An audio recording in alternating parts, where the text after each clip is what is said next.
Good evening, everyone. I gotta move myself over because of Tomodachi again. Hi, they call me the early starter. Oh, wait, hold on.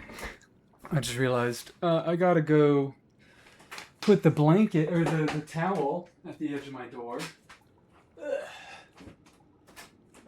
Because I live in a house with other people, and sometimes they make noise, and also me, the entire time during this stream, makes noise.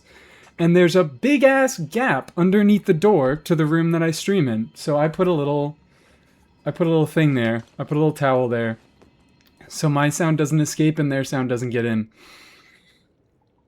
Hello everybody, how are we all doing? Lenny Lover, Fungusi, Himeko, hello, and Aqua, and Rump.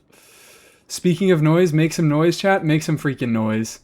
Make some freaking noise. Yeah, we are early. They call me the early starter because I was like, I don't have to wait another hour. I don't have anything to do. So I just made dinner and I took a shower while I was listening to Soul Stream. And I was like, fuck it. I got nothing to do.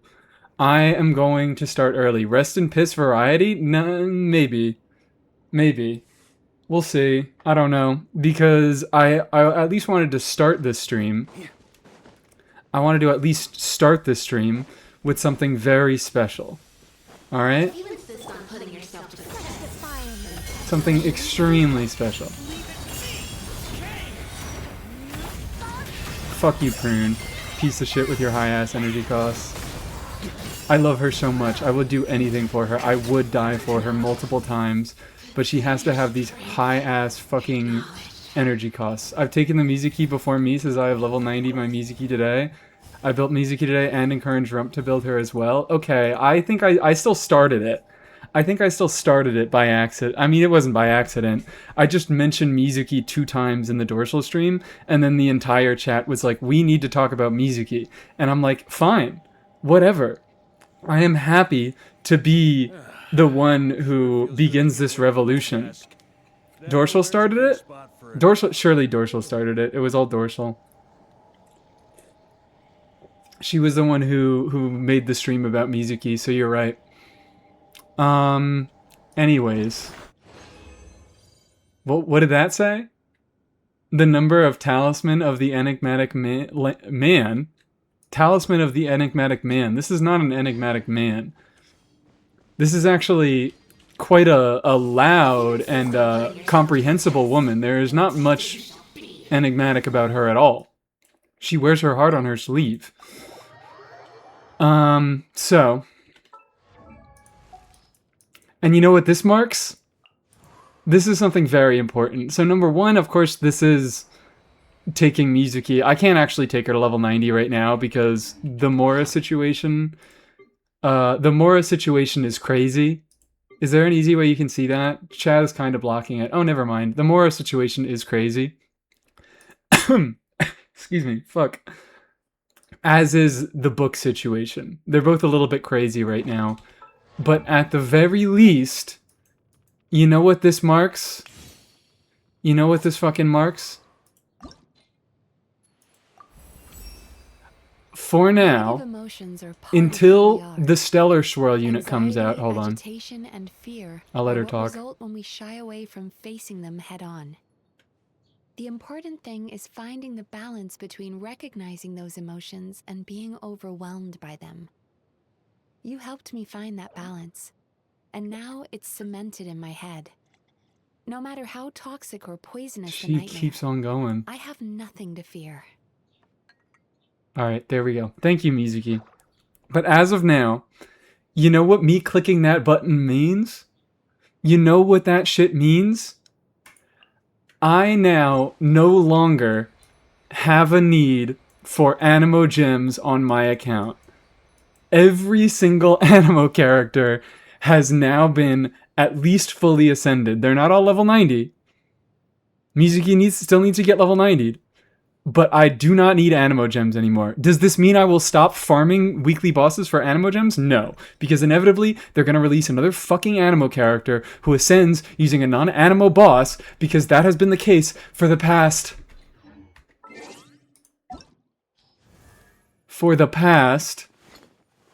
Come on. 1, 2, 3, 4, 5, 6 Animo characters.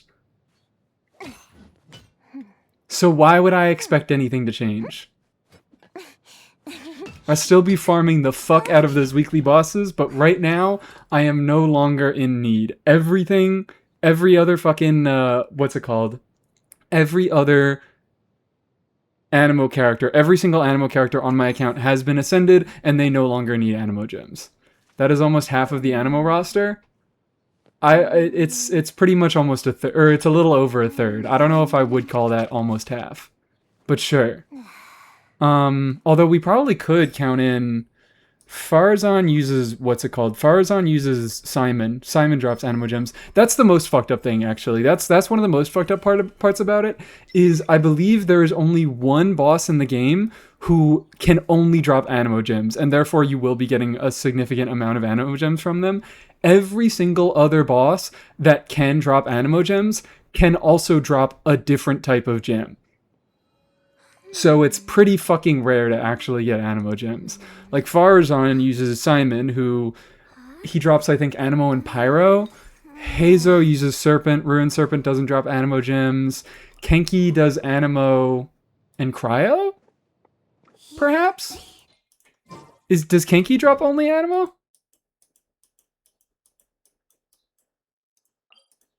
I think he's both. Yeah, he's Animo and Cryo. I'm thinking about the Animo Hypostasis. The Animo Hypostasis is the only boss in the game that drops nothing except for Animo gems. It's fucked up. My Mizuki's only C0, and the only one I got was the 6.0 selector. What's so sad about... I mean, so is mine. But, like, C0 Mizuki still isn't bad, because, like, the majority of the team's damage is still not coming out of her. I think it... I don't even know if that is the case at C6. She is supposed to be a driver that can do a significant amount of buffing while also doing personal damage. But in any case, Mizuki is now ascended. I do not have any immediate needs for Animo gems. I can start to stockpile them. What gems is the when it drop? I think it drops... That is another case. Maybe the when it drops only Animo gems? Oh, never mind. The when it does drop only Animo gems, but there is not a there's not a single Animo character in the game that uses when it for drops. So you're only allowed to collect these gems if you're farming for a non-Animo character. I think it's only Alhaitham and Mika, right? I think those are the only two when it characters. So that's fucked up in a different way. In FO review. Alright, we'll look at that in FO in a second.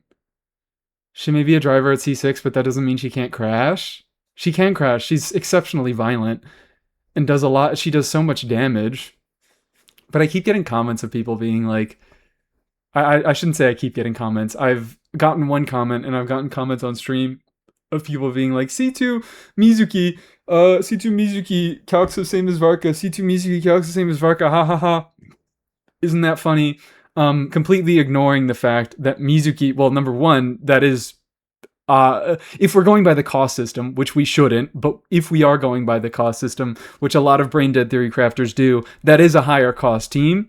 And number two, I shouldn't say Brain Dead Theory crafters, I should be kinder than this, but people who number post, people who flex numbers and they go, this team does exact same amount of damage or more damage than this team, so that means it's better in every single scenario ever.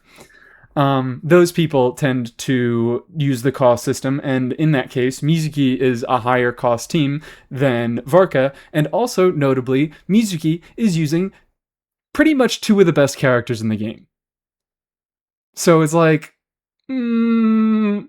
if we want to go on this kind of train of like, because this is a big thing that a lot of people bring up, is like a character can be particularly good, but if they take very common teammates, that is a downside. And I do agree that that is a downside, but I feel like a lot of people overstate how much of a downside it is, because fundamentally the game is designed with the thought that we only have one Columbina, we only have one Anefa, we only have one, I shouldn't say Nicole, because I think that this Stygian was a pretty good example of that, where a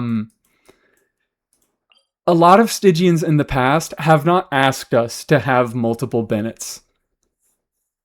And if there are multiple bosses that you want to be playing attack scalers in, those attack scalers often either don't usually want Bennett, like Flynn's, or they don't necessarily need Bennett because the DPS check isn't high enough.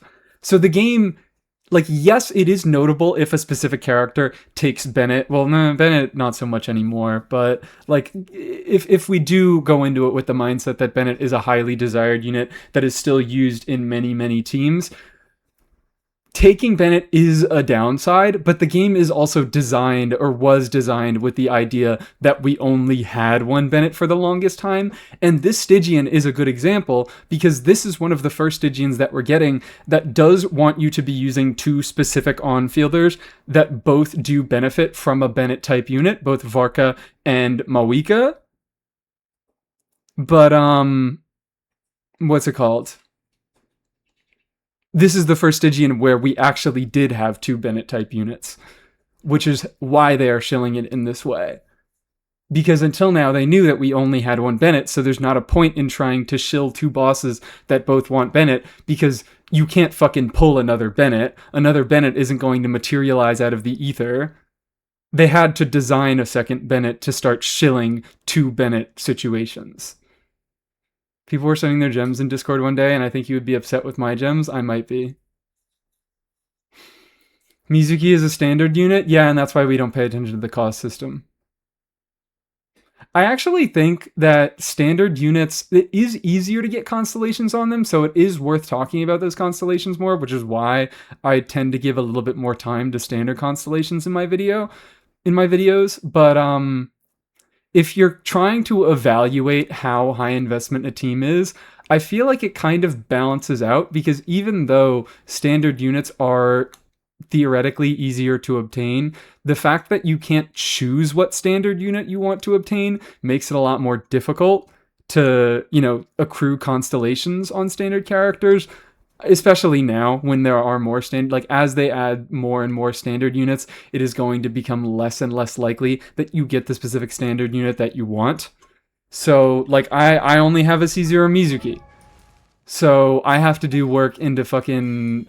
there's like no way I can choose to lose to a Mizuki. I have to pick Mizuki on a constellation selector, and I have to hope I have to lose to her. And also, like, I feel like, especially with the new constellation selector, it values standard units and limited units the same. Like, you can't... You only get 4 constellations that you can select throughout the year. You don't get an extra constellation if you spend one of those constellations on a standard unit. They're not like, oh, we'll give you a freebie because this one's a standard unit. That still has the same value to the game as a limited 5-star constellation. It usually doesn't have the same numerical value, but like when it comes to how easily you can access the resources, I find that standard constellations and limited constellations aren't incredibly different. There are differences, but I feel like they're not as big as people set them up to be. I don't know. I don't fucking know.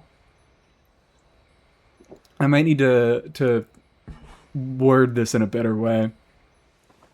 Same, I also have C0 Mizuki. Yippee, everybody has C0 Mizuki here. Anyways, I really do need to get her up to level 90 because fuck, does she not deal a bunch of swirl damage right now? Does she really benefit from those final levels? Also, I have been thinking over the past few days about Mizuki weapon, and I have realized that I think I mentioned it when I first saw the banner, but I have really realized that, you know what? No, Mizuki weapon is better than I give it credit for. I still wouldn't go so far as to call it good. It would still likely be better if it had a crit, some crit substat rather than an EM substat. But the fact of it giving a fuckload of EM, now that EM is going to be more valuable on Mizuki, previously, the reason why it was so terrible is that there just wasn't a very good use case for a fuckload of EM. Because someone like Sucrose, you could make an argument that it would be good on Sucrose, but Sucrose, she heavily reduces the value of EM you give her because she only shares a portion of her EM. So yes, you do get a bunch of EM on Sucrose with that weapon, but you only actually get to access 20% of it because only 20% of it is going onto the units that you actually care about. It is an upgrade, but it's not really an upgrade that's worth pulling a weapon for. Whereas now that Mizuki is actually going, like, she already does have significant Animo talent damage that scales with EM, and she is likely going to have significant Stellar Swirl damage that also scales with EM, and it's the same situation like Nefer and Lauma, where because they have the property of them doing reaction based damage that base at a baseline scales on EM, they'll get to double dip into the value of EM. EM increases the base scaling of the attack and it increases their lunar damage bonus stat. So there's going to be more worth into putting EM on Mizuki, where previously all she had was, all that EM gave her was more swirl damage bonus, which had some significant diminishing returns, and even if you did put a bunch of EM on her and put a bunch of value into it, her swirls didn't do crazy damage, they just did alright damage, and it affected her healing, which healing isn't that big of a deal. It only really matters on Farina, and Mizuki already had asynergistic enough healing with Farina that maybe it mattered. It could help you hit your it could help Mizuki overcap on healing and start doing the Farina full party healing thing that triggers when you do overheal your on-fielder, but still not worth the pull, I would say. First, everyone else is lying. Welcome in, Najudo. Congratulations on being the first chatter. Ever. I've never had a chatter in my chat before. We can hope they add Mizuki to Temper Thyself in 7.0. We can hope. I don't know that they will. I was kind of surprised. I didn't even realize that she wasn't on it right now. I felt I just assumed that all the standard units were already on it. But no, she's not there. Which, did they do that thinking ahead and thinking that they were going to buff her in the future? I don't think so, because they buffed Mona way sooner and Mona was already on it. I think it's time-based, and in that case, Mizuki might not be added onto fucking, what is this called? Temper Thyself. Because she is a Natlin unit, I think there is a decent chance that she won't get added. I think there's a decent chance that they won't even be willing to add Fontaine units. I'll be real. Until we get confirmation, nothing is certain. That's how I'm running with everything right now, which is another reason why I'm so upset with everybody saying, but we know, but Stellar or the Cryo Traveler's confirmed to trigger all the Stellar reactions, because we don't know that. We have 2 screenshots. Hi, Dorsal Fin. Everybody follow Dorsal Fin right now, immediately. We have 2 screenshots of Cryo Traveler triggering stellar reactions, and in one of those screenshots, Sandrone is in the team, and in the second one of those screenshots, we cannot see the team. So we do not know, for it is suggested, it seems to be the case that Cryo Traveler might be able to trigger stellar reactions. That is what the current promotional footage they have showed us would suggest, but until it's confirmed, until they say it with their fucking lips in the next live stream, I'm not taking anything for granted. Because, hey, Lohan's not standard. Lohan was not a standard unit. Lohan was a limited unit. I am not taking anything for granted anymore. Really, the only thing that I am taking for granted is Stellar Swirl, because, you know, Mizuki is getting buffed, and they'll likely want to do something with her in the future that actually does rely on triggering a new reaction, and there were also parts of these other characters' buffed kits that increases Stellar Swirl damage, or triggers based on it boosts Cryo Swirl damage, and it triggers based on Cryo Swirls. And I assume that means Stellar Swirl, but who fucking knows? That got removed in the Chinese beta, so I honestly don't think Cryo MC will trigger them. I am like 70% chance, but that's just my opinion. That's like not based on anything, that's just vibes. That's what has been suggesting it. That's been suggesting what? Screenshots? I'm making a bet with Kahiras here right now whether Cryo Traveler will trigger reactions, stellar reactions. Lowen is a really good unit in practice. We just got lied to by the spreadsheet people. We didn't get lied to by the spreadsheet people. Lohen, legitimately, he did perform worse in the first cycle.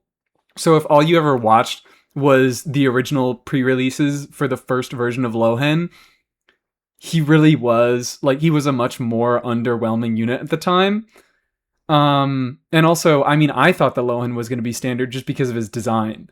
His overall design, because as a unit who deals a fair amount of damage himself, but relies on off-fielders dealing damage to actually kind of like activate a decent portion of his kit, off-field damage dealers are often 5-star units. Units that can deal significant off-field damage are 5-star units, and also Nicole is right here, and Nicole is obviously meant for off-field damage dealers. She is an off-field attack buffer. She gives less to your on-fielder and more to your off-fielders. So Lohen seemed to be pretty heavily, like, he didn't deal very much damage of his own, and he seemed to be pretty heavily designed around pulling other 5-star units, and that just spoke to me and a lot of other people in the community as a standard design.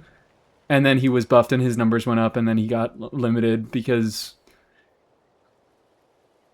I shouldn't say that he got limited, because we don't know. We don't know if he was ever intended to be limited, but it is my headcanon that he was intended to be limited and then later on changed. When people reacted well to his special effects and his personality. But also combos. They find better combos all throughout beta, and that's something that always happens. Don't ever trust the numbers that you see in the first version of a release.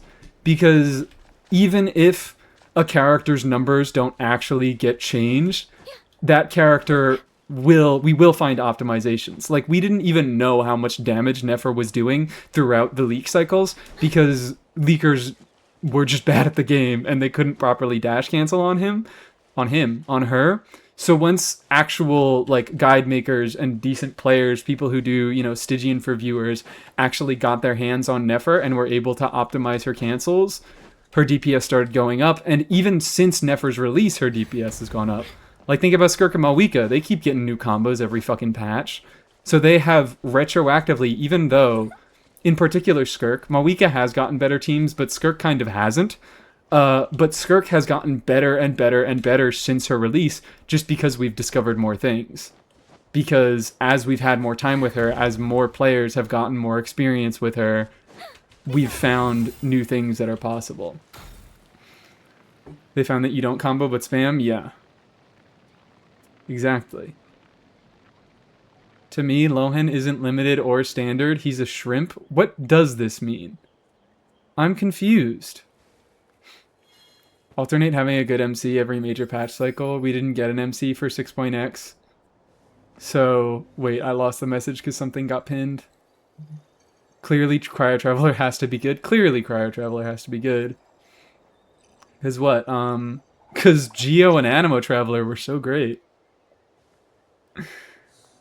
I get what you mean. Starting Dendro, it was like Dendro good, Hydra bad, Pyro good, then we didn't get a Lunar Traveler at all. But I still stick to the thought that, I mean, I know was good because we didn't get a Lunar MC. They were like, well, if we can't, or I don't know if they thought we can't, but if they weren't set on making a Lunar MC, if they thought, well, if it's the Hydra year and we already have a Hydra MC and we can't make another Hydra MC, let's introduce a new Hydra character that fills that slot. Like, if... What am I trying to say? I know is just a fucking Lunar Traveler kit taken and put into a new character, is my point. She is a character that is comfortable to use. She's overall pretty decent, but she does have some minor quality of life issues, and she doesn't really deal any damage, which that is what each of their respective Archon, air quotes, fixed. Like, PMC has some minor quality of life issues, and he doesn't deal that much damage, but his supportive kit is pretty intact and pretty usable, and Malwika's is just a little bit better. Aino has some minor quality of life issues, and she doesn't deal that much damage, but a lot of those quality of life issues get fixed with Columbina's kit, and she does more damage. Except Ino is still better than Columbina because she has a shorter cooldown on her Hydro application. So fuck everything about Columbina. Also, and DMC, yeah. DMC has stupid fucking energy needs and doesn't deal that much damage, and then that got fixed with Nahida. And then Hydro MC exists. And that even exists to an extent on Electro Traveler. Where Electro Traveler has... I'm looking for Electro Traveler like he's fucking here, but like Electro Traveler has some quality of life issues and he doesn't deal that much damage, and Raiden does the same thing that he does, but with more numbers and with better quality of life.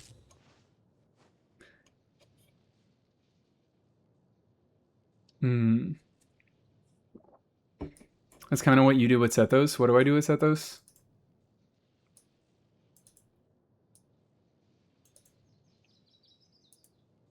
I don't know what happened. I need more context. I say too many things too fast, and then I get left behind on what chat is talking about. Anyways, Mizuki. I took the Mizuki pill today.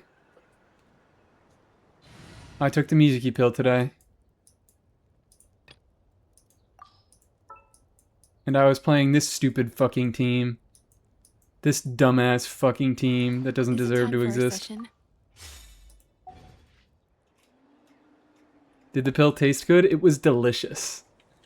It tasted like sweets. Girl, where are you? I've already been preemptively doing a funny little crit build on her. What the hell? What the hell is going on? What is oh, because Purr needs to be on Noblesse. That's why everything got stolen from Mizuki. All of her shit got rocked.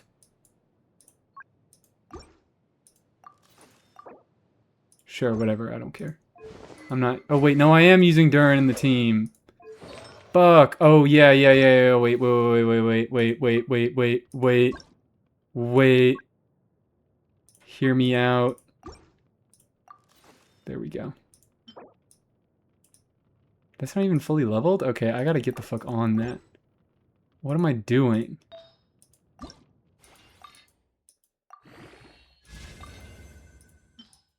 Gotta check these pieces. I have more fodder than I thought. Are we about to get our leyline, our double leyline event soon? I would kind of like that to exist soon. I am interested in having that exist. Alright, whatever. EM, doesn't matter. Worst Durin build of all time. It doesn't matter, it's not important. Also, I lied. I use an ER Sans here because it actually has some functional stats on him as opposed to this one. And also, Durin just has stupid fucking ER needs in this team, and I don't know why. There's one next patch, remember the live stream? There's no leyline disorder this patch? You're lying to me. You're gaslighting me. That's not true. You're lying to me, you're gaslighting me, that's not true. We always get one. It's not listed on the event page yet. I just checked the event schedule. You're fucking lying to me. Are you actually kidding me?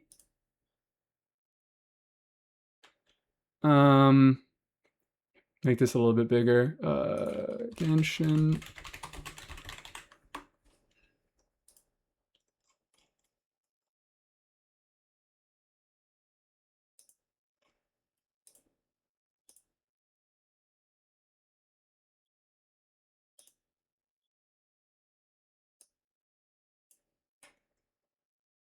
What the fuck? Kaleidoscopic color chase. That's this terrible event.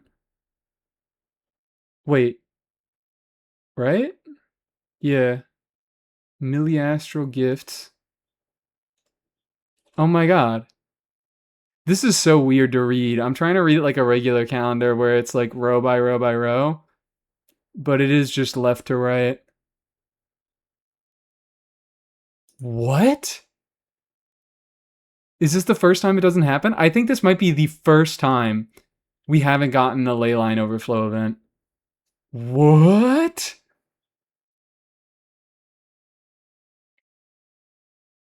first no event weapons and now no fucking ley line overflow? Is that what? Oh my god. I think that's what the... No. I can't say this. I think it got moved to the fucking cycle of temper thyself and journey far. Because now if you keep logging in, you can get the more rewards, whatever. If you keep meeting the conditions, you can get the rewards. 20 Prima Gems, Transient Resin, and a random level up material. Is that what they're doing?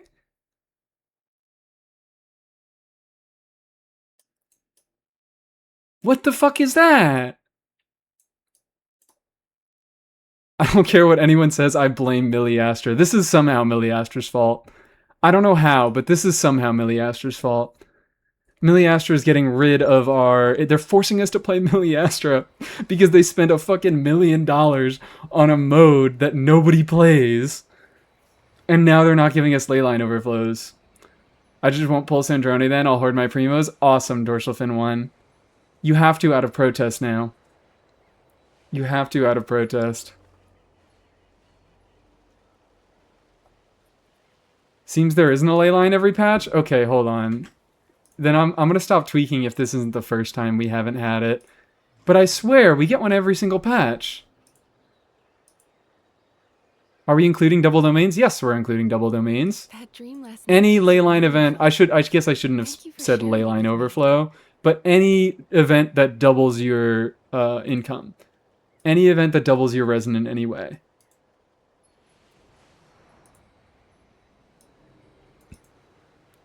We must all pull C6 Mawika in protest. No, Najiro, that's not how that works. No, Najiro, no. That's not how it works. Anyways, new code. New code. Everybody follow this. New code, new code, new code. I'll post it in chat for you guys to copy. There you go. Boop. Come on.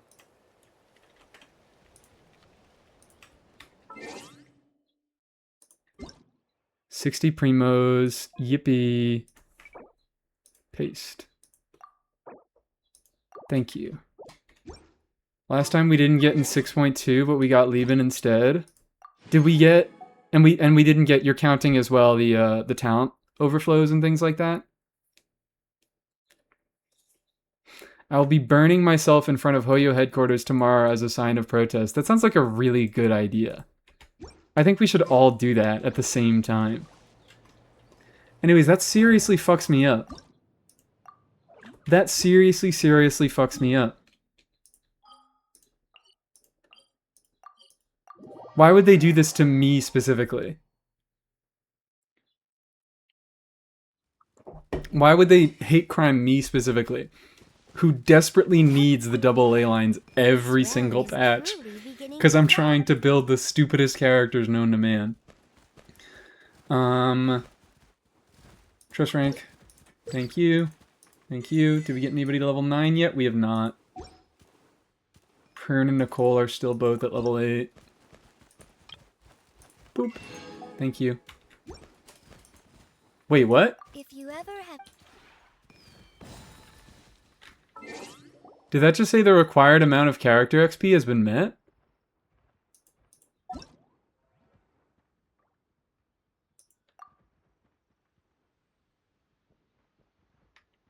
I bought 20 books. Why are we fucking lying? Why are we lying? What is the deal with the pin message? Oh, that's a new code. I didn't mean for it to be pinned. But... because I didn't provide any context. I just wanted to send that out to chat, but I guess it can be pinned for now. Yeah, why was I lied to? Cannot auto-add because you do not have sufficient more. Is that the thing? It said, hey, now you have more materials than you can even spend more on, so like that's enough to level her to level 90, right? Surely that's how that works. Anyways, let's just do a little bit of farming today. I would like to move on from Genshin eventually, but let's just do a little bit of artifact routing. so we can get a little bit of extra Mora. This is something that I need to start doing more regularly because this is a significant source of Mora. Oh wow, never mind. I already did this last night and I forgot that they take 24 hours to respawn. I think I stopped over here. Let's nugget about Genshin. I actually today, I did play through the progress that I lost on Pokemon. So we are able to pick up Pokemon again. I finally fucking did it. Everybody celebrate. Will we? I don't know.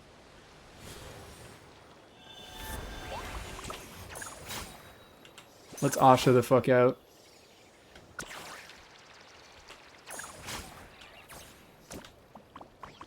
Let's Asha the fuck out and grab all this stuff. Anyways, you guys want to know something really, really funny about this team? Asha. Asha, please, please, Asha. Please, Asha, don't be a nightmare to control challenge. Level impossible. So something real funny about this team is initially I was playing it with Albedo in the slot rather than Emily. Oh wow, great. Initially I was playing it with Albedo in the slot instead of Emily, right? But I was running into a lot of issues because at that point, Durin just did not have enough Pyro. Because Albedo applies Geo at the same rate that Durin applies Pyro. Prune also applies Animo at the same rate that Durin applies Pyro. And between the two of them, both Swirl and Crystallize removes half a unit of whatever element they're reacting with. So between the two of them, they were very quickly removing Durin's Pyro, and that made it so that Mizuki wasn't getting any swirls. And it was just a big issue all around. I had Albedo in the team because I'm like, I need Prune to exist. I need Prune to meet her Hexorei passive of having another Hexorei character be triggering a reaction, and Albedo is an easy solution to that. But then I was running into the issue of I was just applying too much element, and then Durin wasn't able to apply enough Pyro, and I wasn't getting damage bonus on Prune. I wasn't getting swirls on Mizuki. I was missing sometimes my Red Shred with Albedo. So the team just wasn't, it wasn't looking great. It was a little bit ugly.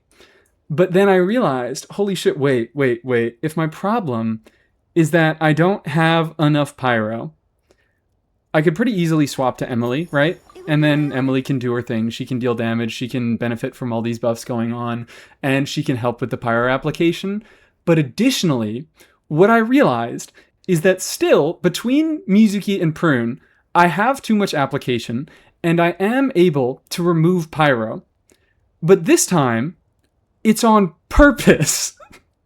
This time, I was like, hold on, wait, I think I can leverage that these two characters have too much fucking application, because now what happens is they remove the aura completely, and they leave a raw Dendro aura on the enemy, and then Durin is able to trigger a burning and count for Prune's passive. Is it a good team? No. It's still not a very good team. It's like a fucking... I think I got it to like... I was struggling with Mizuki because Mizuki is obviously not buffed yet, so she doesn't deal significant damage, and she was only level 70, so she didn't get very good swirl damage either. But I played it with Aoife in the slot, and I was hitting like 75k max. But, I think with Mizuki is going to be a little bit better. Can you showcase it? Yeah, we can look at it in the, It's fucking difficult. I've tried playing it a little bit in Abyss, and this Abyss is... It works, but it's not very kind, especially because I don't have great defensive utility here. The burning damage does actually kind of matter, and Mizuki doesn't have the best healing, so especially if one of your off-fielders get hit, it's a little bit rough. That's why I just think Aoife is better in the slot. And also there's that fucking Hydro Phantasm, which ruins everything and makes everything awful. But for a team where Durin is really not dealing that much damage at all because he's on fucking Celestial Gift, a terrible Celestial Gift set, and the other damage dealers are Emily, Mizuki, and Prune, it did alright. It did okay. I was happy with the concept of this. Conceptually sound teams are best. Yeah. It definitely is one of those teams that can struggle when it's not in like an optimal scenario and not everything goes perfectly right. But it's a little bit easier to have everything go perfectly right because Mizuki takes zero skill. Mizuki, Time to relax. there's no gameplay. She just Mizuki. Also, Mizuki's silly. When I play Mizuki with sac frags, the more I play, the more I feel like I should use Fab Codex on her. Yeah, I've also just come to the realization that her burst really doesn't fucking matter all that much. I found the most important part of it is the extra swirls that you can get from the snacks exploding. And that really doesn't matter all that much, especially because it's not getting a personal damage increase from her new buffs. It's only her skill that's getting the personal damage increase. Her burst will pretty much still only be doing swirls. So I've just found that it's not horribly necessary for her to get her burst every single rotation. Are those... really? Are those all the artifacts here? I'm geeking. Could this team clear level 4 Stygian on the wolf? You know what? It's very possible. It's actually probable, I would say. Let's go find out. Because level 4 Stygian is really, like, not that bad at all. The hardest part about it is going to be getting Durin to get his fucking burst in the first rotation without Nicole. Get out of here, get out of here, get out of here. Get up there. Swap you around because I have to get the right order. And then we Mizuki and we prune. Anyways, I've built 4 characters this patch. When I finally have Mizuki done, I will have built 4 characters this patch, and oh my god, has that put a hurting on all of my material reserves. I'm gonna do this first.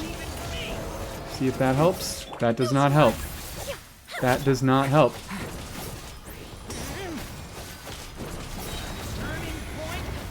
Turn that frown upside down.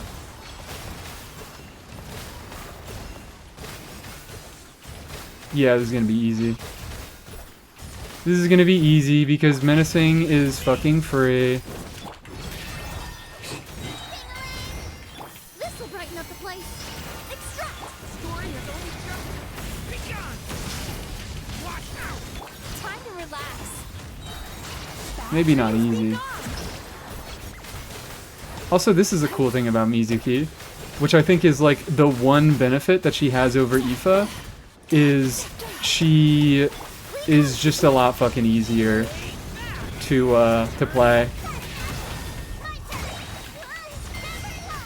Turn that frown Whee. upside down. She's a lot easier to play because she can easily she can dodge attacks while she's in her skill form without, because Aoife, you know, he uses Night Soul. Alright, you know what? Maybe this will be fucking easy. Sweet dreams. Yatron, Aoife uses Night Soul, and he uses more Night Soul if he dashes, so if you try to dodge an attack, that means less uptime on your on his skill form.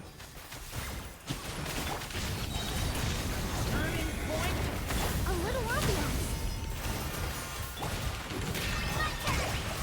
Oh, come on. Turn that frown Come the upside fuck on, down. Prune. There we go. Easy.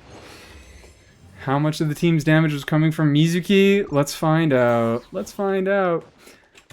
This team has enough energy issues even outside of Stygian, so that was pretty fucking messy, and I could probably get a faster clear on it. What's the best build for Mizuki? Yeah, currently it's VV full EM, but I right now have her configured for a build that is actually going to make sense for her buffs, which is still, I've got her on Wandering Evenstar. Does that matter a bunch? It does in this team, because there is significant damage coming from, not as much Prune, but definitely Durin and Emily. That buff matters to both of them, and this lets her build more EM while giving a little bit of offensive value to the rest of the team. Artifacts, I am going EM crit circlet. Right now, you probably should be going EM, just for all the swirl damage and to improve her healing as much as you can, but she is going to have significant talent damage next patch. And the best build path might actually be EM Animo damage crit rate, but I don't know. Considering she still has some significant reaction damage, like her talent damage isn't great, so her reaction damage is still going to make up a decent portion of her personal damage at C0. Her damage only really gets much better at C1 and then again at C2. But I'm just going for mostly EM with a crit lean. This is my current build. She's on 62, 157. Could definitely be better. I ran her on, what's it called? I ran her on Lost Prayer a tiny bit. This still is a little bit of a lopsided ratio. But it's a little bit nicer, but I think I prefer the supportive utility of Wandering Evenstar. Sometimes the best medicine is a little extra more in your pocket. Yep. So before I DPS test this team, let's get back to artifact routing. I don't think there's many more spots I can hit because I did a few last night. But I need this shit.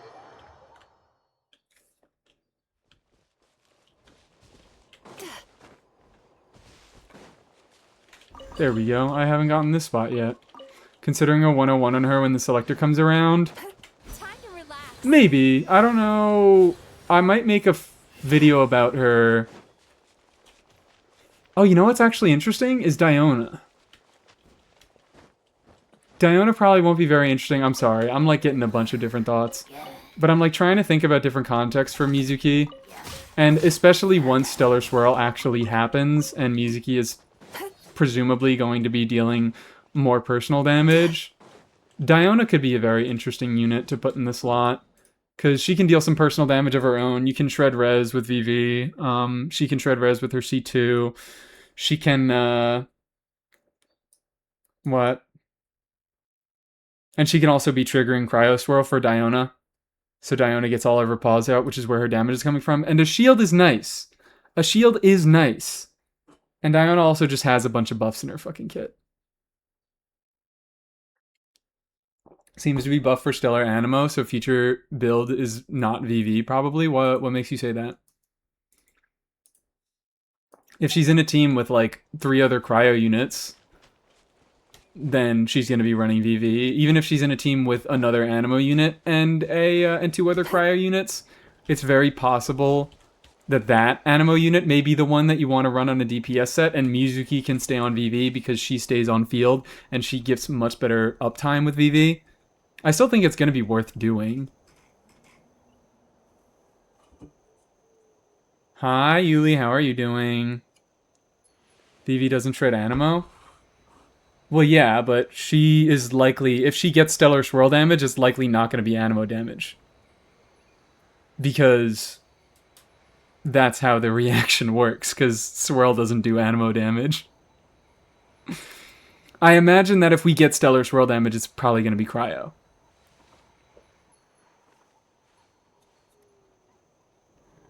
Suffering from the heat, but otherwise not too bad. How are you? I am doing great. I'm Mizukiing the fuck out.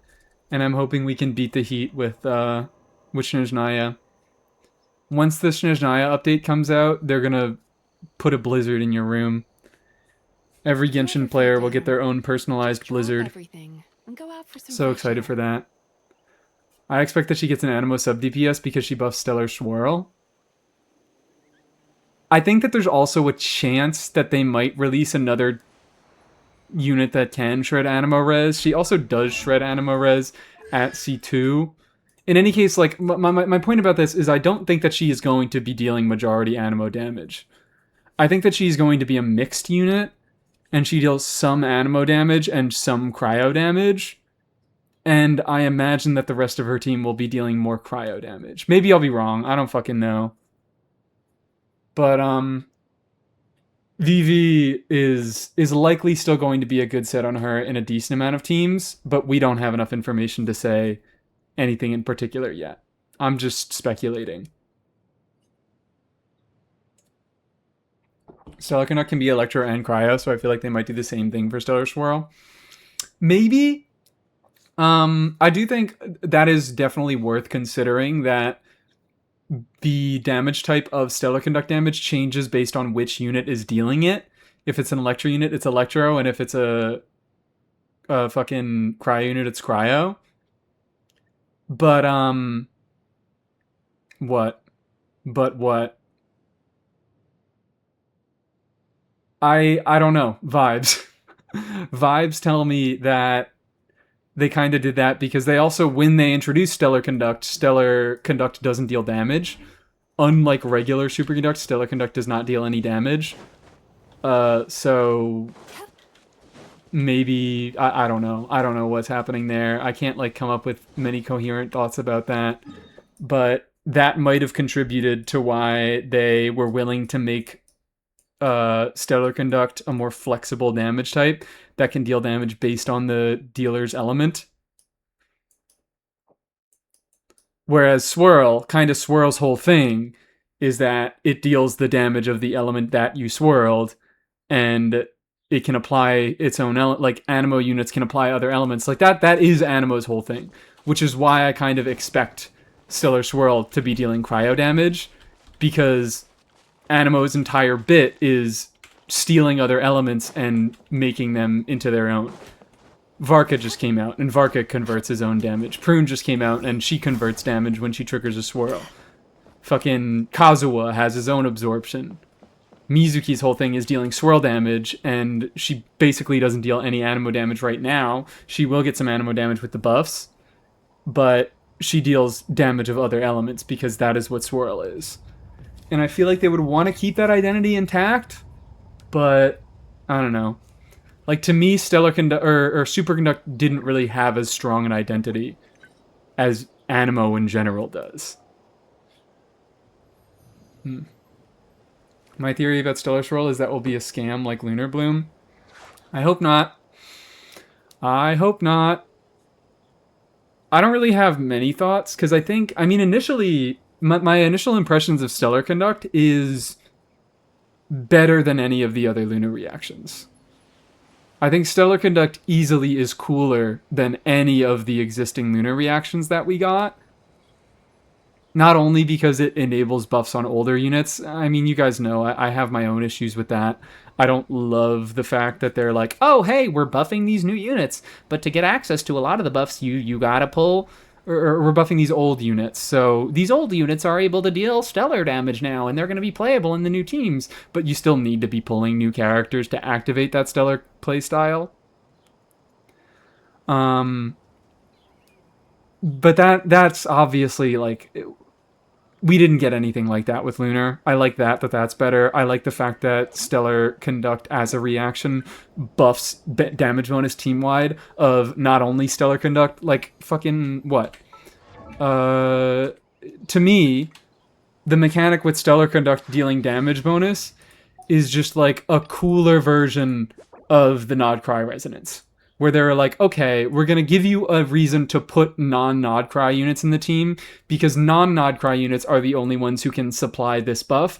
But the fuck up was that this buff is only to lunar damage. This buff is not to non-lunar damage, so non-lunar units can't make use of it, whereas the buffs with Stellar Conduct buff Stellar Conduct damage, but they also buff regular Cryo and Electro, so that's going to be useful to the base regular elemental damage that is in Sino, Risley, and Yaimiko's kits, and it also affects non-stellar characters that are in the team. And I like that. I think it's going to be cool. Maybe not cool, but it's at least cooler than Lunar. I have more hope for Stellar than I did for Lunar. I think just based off of the initial impressions of what we have right now, of what Stellar Conduct is, I think that Hoyo did hear the complaints about Lunar being too restrictive and too self-contained, and they are looking to change that with Stellar. I don't have very high hopes, but I think it is better. And I probably will have more fun messing around with it. Like, the fact that I was complaining about, oh yeah, you need to be pulling the new Stellar characters to activate those characters' buffs in the first place, but the fact that I was able to make a video about Stellar Conduct and talk about all these buffs that do not rely on you triggering Stellar Conduct, buffs that were added to the characters' base kits, that's a good thing. The fact that Yaimiko has 24 seconds... Shut up. The fact that Yaimiko has 24 seconds of uptime and she doesn't consume her turrets upon using her burst anymore, and that's a base kit thing, you don't need Stellar Conduct to get those things, that's fucking awesome. I'm so happy about that. That's a Razor buff direction. Where, yeah, they do have new stuff in their kits, and their best teams are going to be with the new things. Like, you need to activate the highest buffs, and you need to use them in these specific scenarios for them to actually be meta-relevant units. But they're getting a lot of stuff outside of that that is still going to be interesting and fun to play with. I think that's a good thing. I would like to support that type of design going forward. And I am supporting it by not pulling Sandrone. Because I think that these buffs are way more interesting without the existence of Sandrone. I mean, I don't know. Should I say that? A lot of the supportive buffs only really make sense with the existence of Sandrone, but that's obviously going to change once we get more stellar units and once they're able to buff more stellar units. I don't know. I think that it's cool that they work without Sandrone is my point, and I am not going to be pulling Sandrone because I still think that I will be able to get good use out of these buffs without pulling her, and that's a good thing.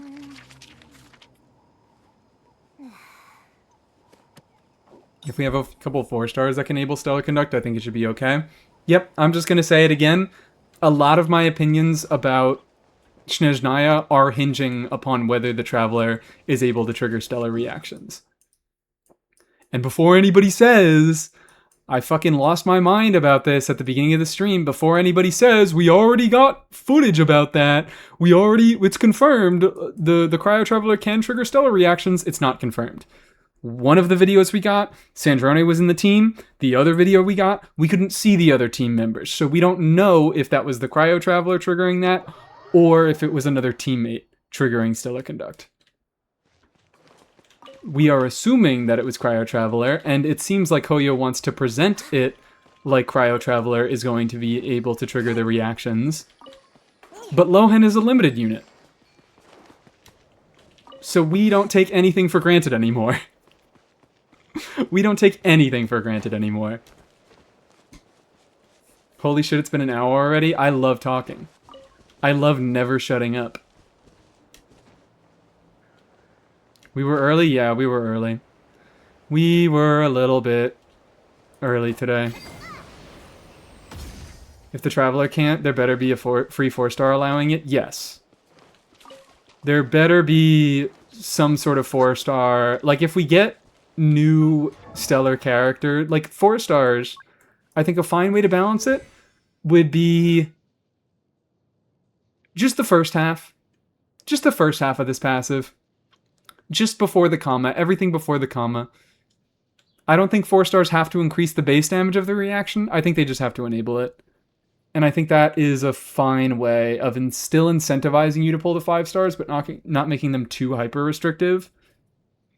I have my own issues. I've talked about this before. I really don't fucking like the fact that all of the 5 stars increased the base damage of the reactions that they enabled, because it just made for an invisible damage boost to...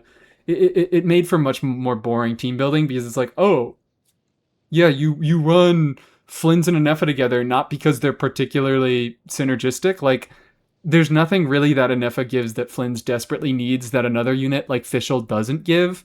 She gives a little bit of comfort through her shield.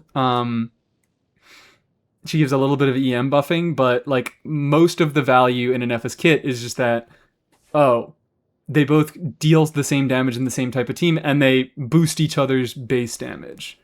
And I think that's just kind of an uncreative way to do things. I know enabling lunar reactions wouldn't have done shit without this passive. What do you mean? Like, yes.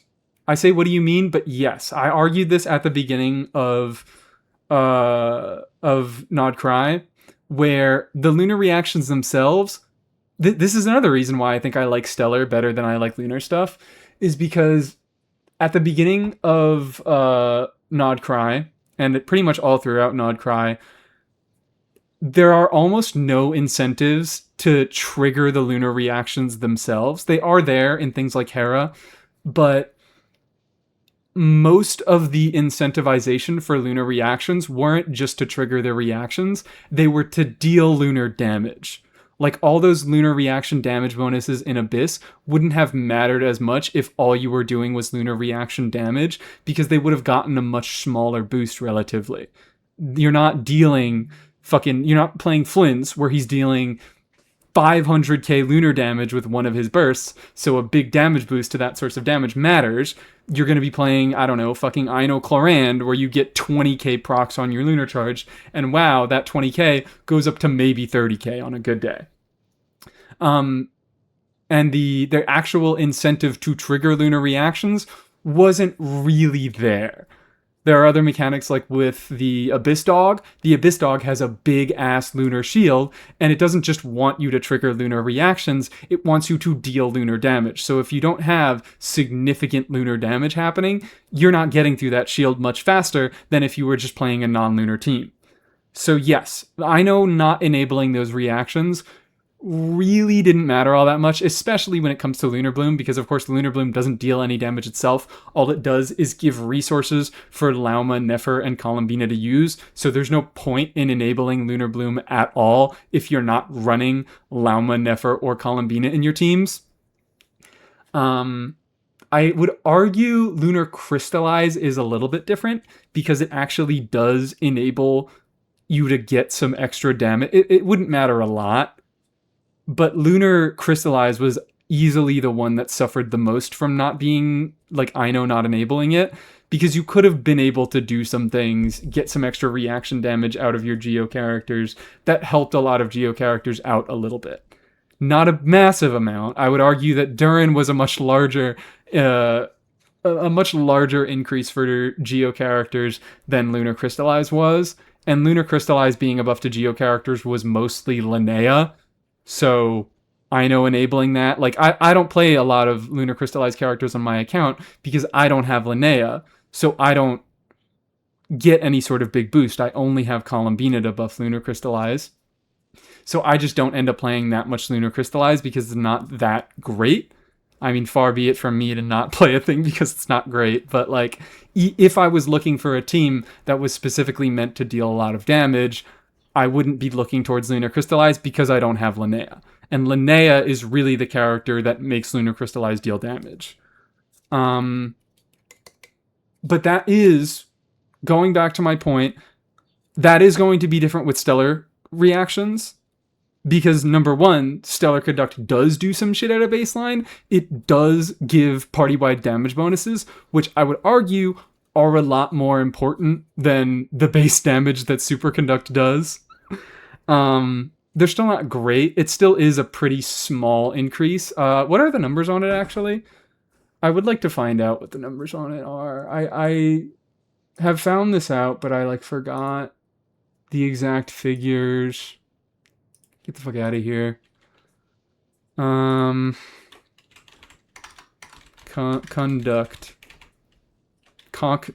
Conduct? Cockduct? Never mind.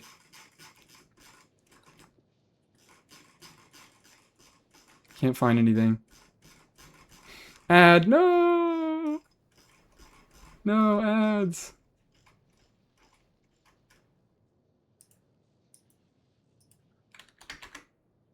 I still can't find anything about Stellar Conduct. Did we just stop posting about Stellar Conduct? We did. Is there a database I can find the numbers at? Because I know it's like it's not nothing. What is the maximum numbers? They changed how it works again? I also can't find anything about that. But also, since when can you trust the Genshin Impact Leaks subreddit to tell you any meaningful information? Genshin Anime, wow! Lumine will be the protagonist of the anime and Aether will be the Abyssal Prince. Okay, so now the fucking canon MC conversations will never end. Even though I think it's pretty clearly, if this is true. Oh, this is posted a month ago. Why the fuck is this in my face now? Even though if this is the case, it will be pretty clear that the intention will be that Aether is the protagonist of the game and Lumine is the protagonist of the anime, and they are not one-to-one. They said it's hits this time? That's great. That's so great. That's so fucking great that I covered my ass in that video. Because I was like, I don't know if they will change it back, but just in case they do change it back, I'm going to list both the methods. I'm going to say that it can either be hits or it can be application. Great. Fantastic. Hello, Mortifier. Welcome into chat. How we doing? I think about 20 for old damage. Is damage bonus Stella's equivalent of EM? What do you mean? Yes. I don't know. Like, yeah, Stellar also, it's just like Lunar, where it doesn't scale on damage bonus, it scales on EM, and EM, because EM gives you a reaction damage bonus, and it is considered reaction damage. But the Stellar Conduct reaction gives you Stellar Conduct damage bonus, regular cryo damage bonus, and regular electro damage bonus. YouTuber not spreading misinformation. I do my best. I do my best, which is also why I didn't say that Cryo Traveler will enable Stellar Conduct, because we don't fucking know. No fizz bonus? No. And that actually, I didn't think about that, but like that was one of the first comments on my Stellar Conduct video, and I was like, shit! Yeah, why not? It still shreds physical res, thank God. I think people would have lost their fucking minds if it stopped shredding physical res. But it doesn't give any physical damage bonus, which kind of sucks. But in any case, what are the final numbers? I want to find the final numbers, because my opinions on it do matter. My opinions on it will be affected by the numbers. If the numbers are like 10% for regular damage and 40% for stellar damage, I'm not going to like that. But if it's like 30% across the board, that's chill. And I think it is match damage bonus. I don't think it's different for stellar and regular elemental damage bonus. What the fuck is this? I'm just going to be scrolling and I'm not going to be able to find anything.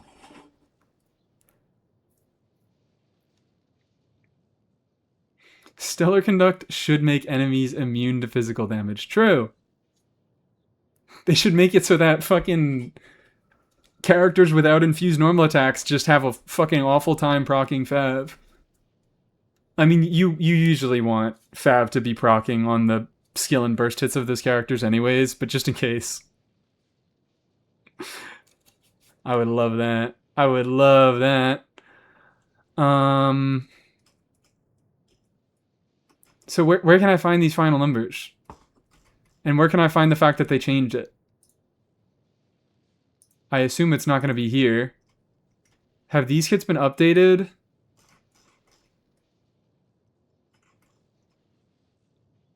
No, they still list cryo reaction damage bonus, or cryo swirl damage bonus. And Diona also still says cryo swirl. So I'm glad that I didn't remove that out of the video. Fizz is dead. They stopped caring about it after Fremine. They stopped caring about it after Fremine? Are we sure about that? I'm pretty sure Fremine was them saying, please shut up.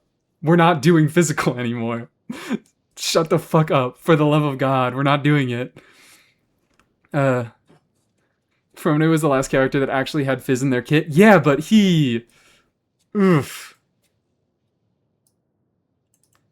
The fact that they had 2 4-star carries, like fucking...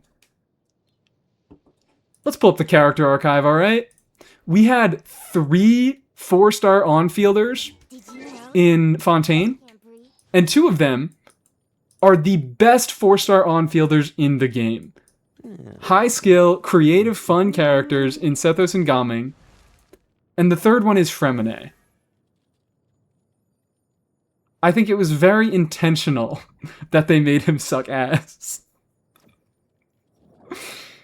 I really feel like Fremine was the final nail in the coffin. They stopped caring about physical before Fremine. And they said, shut up, for the love of fucking God.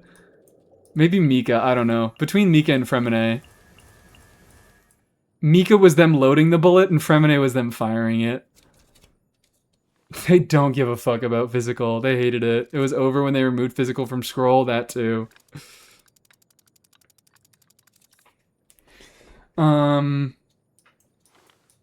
So what? Can I find these stellar conduct numbers anywhere? Where are they? Nobody's answering my question. Does nobody know?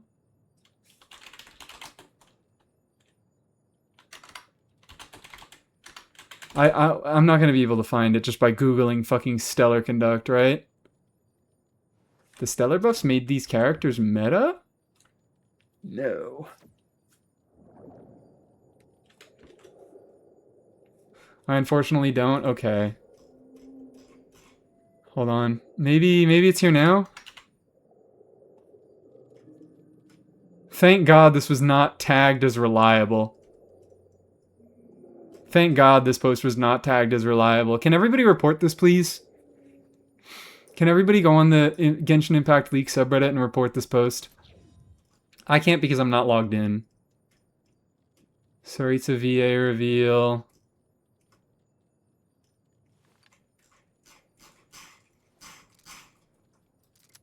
Let's, here we go.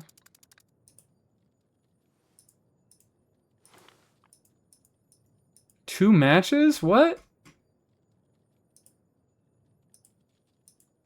There it is. No, never mind. This is the stack generation buff. Stellar conduct. They didn't change the numbers, I guess. There it is. Here we fucking go. Stellar conduct also got itself buff. Damage bonus. Is it just... I think this is all equal. So it's wait, what? That is not a 45 damage bonus at one stack. That's not what that means. Surely that's not what that fucking means. You don't get 100% damage bonus at maximum stacks, do you? Okay, it comes from beef. Alright, if you can send the link. On each pulse, the amount of hits done since the last pulse is converted into electro-cryo damage percent, and base multiplier for stellar superconduct goes from 1x at 0 hit triggered. What? Base multiplier. Base multiplier? It's not damage bonus, it's like a lunar charge 3 times multiplier, but you also get regular damage bonus, don't you? Where the fuck are those numbers? Nobody cares because it's not meta. This is why, like, I need to care more. I need to care more. I was thinking in the shower today. I was taking a shower and I was like, I think I need to, like, learn how to use Excel so I can start calcing, because nobody calcs the shit that I care about.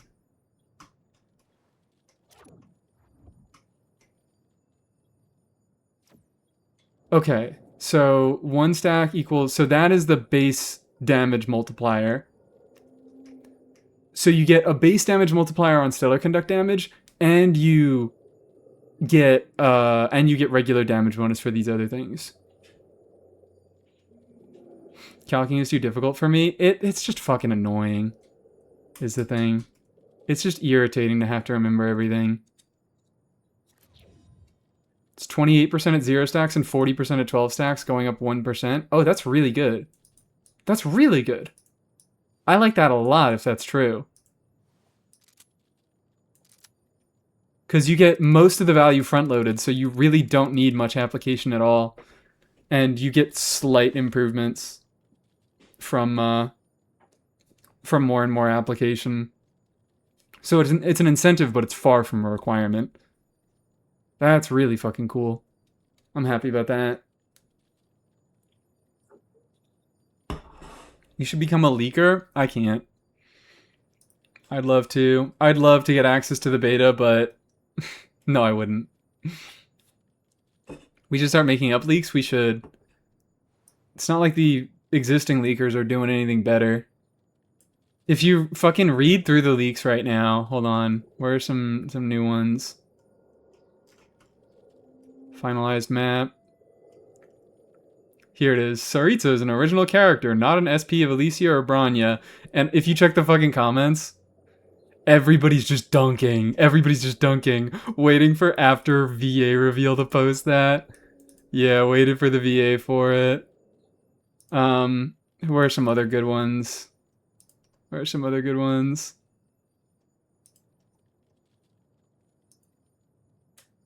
Come on. Stop believing them. Stop believing them.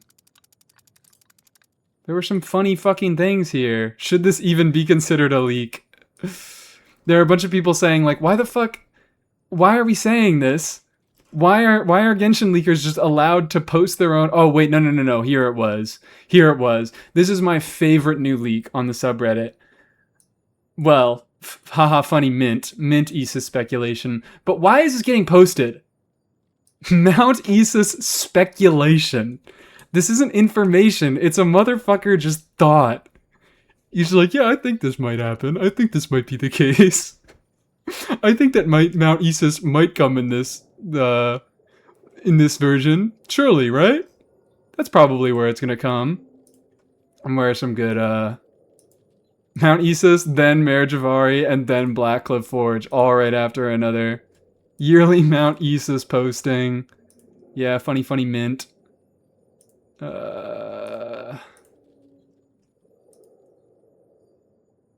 Watch it have no chests and 2 NPCs. Where the fuck is it? There were some good... We are getting more speculations than leaks. People are just allowed to post whatever the fuck they want on this subreddit now. Especially at the site... We're at the point... This always happens right before a big version where leaks just get horrible because everybody just wants attention. So everybody will post literally anything. There's Naya preview picture in-game. Wow, incredible. Look in Leaks channel. Alright. Is that just the... Here it is. Yeah. Seems like they changed something. You can get a little bit more stacks. What happened? Change things for release. This still doesn't say the values for the buffs. But 2 people said that it starts at 28% and it goes up by 1% each stack, so I'm trusting that. I'm trusting those numbers, and I like those numbers, so I'm trusting them.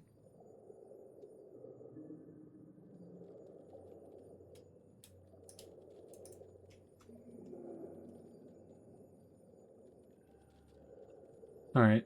Whatever. I think the Fatui might be connected to Saritsa. What makes you say this? If you can't back up your point with facts and logic, you will be banned from chat. In fact, you will also be killed with Sandrone lasers. No! Guys, I missed it. I fucking missed it. By a day. Start with her today. Okay, no hits. No hits. Elemental Mastery. It's got to be 4.4 before, or it's not Elemental Mastery. It just has to be before 4.4. I'm gonna put in Kujo Sara. Okay. That does narrow it down. So it's either an early Fontaine unit or it is a Sumeria unit. Let's go... It can't be Kave because it's not Elemental Mastery ascending. What does Kirara ascend? HP? But it's not Inazuma. Let's go... Who else was late? Let's do Dea. Ooh. Is that Nilu? HP ascending Sumeru unit. It doesn't... Maybe it does have to be Nilu. I'm trying to think of HP ascenders in early Sumeru. And Dory was one, but Dory is Claymore and Electro, so that doesn't count. I'm just second guessing myself because it was Nilu like 4 days ago. Yeah, okay. Who else? Layla. Layla. Forgot about Layla. The classic blunder. Sorry, Layla heads. Don't put off until tomorrow what you can do today. Come on, let's get a move on. Shit, I know this voice line. I'm not looking at chat. I'm minimizing chat so I can't cheat. Don't put off tomorrow what you can do today. I don't think it is Mualani.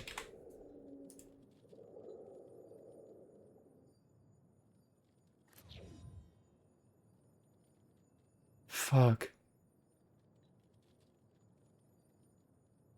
Don't put off until tomorrow what you can do today. Come on, let's get a move on.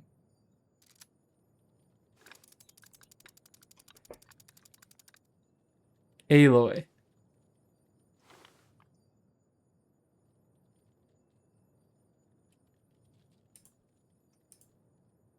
Kelsey Jaffer. That doesn't help me. That does not help me. Well, I mean, it doesn't even have to be a female. It could be a little boy with a high-pitched voice.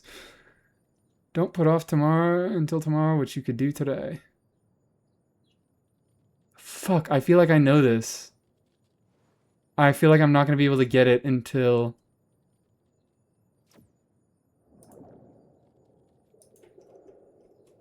I'm not going to be able to get it until I hear the line.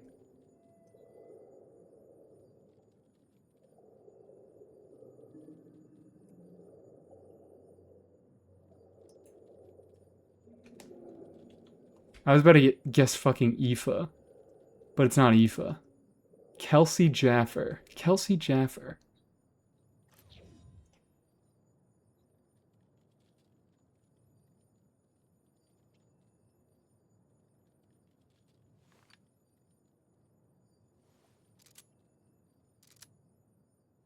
I do believe it's a character I own.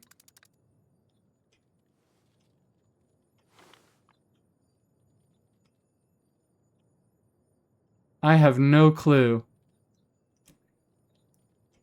I just gotta put in one last guess so I can listen in.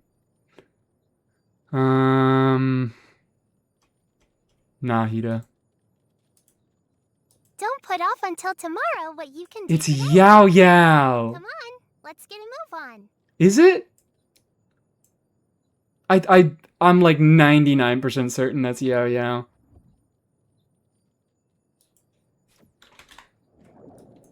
Yep. I should know this because I looked up Yao Yao's VA the other day and I found out she's a streamer. And she also did voice... What's her name from ZZZ? Jane? Oh, wow, great. Nobody else knew this either. That's wonderful. I am now checking chat and nobody got Yao Yao. I was like, I swear to God. I swear to fucking God. I know this character. Why do I know this character? It's because I played a little bit of Yao Yao recently. Strangely common VAs being streamer. Yeah, I mean, it makes sense. Because VAs, it's really hard to do streaming if you don't start off with an initial audience. Like, it's hard to just start streaming raw. You need to, like, be able to do something interesting first. And VAs often have that because they can say, hey, look, I worked on this big game. And I usually, like, a lot of VAs are able to get into streaming by saying, hey, I'm going to play this fucking gacha game because my character's coming out and I get to pull them and I get to pamper them. And people get to come into the stream with that preconceived, with that idea of them in place. And also, it's hard to make money voice acting. So streaming is a nice extra way to make money for them. Daily ability. That is Ayaka Burst. If that's not Ayaka Burst, I am killing myself. ZZZ. I'm gonna guess Sayu because I already. No, it is Layla. I was like, it was already Layla. It's Chi-Chi? Chi-Chi or Ganyu? They both fall asleep a lot, but it this is what's fucked up about these emojis is you never know if it's Chi-Chi or Ganyu because they use the exact same emotes for both of them. Because they're both cryo and they're both sleepy and Chi-Chi called Ganyu the Coco Goat. So they always get the goat and they always get the fucking coconut. They use zombie for Chi-Chi. Maybe the last one is zombie. I'm gonna go Ganyu. Okay. Yeah, they that's got me fucked up. They use zombie for Chi-Chi and they use milk for Ganyu. Fuck out of here. I hate you.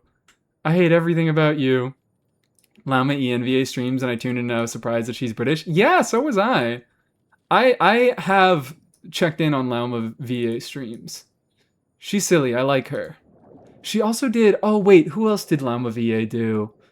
Who the fuck is Lama VA? I totally... Because I looked her up and I was so surprised that she did another character. But after I found out... Alexandra Guelph.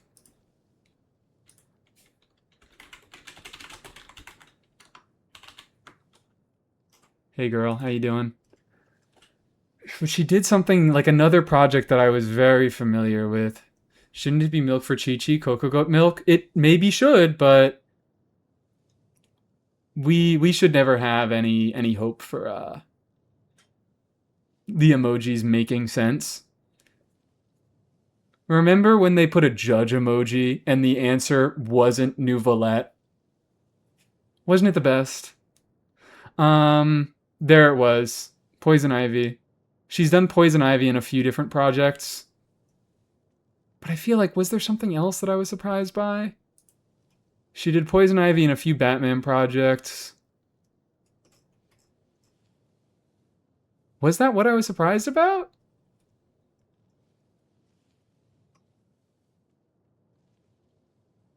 I swear to God, there's been other stuff that she's in. IMDb remains the worst website on the internet. Yeah, Poison Ivy. She's children, civilians, and zombies in Resident Evil Requiem. Duet Night Abyss, Wuthering Waves, she's got a character. What the fuck? It must have been Poison Ivy that I was surprised about. But I remember being more surprised by it, which is why I'm not believing myself. Have you done your daily 10 pull for Mika yet? No, and I'm not doing it. You can't make me. Hey, look, I have something on the horizon now, okay? I have something on the fucking horizon. I have something to look forward to and save for. Where is it? Give it to me now. I have something to look forward to and save for. It shall be mine. I can't be wasting wishes at this point. Pulling for that dick-ass polearm? You know I'm pulling for that dick-ass polearm. You know it. I shouldn't dedicate myself to it. I really do want to get it, and I am fine losing to any of these weapons on banner. Because I like Yai, I like Risley, I would like a Skyward Blade for my Bennett, and I like Mizuki now, and her weapon isn't as bad anymore. Water Fun, thank you for the hydrate. I'm fine losing to any of these weapons on banner, and I feel like a banner this good is not going to come for a decent amount of time. For me, at least. A banner that is this good for me will not come in a while. Not to spam, but did we ever get to my Anefa review? No, I just saw the reviews again and I was reminded of them, and we're going to do them right after this. The dick, the ass, the pull, or the arm? Just the pull. That's all we're pulling for today.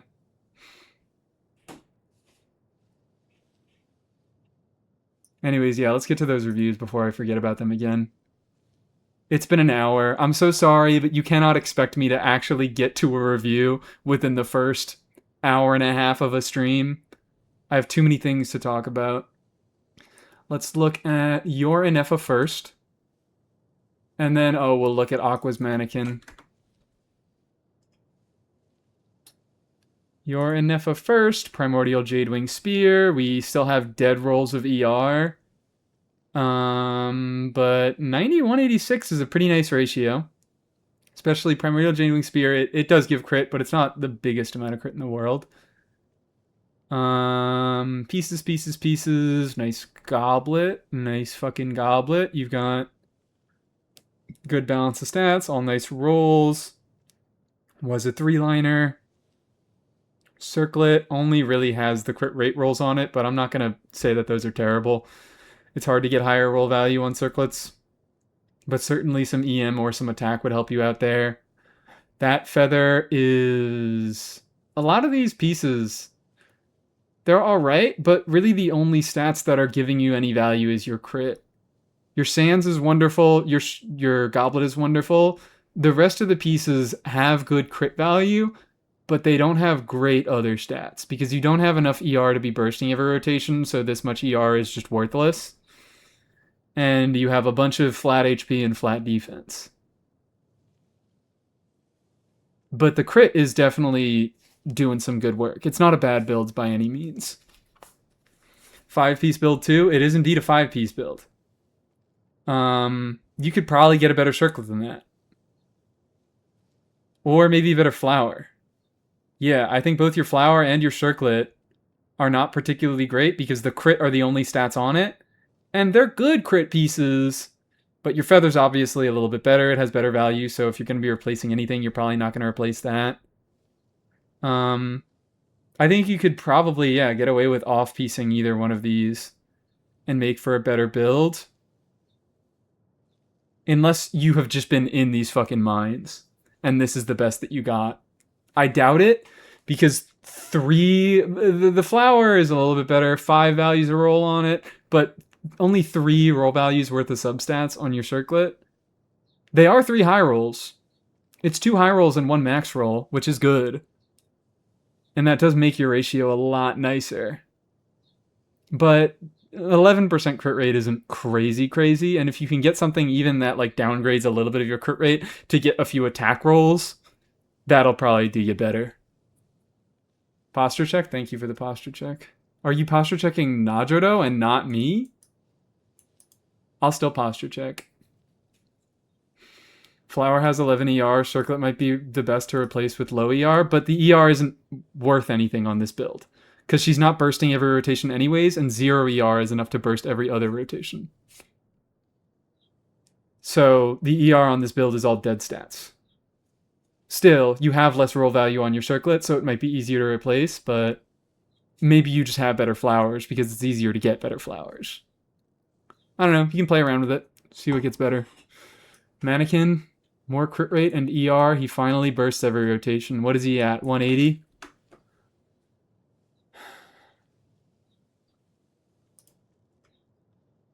$133. Oh wow, that's actually not as bad as I thought. We're on 2-piece, double attack. We have a pretty nice ratio going in. Pretty good value on that piece there if you need the ER.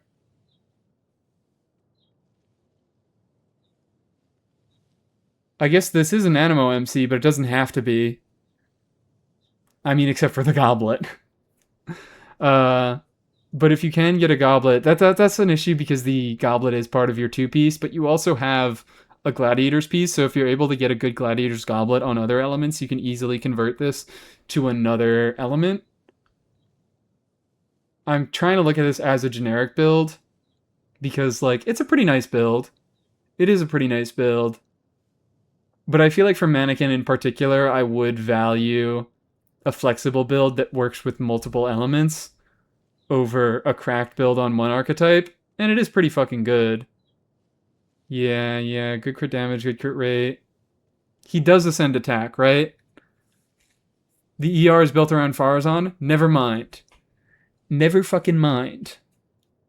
This is only an Animo build. And for an Animo build, yeah, it's pretty respectable.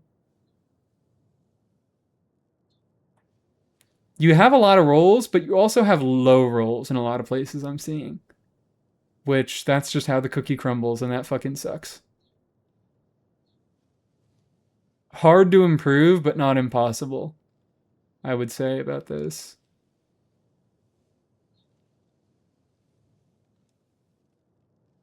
I like it. Funny mannequin build. Alright, what the hell was I talking about? What in God's name was I talking about? I always forget when I'm doing reviews. I immediately forget about what I was actually talking about. Let's go do some more artifact routing so we can get some more Mora. Cause ooh baby, we need it. Ooh good lord above, we need it. This is also a very cool thing about Mizuki. Llama VA stuff? Oh yeah. I mean, I think I was done talking about Llama VA. It's cool that she's Poison Ivy though. I swear I thought she was Poison Ivy in more projects than just the new Lego game. I swear I thought I saw her listed as another Poison Ivy role, but maybe I'm wrong. Is Variety Stream dead? Variety Stream is probably going to happen a little bit later in this stream. But for now, I'm just doing Genshin. Like, I don't have that much planned for Genshin today. I just wanted to ascend my Mizuki. I wanted to talk about her. I wanted to talk about Stellar Conduct more. Because at a baseline, I think I've been pretty negative about Stellar reactions, but I do think after some reflection that Hoyo has... I hope that Hoyo has learned. My initial impressions tell me that Hoyo has learned from Lunar, and they're being more flexible with Stellar. VAs, the streamers, and I think maybe I was done talking about all my points, and that's why I was alright swapping topics to reviews. Sweet dreams. And Mika, yeah, we have to pull Mika. That's what I was talking about. That's what I was fucking talking about, is pulling Staff of Scarlet Sands. I am not pulling Mika anymore because I have a goal.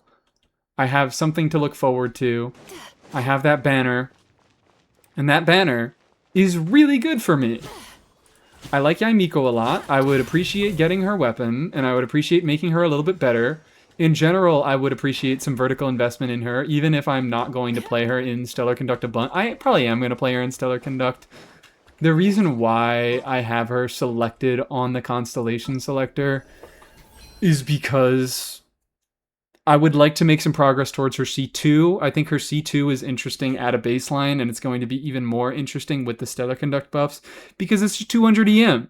It's a permanent 200 EM. Not relying on Stellar Conduct, she just gives 200 EM to herself and your on-fielder, and she deals more damage at a baseline because she unlocks her level 4 skill. But I am also getting this Constellation here because I do have plans to play, like, if Cryo Traveler enables those reactions, I have plans to do, like, Sino Yaimiko shit, Risley Yaimiko shit. I do want to use her as a Stellar Conduct off-fielder. And that is obviously a very good constellation to use her as a Stellar Conduct off-fielder. Staff of Scarlet Sands for Mika, true. True and real. What if you pulled Lohan's boy pole instead of Sino's boy pole? Just saying. Have I shit on a... No, I have. I was gonna ask if I've ever shit on a weapon more than I've shit on Lohan's signature. That thing's real rough. Like, I already don't like weapons at a baseline. I don't really go for many weapons at a baseline. And Lohan's weapon is especially a weapon that I don't care about. Because it is a small increase. Like, I'm not particularly interested in Lohan, but even if I was interested in Lohan, it's not a particularly large increase for his teams because a lot of his team's damage don't come out of him, and it's heavily restrictive. If I am pulling for a weapon, it is either because it is Emily's weapon or because it is a weapon that can be used in a lot of different scenarios and that is not limited to one specific character. I get buffing weapons or like weird supportive weapons that can like convert stats, that can be used on 4-star characters, and Lohan's weapon is just nothing like that. It is hyper-specific to him, it is hyper-specific to Hexerai teams. It's just... Are we building Hybrid Raiden too with Staff of Scarlet Sands? Probably. Probably at some point. I'm not, like, so excited about doing that. Anyways, I am not artifact routing anymore. Where else can I route? Oh, I never did this route. I'm not so excited about Raiden Staff of Scarlet Sands. I'm more excited about, I think, Rosaria. Let's go into the units. Obviously, it is going to be good on Sino, and I care about Sino. What is the cooldown on its effect? Let me double check that. Staff of Scarlet Sands. Hybrid Raiden would go hard in Stellar? Yeah, when they fucking removed the reaction damage. That would go so hard. Never mind. There is no cooldown. It's whenever an elemental skill hits opponents, you get a stack. I thought there was a cooldown on it. But I guess that's to make Sino be able to build it up as much as possible. Because all of his, his Duststalker bolts are considered elemental skill damage. So that means he can max out the effect using one empowered E. Because his one skill hits 4 times, and there's maximum 3 stacks on the effect. But what? Who am I excited about it on? I'm excited about it on, I guess, Anefa? Not really. I know that it is a good weapon on her, but I don't care that much about min-maxing Anefa damage, because it doesn't really open up many... It does open up build opportunities, because it makes her go EM instead of attack, which is kind of interesting. But... in general, I just don't like... Anefa does enough damage. I don't really need to min-max her that much further. It could be funny. Not really funny on Eat Lua, but potentially. I don't know. I don't own him, so I shouldn't really be thinking about that.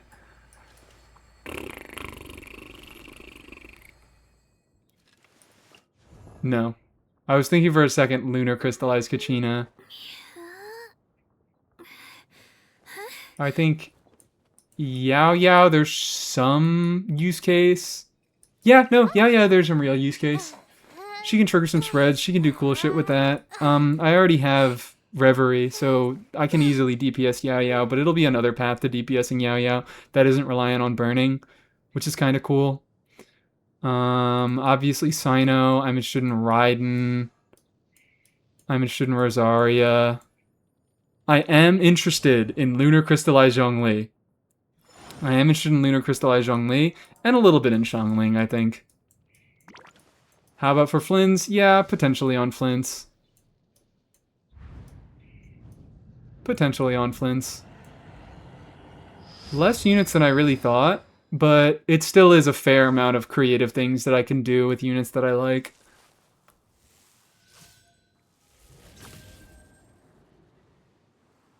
My Hosier me just fell in love with your me and Tomodachi. I'm so happy to hear it.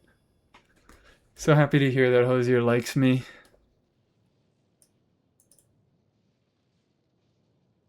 I don't like that they removed the damage entirely. What do you mean?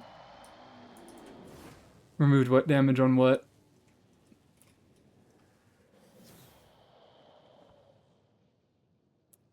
Beep boop beep bop.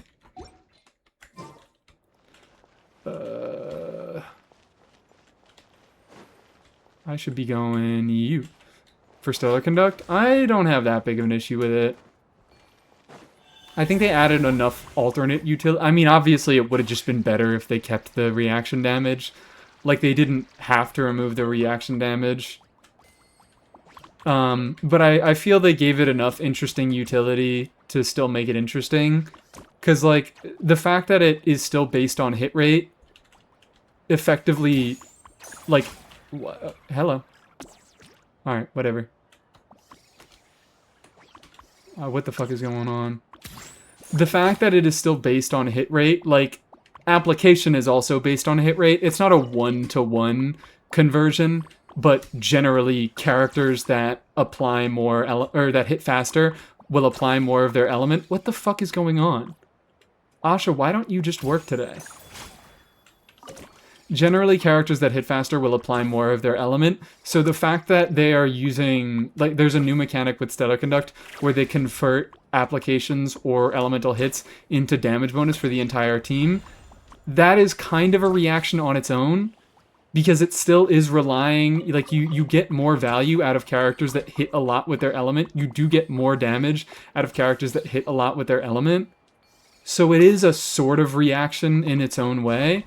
And the fact that Genshin doesn't really have a reaction like this, a reaction that boosts your damage based on how often it is triggered, I think that it's kind of cool.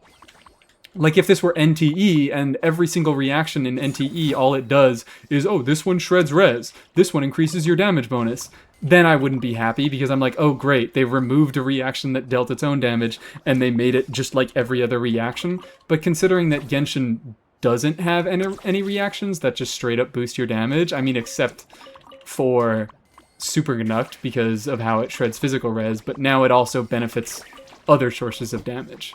I think that there's space for that kind of design to exist. Whee. Is it cool that they're... I mean, it's not cool that they're locking this behind a 5-star initially, but we'll see how they handle it with the Cryo Traveler and with 4 stars. But I think that it is a real and interesting thing. I think that it does act similar enough to existing reactions, but it does its own thing that we kind of can consider it as its own reaction. It's not crazy complicated in the way that it's balanced, because one stack gets you 28% damage bonus, and each stack after that only gets you 1% damage bonus. So a lot of the basic effect of the mechanic is just giving you a bunch of damage bonus, and extra application beyond that doesn't matter as much. But I think that that's also cool because it gives less room for them to, like, just uncreatively put out a unit that, oh, maybe if they designed it in a way where the first stack gave you 10% and every stack after that gave you fucking 3%, and you could get up to a maximum of 40, it would be there would be a much heavier incentive on units that hit fast. And then we would probably get a unit. Like, we would likely not get a bunch of units that... What am I trying to say? We wouldn't have currently units that could hit the maximum cap, and they would likely design a future unit around being able to hit that cap, and thus, yeah, it would be technically possible to hit that cap, but you would need this new unit to get it. I'm all feels crafting about this, so it's very, very possible that the units we have in game would be able to hit that cap. But the fact that they are designing it in the way that they do, I think, is a less restrictive design. It leads to more creativity, and it leads to less space for designing a problem and then selling a solution to that problem. Does that make sense? I don't know if I'm making any sense here.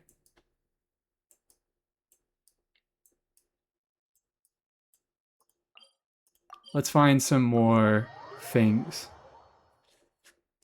Let's find some more things. Let's find some more artifacts.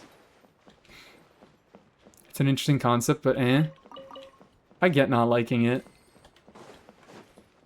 But I think that out of all the reactions that exist, like out of all the new reactions that specific characters enable, I think Stellar Conduct is easily the best.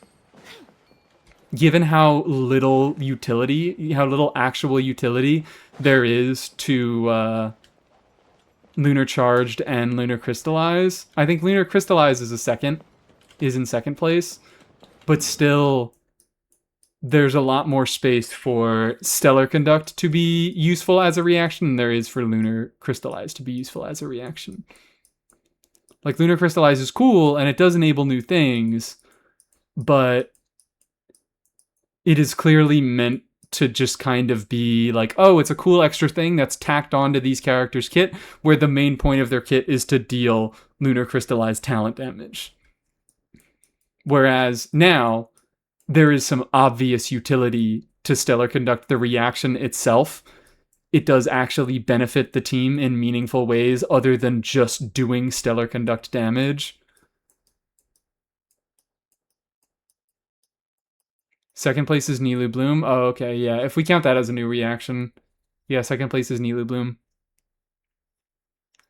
But given the restrictions with Nilu Bloom, I think Stellar Conduct is going to be less restrictive. And the fact that it gives damage bonus is like, yeah, is it a little bit lame that we're losing reaction damage and gaining damage bonus? So we're losing kind of a fun and interesting thing, and we're gaining just more damage on all of your existing characters. Number one, like I said before, we don't have another reaction like that, so I'm a little bit more willing to forgive it. And number two, that's just kind of the way that the game is going in. Reaction damage matters less and talent damage matters more. And there is going to be, like, it's going to be much easier to get utility out of those damage bonuses than it would be to get damage out of a Stellar Conduct reaction if it had the same scaling as, like, Lunar Charge did. Yunjin Rise. Don't know what that means, but Yunjin Rise. True. Bar is kind of on the floor. Bar is kind of on the floor. But that doesn't mean that I don't appreciate the fact that I can now limbo under it. Like, it's not a massive game changing. Like, if it were really my way, if things were to happen my way, it probably just would deal damage. Like Stellar Conduct, it would entirely replace Superconduct. It would deal the same damage as Superconduct, but it would now have all of these new effects added on. But this is what we have, and I'm going to take it over what we've gotten in the past, is really my main point about this.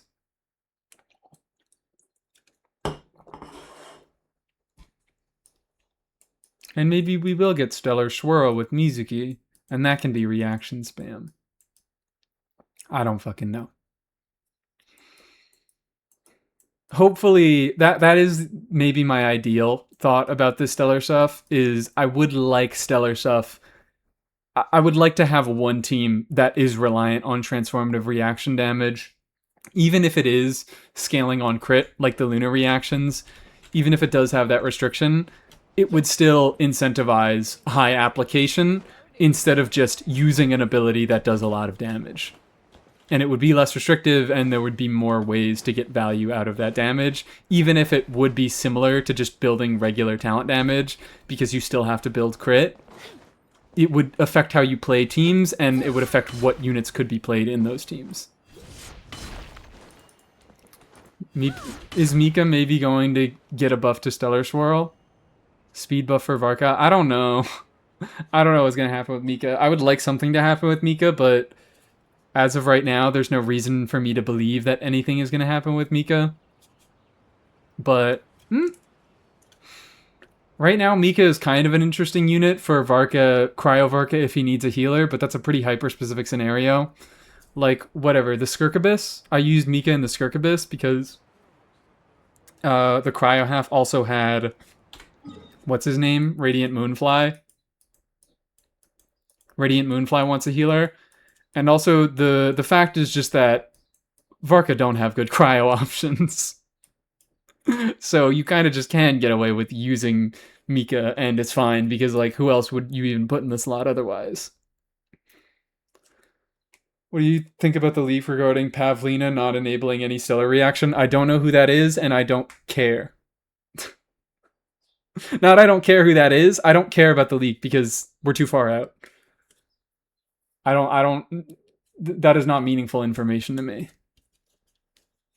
I think there's some interesting things to think about, like, ooh, maybe this year they're going to be making the stellar on-fielders enable the reaction and the off-fielders can't, so that Hoyo is actually motivating people to pull the on-fielders, but that's just scummy and shitty. If that were to be, like, if we were to get something like that, I would prefer making it so that maybe on-fielders can enable the reaction and they get the base damage bonus, whereas off-fielders just enable the reaction and don't give the base damage bonus.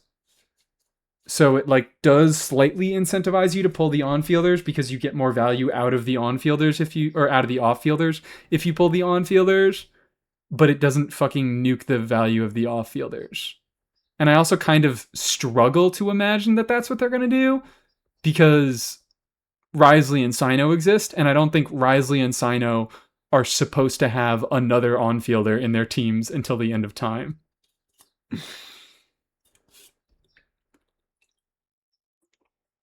I think that eventually we will get maybe not even a premium slot. Maybe their slot will just be Cryo Traveler if Cryo Traveler ends up enabling the stellar reactions. But I think we will get some off-fielder that enables Stellar Conduct for them, because if they just keep Sandrone in their team for the rest of fucking time, that's just weird. Maybe I could see it with Sino, because now Sino cons have quick swap value, but Wriothesley cons don't. Is this just another Wriothesley gets fucked for no reason moment? Maybe. Sandy, Sino, and Yai all have weirdly disjoint incentives to do quick swap. They do. They do. I did briefly mention that in my Stellar Conduct video, because they don't have incentives, but they have the ability to quick swap. Very few units have the incentive to do quick swap.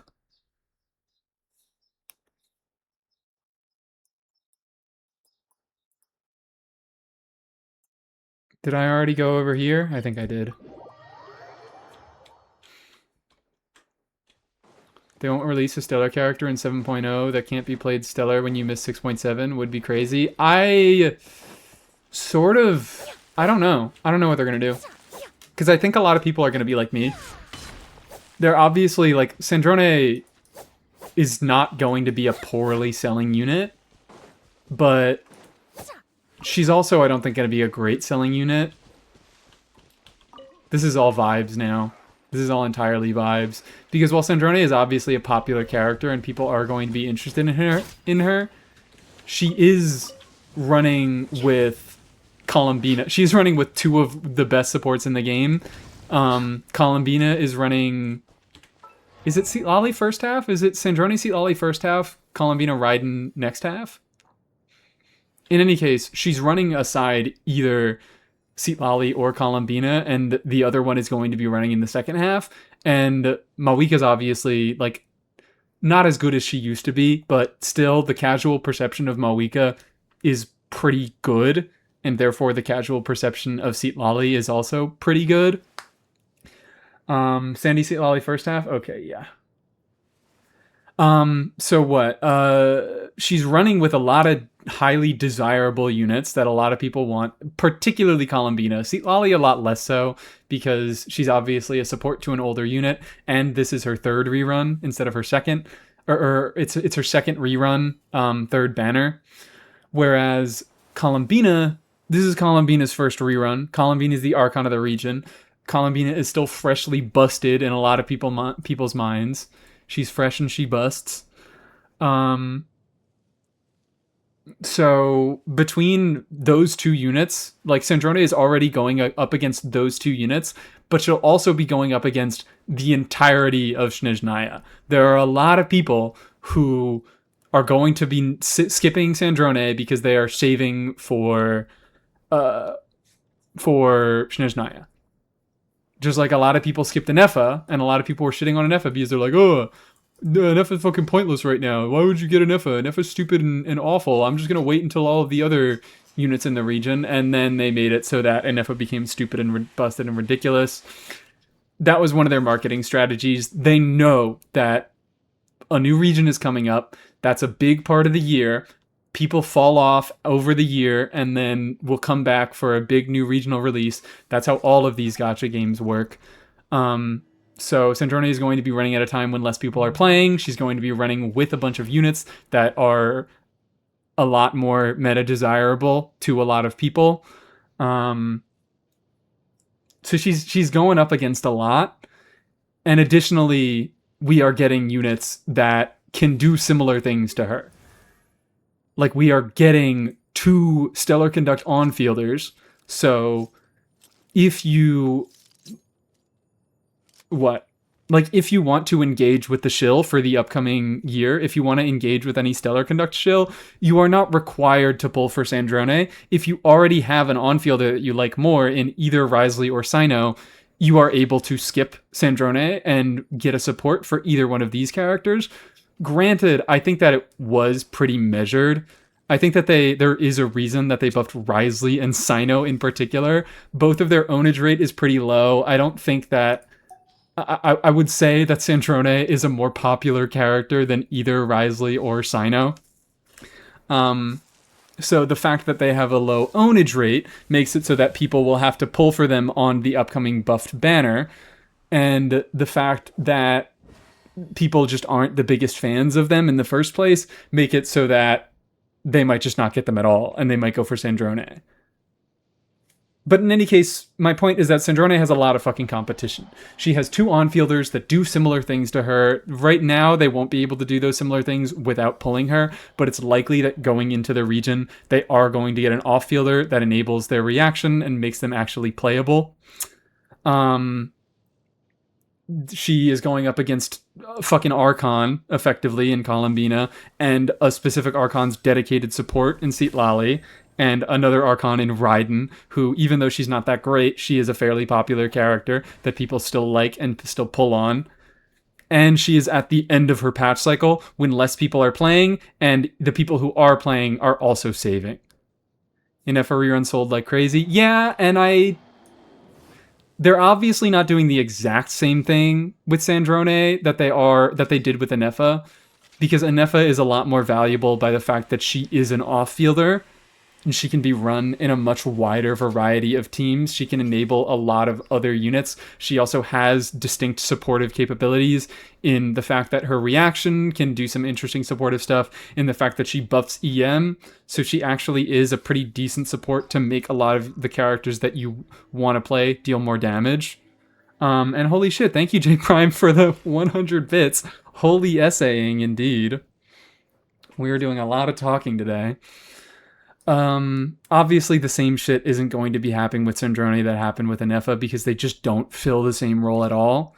But I think that they're kind of doing a reverse, where instead of making Ineffa not that great at launch and then buffing her over time and making her a lot more desirable at the time of her rerun, I think that Sandrone is more the other way around, where now, if you want to access a lot of the Stellar Conduct buffs, you do need Sandrone. No other character in the game enables Stellar Conduct, and the fact that they're attaching buffs to Stellar Conduct makes you need to pull her if you want to experience these buffs right now. So that's like really the only, like, besides she just is a popular character and people are probably going to be willing to go for her, that's like the only real thing that really incentivizes Sandrone, or that incentivizes pulling Sandrone. And also the classic Stygian stuff. But that's true of any character. The character is getting shilled. It's going to be harder to clear the higher levels of Stygian without the on-banner character. That's just true. I want to experience Sandrone, and good on you. I hope you enjoy her. Ryo as a character is decently popular. I think Wriothesley...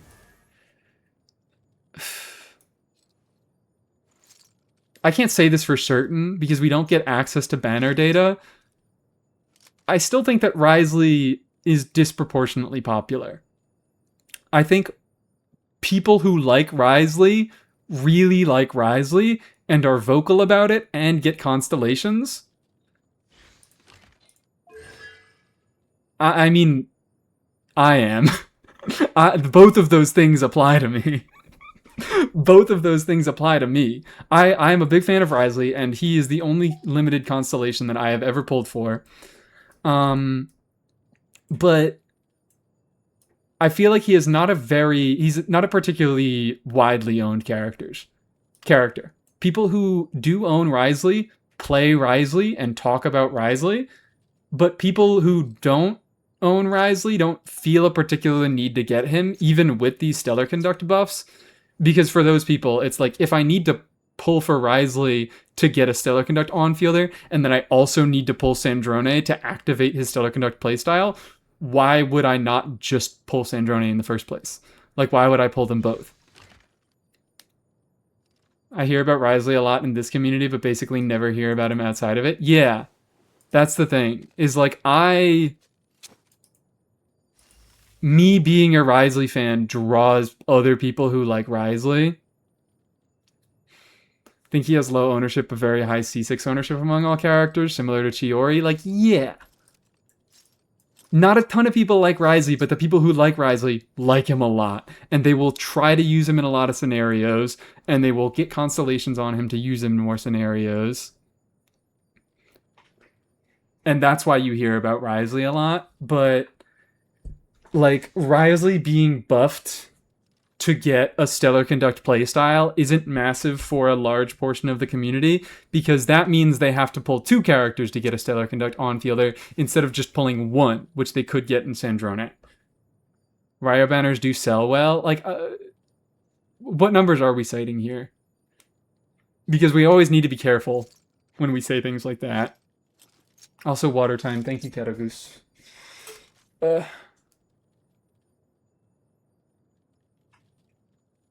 Like how people who play Gaming can't shut up about him? Yeah. Gaming fans really fucking like Gaming. Source vibes. We can look at... We do have some numbers. But again, these are numbers. Take these numbers with a grain of salt. Where is... What? Where's Paimon? There it is. Paimon.moe. Paimon.moe, baby. Like, we have these numbers. We have Paimon.moe for banner sale numbers, but these are not fully accurate because these only count people who log their own wish history. So these are self-reported wish numbers, and people who use these online services to track their wishes are much more likely to be more invested in the community and know more about the game, and are therefore more likely to care about meta. And also, if they are tracking their wishes, it's likely that they are trying to be smart with their wishes, which also probably means that they are more inclined to skip weaker characters and pull stronger characters. So, like, what? I was looking at the numbers earlier, and I saw, like, fucking... what was it? Like, Linnea banner outsold both Varka banner. Where is he? Both Varka banner and Nicole banner. Which, off of vibes, I don't know. I don't fucking know. Off of vibes, Varka and Nicole are obviously much more popular characters than Linnea. Although I do know that a lot of people got Linnea for their Geo characters. But, like, this does seem like data that was skewed by general meta perceptions of characters. And I feel like that's worth talking about. Again, this is all just vibes. Like, I'm talking about this and I'm saying, oh, I think that this is a website where people are generally more compelled to get more meta-relevant characters and skip less meta-relevant characters, but I don't even know that for a fact. Because, like, the data is skewed in a direction, but I don't know what direction it's skewed in. I just know that it is skewed because this data is all self-reported. It only counts people who will use Paimon.moe to track their wish history. I got her for my Navia. Like, yeah, look, people got her for their Navia. Which I think that was a big... I feel like that was a big misinformation thing. Because Linnea doesn't make Navia... Linnea makes Navia deal less damage, if anything. Because Linnea doesn't do anything for Navia. She just shreds res, which Navia already had a bunch of res shredders. It's just that we have a Navia team that deals more damage now. The graph looks like Gecko made people pull. Yeah, hold on. Where's the graph? 415. It kind of does look like that. It kind of does look like that, because usually you get ballooning in pulls around every first of the month, because that's when people get their free wishes from the shop and they do more wishes then. But you can see here that the ballooning was done on the 15th. Was there anything interesting that happened on the 15th? But to me, it just looks like, yeah, a week into the patch, this is when Stygian started. And then people pulled Linnea for Stygian. So that's another thing, is maybe this graph are people who are a lot more inclined to pull characters for Stygian. And Linnea was a lot better for Stygian. Like, it was a lot harder to do Gecko without Linnea than it was to do the current characters without Nicole or whatever. Abyss Reset was the 16th. That's another good point, is that Abyss Reset, yeah. So it was Abyss Reset, so people got more pulls here. But also Stygian came out. When did Stygian come out? Can we look up the, what was it, 4.5 or 6.5? I can't fucking count. 6.5 Genshin event calendar. Chaska mentioned, hi Kachina. Did we mention Chaska? I don't know anything about that. Thank you for the posture check. I pulled Linnea for the same reason as HSR Hyacine, the memes of veracity. I'm confused. I don't know anything about this. I am confused. Get the fuck out of here. I don't want to log in. Stygian Onslaught started on the 15th. Yeah, so this could be a combination of things. It could be Abyss Reset. It could be Stygian Reset. It could be Stygian started and people pulled Linnea for Stygian. I don't think it's necessarily that people pulled Linnea to clear Gecko, but I can't say that that wasn't a factor. What are we talking about? We're talking about unreliable wish data. We're talking about how Hoyo doesn't post official banner revenue numbers. So I'm looking at Paimon.moe, which is a common wish tracking website. But the issue there is that you do get numbers on how many people pulled on each banner. But those numbers are definitely skewed because the type of people who are going to care enough about Genshin to use an online tool to track their own wishes are a more dedicated player base that skews what types of thing that they will wish on. And I assume that this is a less casual audience, but I could be wrong about that. I assume that if you care enough about Genshin to actually pull on or upload your wish data to a website that tracks your wishes, I assume that means you are more invested in the game and you probably care more about meta. But I could be wrong about that. It could mean something else. I don't know. Me no know. Abyss and Stygian Reset is only 8 wishes. Yeah, but look at this shit. This is what I was talking about. 531. So this, because, the rest of the world gets their monthly reset before North American servers do. So what happens is, even though that the monthly reset happens on the 1st, most of the world does their pulls on the North American servers on the 31st. But this is a bulge that was definitely influenced by those 5 free monthly wishes in the shop. So, yeah, we should not underestimate the amount at which free wishes can balloon the amount of wishes that people do daily. You can look, and it's pretty consistently the 1st of each month. Okay, this doesn't apply. Or on the 31st of each month, because of how time zones work. On the 31st of each month, there is pretty consistently a bulge in how often people wish. 30th, and then the 1st. Look at that. There's a big fucking bulge there. There wasn't a monthly reset there. There we go. 31st, there's a big bulge there. 28th, pretty big bulge there. This is the only... This is the only fucking, what's it called? This is the only pattern that I have noticed that I am consistently... I am willing to attribute an uptick in pulls to a specific thing. And it's probably a combination of, what's it called? It's probably a combination of the free monthly wishes and your Imaginarium wishes. People do get more pulls from Imaginarium, but I think the monthly wishes are probably the bigger factor there. Where's another one?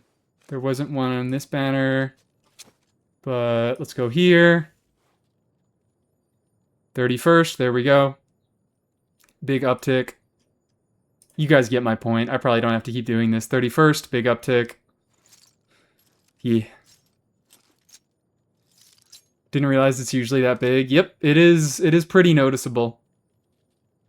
Because this is usually just like, this all... You can see, obviously, the biggest pulls are always on the first day of the banner, and then usually after that, it ticks down pretty slowly, and this is all people that are just pulling as soon as they get primos. As soon as they get 160, they'll do a fucking pull. So then, there's a big uptick in the fact that, oh wow, I immediately get 5 wishes, and I do all of those at the same time. They stopped saying bulge? Yeah, sorry. Sorry. Data analysis. We love data analysis. Didn't realize it was that much. Yup. I love looking at graphs, so I have noticed that it was that much. I can't stop looking at graphs. It's one of my favorite things. I love me a graph. There we go. It was smaller here.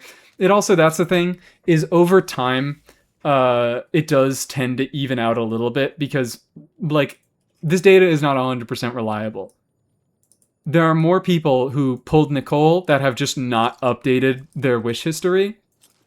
Like what? There was a very big boost in, originally Flynn's. I think Flynn's was at like 150,000 pulls or something like that. And then once Columbina came out, he got a massive jump in how many people had actually pulled him because there were a decent amount of people who pulled Flynn's and just didn't bother updating their pull history until they got Columbina. So there definitely are missing reports here, and that's probably going to be the case. Like, there's probably going to be a little bit of a jump in people who pulled Nicole once we get 7.0 and once more people come back to the game and start updating their history more. So yeah, we have a lot of incomplete data, and people who pull as soon as they get 160 primos are also much more likely to update their history a lot more often because maybe they're checking their pity more often. Because if they don't want to manually count it, they can easily just put it into Paimon.moe and it will tell them, okay, I have this many wishes until I hit the character. We always got to keep in mind this graph is mostly meta players. I was saying before, it is skewed. I don't know the direction it's skewed in, but it does seem to be that generally more meta-inclined players will be updating their wishes more. But also just in general, even more casual players, if they hear that a unit is busted from a meta player, they might be more willing to pull that character, even if they don't need that character. They might be more inclined to pull that character because they hear, oh, I make my character deal 1 million more damage. Like all the people who pulled fucking Linnea for Nicole, or for Navia. Even though Navia, like Linnea doesn't help Navia deal any more damage, Linnea makes it so that Navia deals less damage in her teams. But people still heard, oh, my pulling Linnea will make my Navia teams better, I gotta get Linnea. Even though, right now, I think Durin was a bigger support for Navia. Because he did off-field damage while also doing more supportive stuff for Navia, while not fucking with her teams as much, and still letting her contribute a large amount of the damage. But people here, Linnea will make my Navia deal more damage, now I pull Linnea. Not to shit on anybody who did that here. Graphaholics United. Is this the same as solo Ryo Inflatabyss clears from what I've heard? Yeah, probably. Like, people who get C6 Risley are more inclined to do solo Risley clears and are also probably more inclined to upload their data. So a small amount of people doing solo Risley clears can overtake Abyss clear data. Yay, data analysis. People who did a bunch of fucking pulls, people who spent a bunch of money on the game, or even if you didn't spend a bunch of money and you just spent a bunch of time and put a lot of effort and love into your favorite character, and then you did a solo clear with him, you are more inclined to put that clear into a database because you're more inclined to put that clear into a database than a person who just pulls units at C0, doesn't care that much about meta, maybe doesn't even get full clears on Abyss. because you care about your character more and you care about people seeing you clear with your silly C6 solo clear. Just like people who post their Abyss clears, it's kind of hard to be like, whenever people talk about, oh, in Stygian, if you go and check your Stygian clears, there's this person who cleared with nothing but like C0 4-stars and 4-star weapons. And it's like, yeah, they did clear with those units, but the reason they posted that clear and the reason that that clear got traction is because that's an impressive clear and not many other people can perform at that level. That's a really difficult thing to do. So to fucking suggest to come into my stream and say, oh, well, this person did it with C0 4-stars, so you should be able to do it with C0 4-stars is just not realistic. Because they posted the clear because it was impressive and because they're good at the game. I love skewing data. It's the best. It's the best. It's one guy doing solo Risley clears on 40 all. It's true. Remember, guys, skill level does exist in your gacha slop. Yorp. This game has a lot of skill. Even the like lowest skill characters, there's a lot of skill involved in rotations and things like that. To be able to funnel your characters correctly, to be able to even like build your characters correctly, that is a skill. Knowledge is a skill.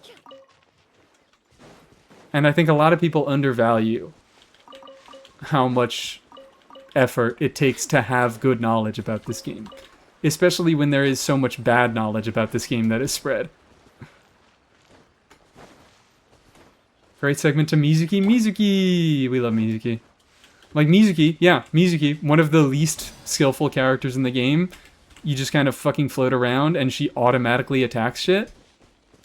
But there is still skill to building her correctly. There is still skill to making proper teams where you can get good rotations and you can make the things that you want to happen. Still need to learn how to book in Abyss. Like, booking is a skill. Even though booking is not a particularly difficult tech, to know that booking exists and to be able to use it effectively is a skill. Anyways. People asked me to DPS check this team, so let's go do that.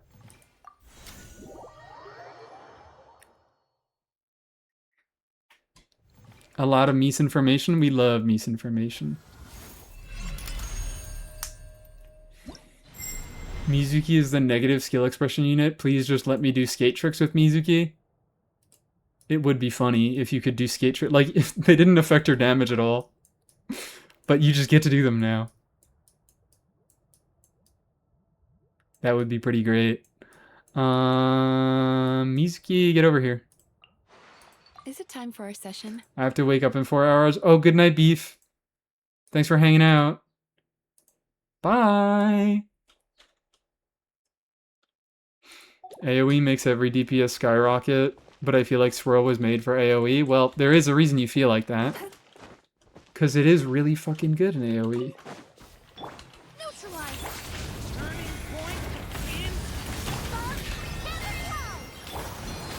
Sweet. Look at her go. Also, I found out some what the fuck? I found out some fun targeting stuff about Mizuki burst. Oh fuck. I should have bursted first. I'm an idiot. Energy needs are not met. Energy needs are not met in this team. Mizuki generates negative energy.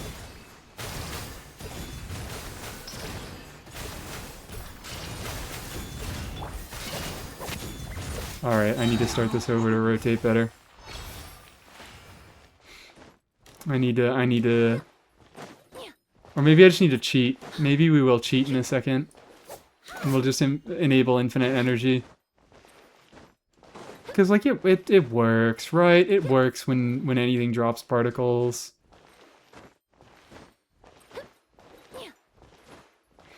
Imagining Mizuki doing Mario Kart Wii tricks off of ledges. This does about as much damage as my Mizuki Bina Yai Sucrose on Catalyst only. Glad to see Mizuki is always a flop. Yep. She's also geared right now. Not that it really matters that much because Mizuki is not going to deal that much damage regardless. But she is currently geared with crit stats So, like, she does not need any crit stats right now. She deals no fucking crit damage of her own. She deals no talent damage of her own. It's pretty much just reaction damage. So I am sacrificing a little bit of reaction damage to deal basically 0 talent damage, but she's about to get an update, and she's about to get actual talent damage, so hooray. In any case, this team came about because I wanted to make use of her full party swirl damage buff, even if it's not that impactful. I just want to be able to run her with Animo units so that they can benefit from the swirl damage buff, and I can get a little bit. I can pretend that she's being useful. And you know what? Maybe she is being useful here. Surely that does matter. Surely it really does matter. Turn that frown upside down. Yanchan, Taechan, let's go! Whee! Whee! I also found out that Mizuki's charge attack is like hilariously quick. Yeah, look at this shit. I'm at almost 200 ER Durin, 183 ER Prune in double Animo, and it's still barely not enough energy for both of them. She generates negative fucking particles. I don't know what your problem is, girl. Fresh and floral. Neutralize. You know what? This is looking a little bit better. This is not looking a little bit better. I'm just gonna go cheat. I'm gonna go cheat.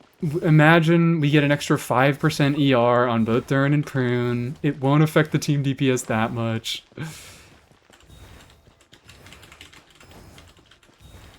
You dare run Durin with under 200 ER as a solo pyre unit? I don't know what it is. I have never needed this much ER with Durin. It's something about Mizuki. She's got a fucking energy black hole or something. Is there more energy generation with more enemies? Yes. So, like, this is enough ER to function in Abyss. But, like, not in Stygian. You saw in my Stygian run, it was a little bit rough. But something about Mizuki. Something about Mizuki. Don't know what it is. I'll rotate as if, like, I'll stay on field with Prune so she can catch her own particles. I'll rotate as if we still had energy needs.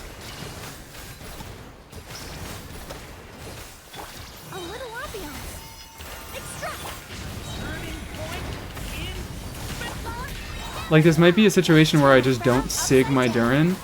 And it doesn't matter that much in this team because Mizuki doesn't benefit from Durin's attack very much. The attack buff that his weapon gives. And he is also dealing a lot less damage because he is on Hex Set. He's on the supportive Hex Set. He still deals significant damage, and his sig definitely helps, but it's less important. So we could take that off. We could throw him on, like, Fav. Or, we could throw him on Zyphos. How do we feel about that, guys? Zyphos Durin.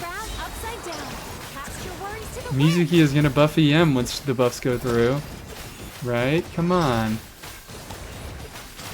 Come on.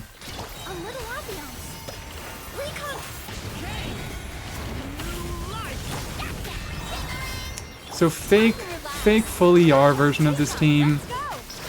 Look at that. Look at that. I'm also cheating a little bit because Mizuki does not have enough ER to burst every rotation, and she's not particularly close. I do get some damage from Mizuki burst. It is some talent damage. It is more swirls. The swirls matter more. How much damage are her swirls even doing? It's hard to tell. I believe... I can't tell.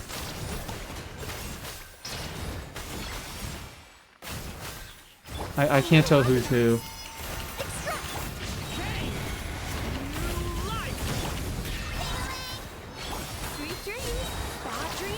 But, like, Mizuki personal damage is going to matter in this team. The full party EM buff won't really. I'm trying to tell. I think she's doing the 70Ks, and Prune was doing... I don't know how much Prune is doing. Prune doesn't deal that much when she's not buffed.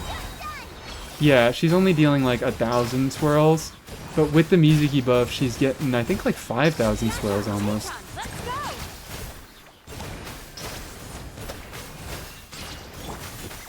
Anyways, I do really believe that your name is Misinformations because I feel like I just don't believe that you run 150 ER solo Pyro Durin and it works. I just don't think that's true. I think you're lying to me. I feel like every patch since he's come out, his ER needs have gotten 5% higher. Prune is very close to Mizuki's DPS, and yeah, and fucking Mizuki hasn't even gotten buffed yet. Mizuki is about to get some real talent damage. It's not going to be crazy real. She still wants C1 to make it much more real. Maybe it's 3 favs? Perhaps it is 3 favs. Can you try it against 2 enemies? Sure. Even though I just quit out. We can try it against 2 enemies. Hey Mies, what buffed? What buffed what? If you're wondering how Mizuki's gonna get buffed, I have some great news for you.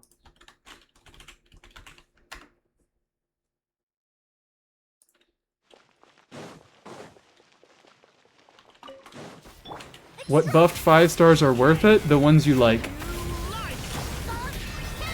What am I doing?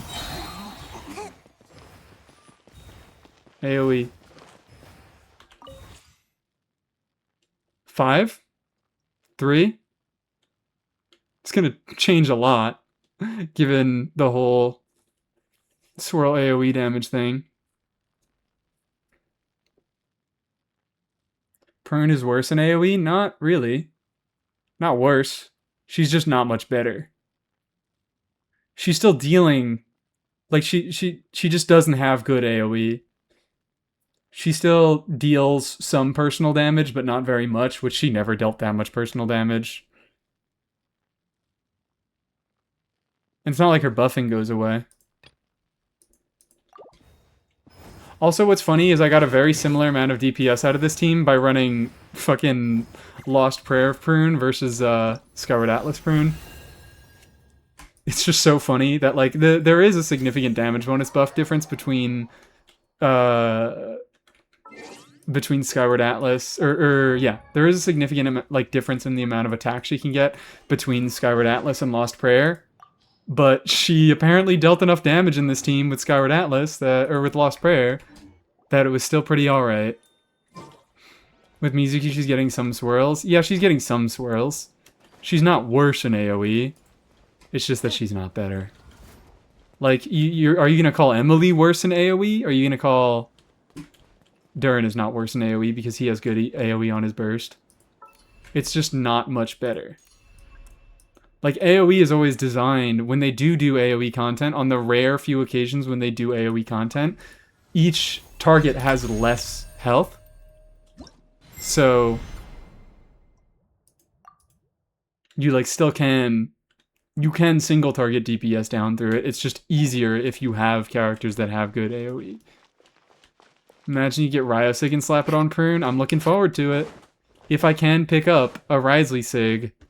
You know where that's fucking going. You know where that's fucking going. Swap dummy. Yeah, we'll do 2 first.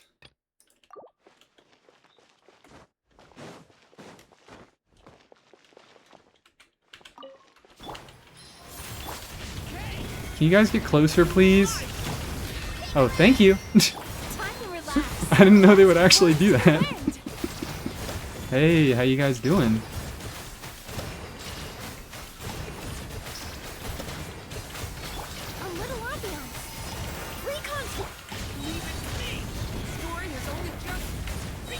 Cheating time.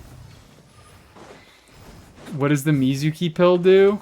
It makes you float around like this.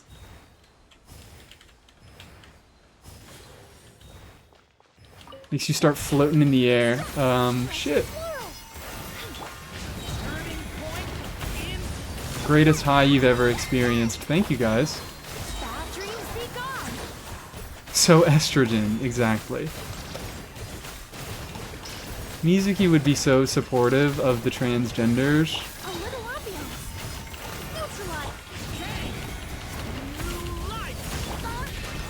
You can test the dummy and multi-target now.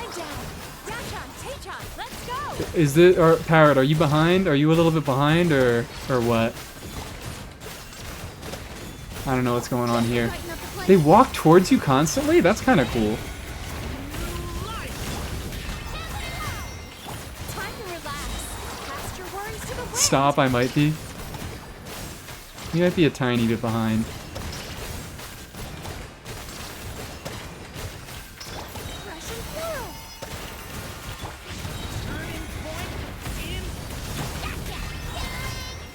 Sweet dreams. Bad dreams be gone. I don't think it'll go up that much from here. Especially like Emily's AoE potential. It doesn't cap out with 2 targets, but like 2 is much better than 1, and then getting a 3rd target doesn't matter as much. Maybe it will with the swirls, I don't know. But also Mizuki is only level 80, so the swirl damage is not as good right now. He's just not as good right now. But you can see that a lot more of the team's damage is now going towards Mizuki, and that's only likely to improve if we do triple target. Let's do triple. Have you tried Xion on Overwatch? I have. This will brighten up the place. She is enjoyable. I don't know if I will end up playing her long term, but she's fun Time enough. to relax. Cast your worries She's to one of the wind. my preferred DPSs. Like, out of the ones that they have introduced recently, I think I like her better than most. Sweet dreams. Bad dreams be gone. She's quite balanced? Yeah, she is. When I originally first tried her, I was like, wow, this character feels like she sucks, but no. It was just that I needed to get kind of good at using her. A little ambiance. Neutralize.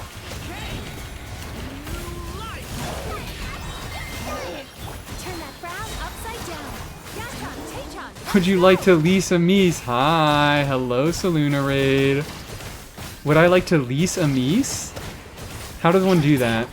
I didn't know I was up for lease. I didn't know I was available for rental. Hello, how are we doing? Sweet dreams. Everybody give Saluna a follow if you somehow are not already following Saluna. How are you doing? We're Mizukiing. We are Mizukiing. Yeah, you can see damage. It actually went up by another similar amount. But single target, still 70k. Shit, who did I send money to? Who did you send money to? I don't know. I'm afraid. Was it one of the other 11 Mises? I sure hope not. But hello, what were we? How are we doing? What were we doing? That felt like a short stream. I swear. I was looking in your stream a little bit before starting mine. We're doing some Mizuki testing right now because I've finally bothered to build my Mizuki. It's still a little bit rough because she's not level 90. So the swirl damage is a little bit rough. And also I'm on a crit build. I'm on a crit build because I'm building her for the new buff version of her. I realized, I was like, wait, holy shit, I don't know why I'm not focusing on Mizuki more, because originally I started off building Chi-Chi for the buffs, and then I was like, wait, Chi-Chi, like, I'm still not really going to have a use for her if I'm not pulling Sandrone next patch, whereas Mizuki, all of her buffs are base kit, so I don't need Sandrone to activate them. Showed off some stuff for the polearms dire clear, and then planned a Lohan video. Ooh, Lohan video. I'm excited for that. I want to see a Lohan video. I have seen such little Lohan content, and I love watching content about units that I didn't get myself. 212 DPS, yeah! See, by who? Mizuki whoops her fucking ass. But I am interested to see... Let's do 5 now. And let's see how much of the team's damage we can get to be Mizuki's. Come on, guys. Get closer. Thank you. Brighten up the place. Am I late with the raid? No. Absolutely not. Oh boy. Oh boy. Oh boy. This is something. Maybe we replace Prune with Venti here? I mean, maybe we replace Prune with Venti always. Cast your worries to the wind.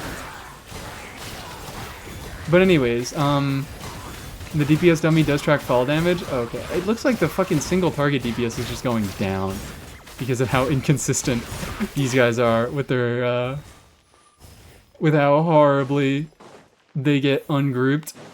Mizuki personal DPS went up though. Alright, I just don't think that's gonna work. I feel like with the Mida Churls, we're gonna get the highest DPS we can. What about Farazan? We could do a little bit of Farazan testing, but in any case, I want to talk about this team for a second. I wanna introduce this team to the Raiders because I think it was funny and I think it was awesome. Initially, I was running this team just because I like Prune. I want to use Prune. I thought it was funny that I could use Prune and Mizuki in the same team, and I could actually utilize Mizuki's buffs to give to Prune, make her deal a little bit of swirl damage, even though she doesn't deal much swirl damage. It's a little bit. It's nice. It's some extra synergy. Prune buffs damage bonus for the whole team. That's awesome. Initially, I had Albedo in the slot because Albedo is just the easy unit that you can throw in to make Hexarai units trigger a reaction so that Prune can activate her whole Hex passive thing.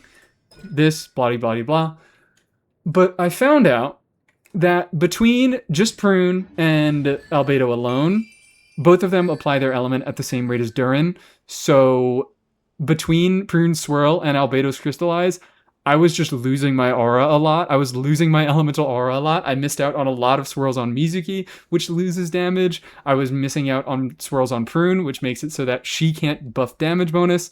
I was missing out on Crystallizes on Albedo, which means that Durin Res Shred was going away. So, of course, in the classic thing that you do when you are lacking Pyro is you throw in Emily. But I still was running into the problem of Mizuki and Prune swirling too much and removing the Pyro aura completely. But actually, that isn't a problem. I thought about this.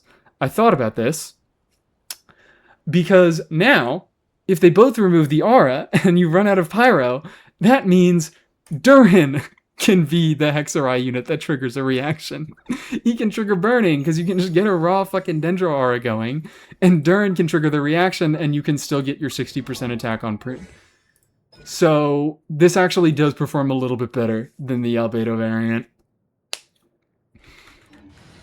Anyways, funny, awesome team that I enjoy, and I like testing silly little silly funny thing we're doing. Now what am I up to? We could do a little bit more Mizuki testing, but the fact that she isn't level 80, or she isn't level 90 is just a little bit rough. Let's get rid of the artifacts that I just got. Bye-bye. Give me Mora. Thank you. How are you liking Prune? I am liking her a little bit less than I thought just because of her stupid fuck-ass energy needs. They are so goddamn high. But, other than that, I've been enjoying her. Like, I've been enjoying a lot of the aspects of her kit about as much as I thought. I was excited for her because she was a unit that also posture check. Thank you. I was excited for her because she is a unit that could, she buffs, she gives a full party buff, she has an interesting trigger condition to that buff, and she can deal some significant personal damage of her own. It's not crazy, but she does have some real multipliers, and if you can meet her energy needs and still get a bunch of attack on her, there is reason to build crit on her. So I think she was just interesting as a combination of an Animo unit that has some interesting converted damage, that gives some full party buffs, that has some cool conditions that are fun to mess around with. And, did I say she can deal some personal damage already? Whatever. Just feels kind of way clunkier to utilize than I expected, but she's decent. Expected she's better at lower investment context, like for you. Yes, she's far better if you don't have a lot of constellations on your supports. She becomes a lot more interesting of a support if you don't have great best in slot supports or, constellations on your 5-star supports on your accounts. I just think she's cool. I think she's got a really fun kit, and I've been enjoying using it. And also, I haven't really found a use for this yet, but Prune's normal attacks are tagged as blunt damage.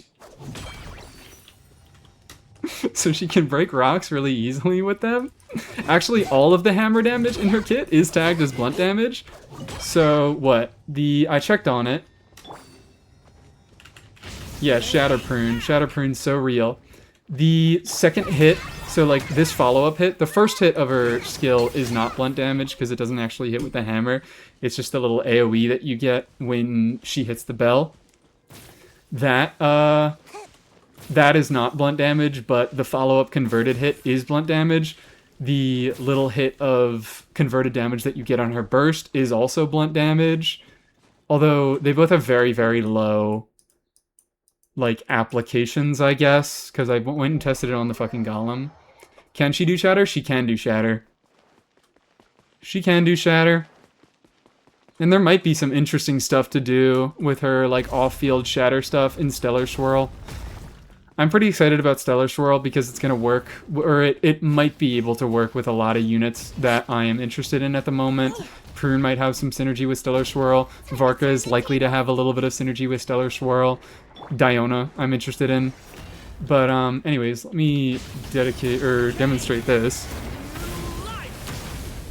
Boop. So the second follow-up hit, oh wow, never mind. Her normal attacks actually do a decent bit of blunt damage. But her burst doesn't really do much at all. One of those hits every other second. I was poorly prepared. It's really just not that good. It's a little bit of something, but it's not great for breaking shields or anything like that. But she can be decent at breaking shields on field, which I think is cool. What am I doing? I don't know what I'm doing here. But yeah, Prune... there are things in her kit. She is clunkier than I expected. That is a very good point. She is a lot clunkier than I expected.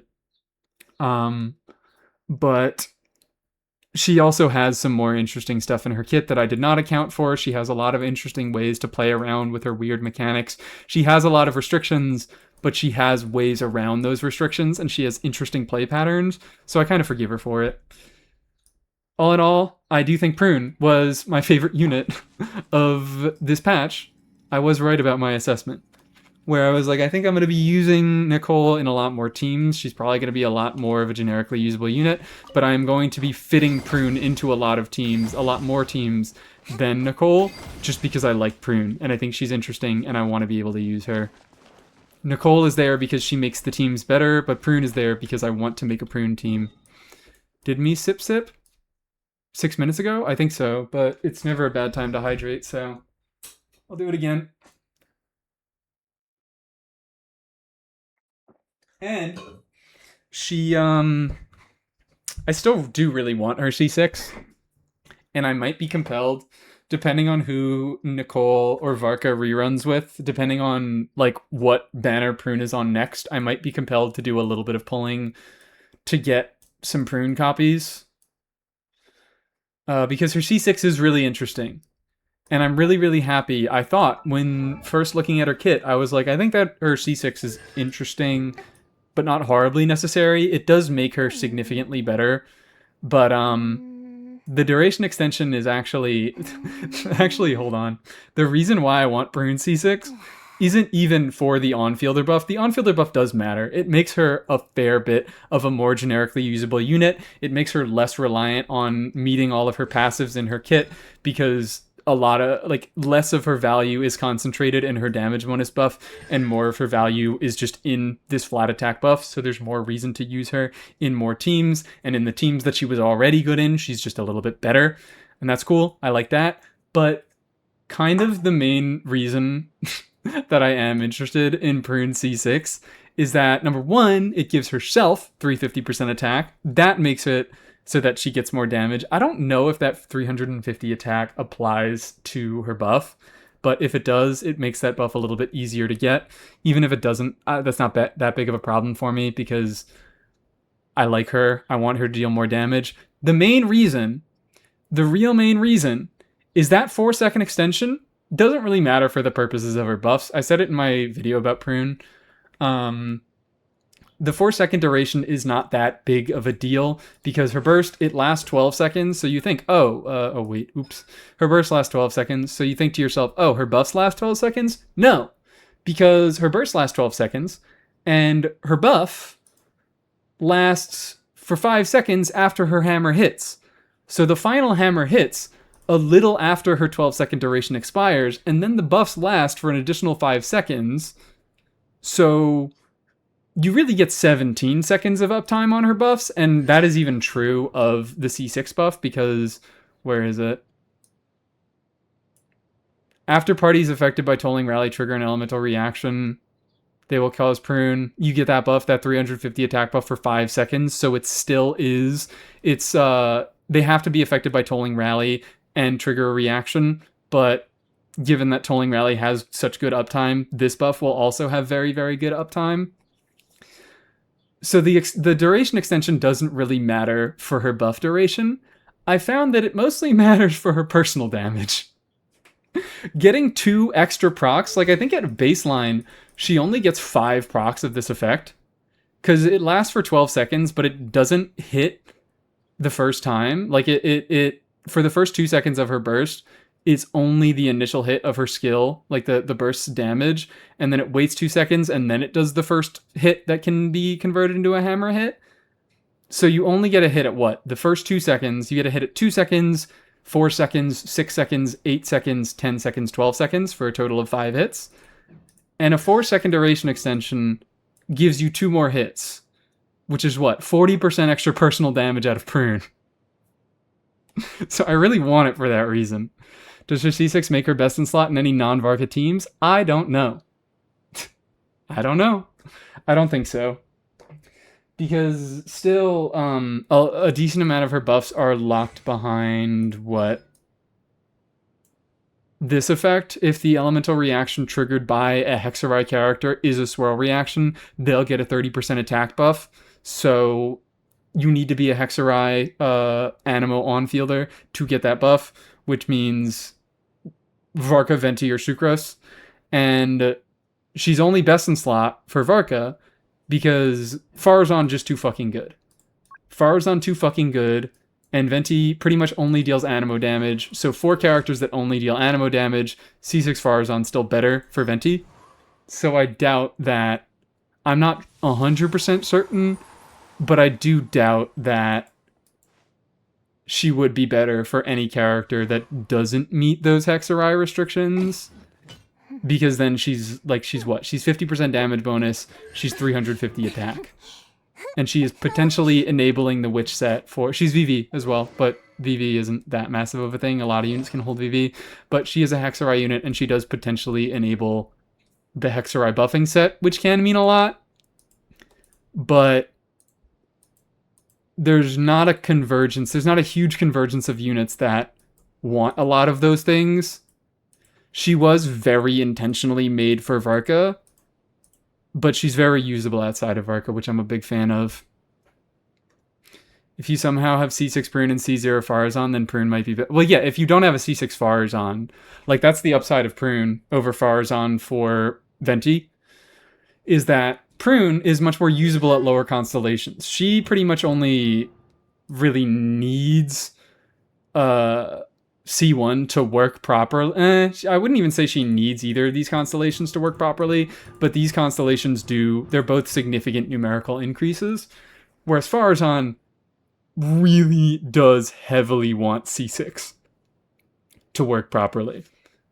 So Prune does have some constellation requirement, some constellation, you want to have some constellations on Prune, but the level to which you want constellations on Prune is much less to the level you want constellations on Farazan. So, like, a low constellation Prune beats out a low constellation Farazan. Is this a new 5-star? I wish. I actually don't wish, because the more creative kits are always 4 stars. And Prune is a really creative and goofy kit. Even if she's only really best in slot in one team, she has enough offensive stuff that she can be a reasonable option in a lot of teams. And I think that it's fun for team building variety, and it can be useful for endgame modes. You know, you can't use Venti, or you can't use Farazan on multiple sides. So even if you are doing two, I don't know, if you are doing a fucking Venti on one side, carry Sucrose on another, you can't run Farazan on them both. So you can run Prune on one, and she will be a very good option on both of them. What are we doing here? What are we doing here? What are we up to? We're almost 3 hours into the stream. Is Variety Stream dead? Maybe it's not dead. But I am now, since the raid came in. And I'm just in a Genshin mood today. I'm just in a serious Genshin mood today. Because I've been building Mizuki. How high can we get her? Notice how Varka isn't mentioned? Well, the point was Varka wasn't mentioned because he doesn't use Farazan. So I was trying to think of 2 units that wanted Farazan over Prune. Like, Prune is already best in slot for Varka, so if you're using Varka one side, Venti the other side, you don't gotta worry because you use Venti for, or you use Farazan for one and you use Prune for the other.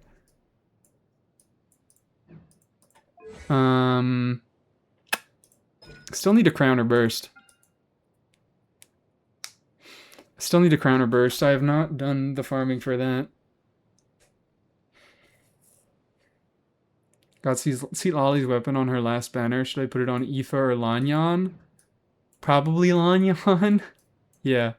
Yeah, definitely Lanyan. Because what? Aoife is really only able to use the EM part of it. Which, Aoife EM, it's not worthless on him. But the only real value that he gets out of EM is it buffs his own swirl damage. It buffs his own reaction damage, which EM has pretty diminishing returns once you get to the higher levels of EM that you build on Aoife. And he can't use the damage bonus on it. You can give damage bonus to an on-fielder when you create a shield, and he doesn't create a shield. Oh yeah, there's also his healing, but if you're not running for Arena, you don't really care that much about his healing. And if you are running for Arena, maybe you do care about his healing, but it gets fixed with Constellations. But if you don't have Aoife Constellations, it might be worth it. Let's do... I don't know what we do. I want to do more artifact routing so I can continue to get more, and we can maybe... Let's get Mizuki up a little bit right now.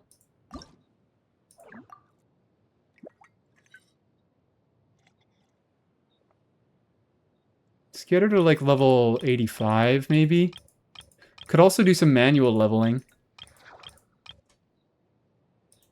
That could be fun. Have you tried Prune with Hypercarry Aoife? I have not, because Hypercarry Aoife doesn't really use Prune. The interesting part about Prune is that she gives full party damage bonus buffs, so I found that I often want to be using her more in teams that have multiple significant damage dealers, like this one here. In Hypercarry Aoife, you would just use Farazan. Cause what, like Aoife, he's not a Hexerite character, so he can't get access to that 30% attack. You're also going to have a more difficult time meeting this requirement to get another Hexerite character triggering your reaction so that Prune can do more damage buffing. That is Prune's general use case, I found. She is interesting in teams that have multiple damage dealers. So you can put her in a Hypercarry Aoife team, but she's not going to do better than a Farazan.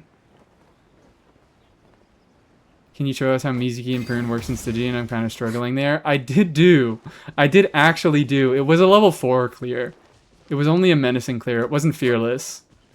But I did do a clear against Wolf with these two. I could do it again. I could run it again, see if I can get a better clear going. Ah! Leave me alone. Look at that swirl damage. Look at those 8Ks. I swear, I thought she was going to be doing more than this. I thought her swirls were going to be doing more than this. Surely the last 5 levels don't matter that much, right? Surely. Can you try on Fearless? I could try. But I got within like 10 seconds of clearing. To be fair, that was my first attempt. That was only my first attempt. That I beat Wolf, but I only had 10 seconds to spare. I don't think I have a chance with this team on Fearless. Yeah, I don't think... Tulpa is going to have a very hard time. Tulpa, I could change things around. I could do what? I could do... With Tulpa, it's just going to be an issue because Mizuki wants to be doing swirl damage, and she can't do that against Tulpa. But I could do, like, Nicole in this slot and then do DPS Durin, but that feels like I'm kind of removing the spirit of things. And Watcher is going to be hard with this team. But I'm going to do a quick menacing run just to show you. Just to show you how close it was. It wasn't, like, horribly difficult to do.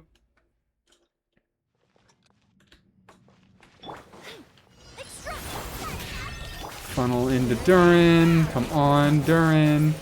Do normals, get your burst. Thank you very much. Whee.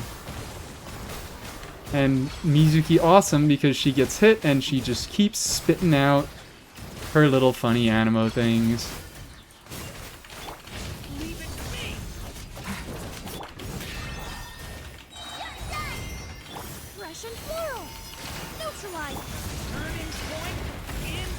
Downfield for a moment. There we go.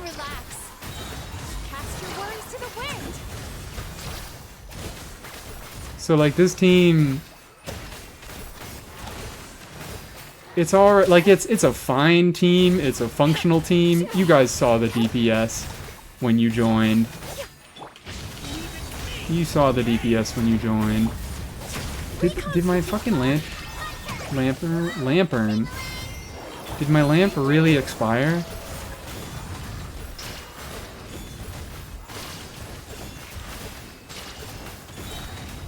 Whee.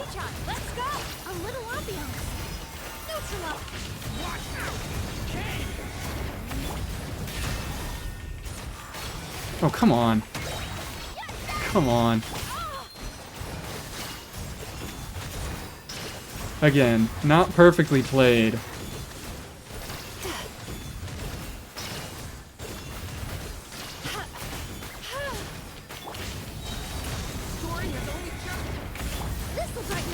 And pretty heavily carried by an R1 Emily and an R1 Durin. Wow, guys! Should I update my clear? What's her build? She's on EM crit, which again is not... I keep mentioning. People are asking about her build. It's not a build that currently works with how she exists in game right now. Crazy improvement. Thank you. Thank you all so much. It's not a build that works great with her current build because she doesn't have very much actual talent damage in her kit. She only scales attack, and her attack scalings are really not that good. Really not that great. But she is about to get some significant talent damage with her buffs. She's going to get EM scaling talent damage. So the general build path will be... She's still going to deal significant swirl damage. C1 is also going to make her deal some swirl damage. I don't know. This is why I really want to just learn how to use Excel so I can actually start calcing stuff. It might be possible that EM animo damage crit is the way to go for a little bit, but I am on EM crit. But likely she's also, in the future, I assume, given the fact that she's getting buffed and those buffs are not reliant on any of the new reactions being, or they're not reliant on Stellar Conduct, whereas all the other new characters getting buffed, they do have parts of their kit that are locked behind triggering Stellar Conduct. I assume she's going to get a little bit more when Stellar Swirl comes out, and in that case, obviously, reaction damage, the what, like lunar damage, lunar reaction damage, that doesn't scale off of damage bonus, so once she gets that damage bonus, this is, I can almost guarantee EM crit is going to be her build path.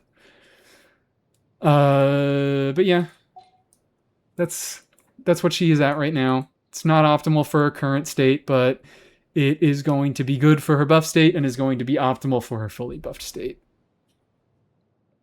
I have C2, I want to build her someday. C2! That's really desirable, because C2, she right now... Let me take a quick drink from the hydrate. I don't know if you've paid attention to her new constellations, but C2 right now, what she does is her buff state. I guess I am talking about this. I would like to push people towards watching my video because self-plug. I did make a video about the new buffs and how which ones are locked behind reactions and which parts aren't. But what she is going to get some personal damage on this coordinated attack where she increases the damage of either every third or fourth hit by 1000 EM. I think it's every fourth hit, which isn't crazy personal damage, but it is a decent amount of extra personal damage. Her C1 is going to give her an additional instance of 1000 extra animo motion value whenever she triggers the effect of it, and her C2 is going to give her an additional res shred for pyro, hydro, cryo, electro, and animo, 20%. Didn't even know she'd get buffs. Yep, she's about to get buffs. And that's why I'm building her, because until she got buffed, she wasn't really an interesting unit at all. There wasn't really a reason to play her over Aoife. Unless you had some constellations, but even then, there wasn't really much of a reason to play her, rather than you just wanted to play her. Now I'm excited for DPS Mizuki next patch. Ooh, is this a Mizuki review? I'll take a look at a Mizuki review. I'm taking the Mizuki pill. I'm always excited for a Mizuki. She was interesting to me, at least. Okay, she wasn't interesting to me, I should clarify. I didn't really think that she did anything meaningfully different than Aoife, and I didn't care about her as a character, so I didn't care to build her. Mizuki. Reliquary of Truth! Fuck yeah. Oh yeah, my weapon. My weapon. Wandering Evenstar. This is a banner weapon. If you don't have this... What do you do? I know Sack Frags is good just because it gives EM. Aetherlight probably ain't too bad given her ER needs, but also her burst isn't everything. Widsith probably also isn't too bad. The EM is going to be worth something. But Reliquary good. Reliquary good. Reliquary give a lot of crit. Reliquary give a tiny bit of EM. And that is good on her. We have 94, 191 on Gilded. Animo damage bonus goblet. Okay. So yeah, animo damage bonus goblet, especially because of Gilded. You're going to be getting a lot of EM, so EM goblet, a little bit less important. And animo damage is probably a little bit more important with the current buffs because all the personal damage she's getting in her kit is animo damage. Base kit buffs and C1 buffs are both animo damage. So for now, this is probably the optimal build path. Inazuma craftable. Yeah. Inazuma craftable has gotten a lot worse given the fact that a lot of Mizuki's best teammates don't use damage bonus. Hakushin Ring was her best in slot weapon when she was running like Farina or on Fischl type of stuff, when all of the units that she was buffing dealt damage that was affected by damage bonus, but she's likely getting to be like Columbina and Inefa. Columbina doesn't have negligible hydro damage, but Inefa does kind of have negligible electro damage. I assume Snezhnaya is going to be similar. So Hakushin Ring matters a lot less. 1 to 10, rate on how good she is, investing her for next patch. I don't fucking know. I don't know what other stuff you have on your account. But, constellations make her a lot more worth it. Like, a C2 Mizuki apparently calcs around, I think, like 140k with Columbine and Inefa. Because she does some significant buffing to them. She also gives a full party EM buff, which matters to both of them. So between her personal damage and her base kit, and she gets some additional res shred, the supportive elements in her kit make her pretty fucking nice, but also you can reach pretty high numbers throwing anybody on a team with Columbina and Nefa. So how much is that worth it to you? I don't know.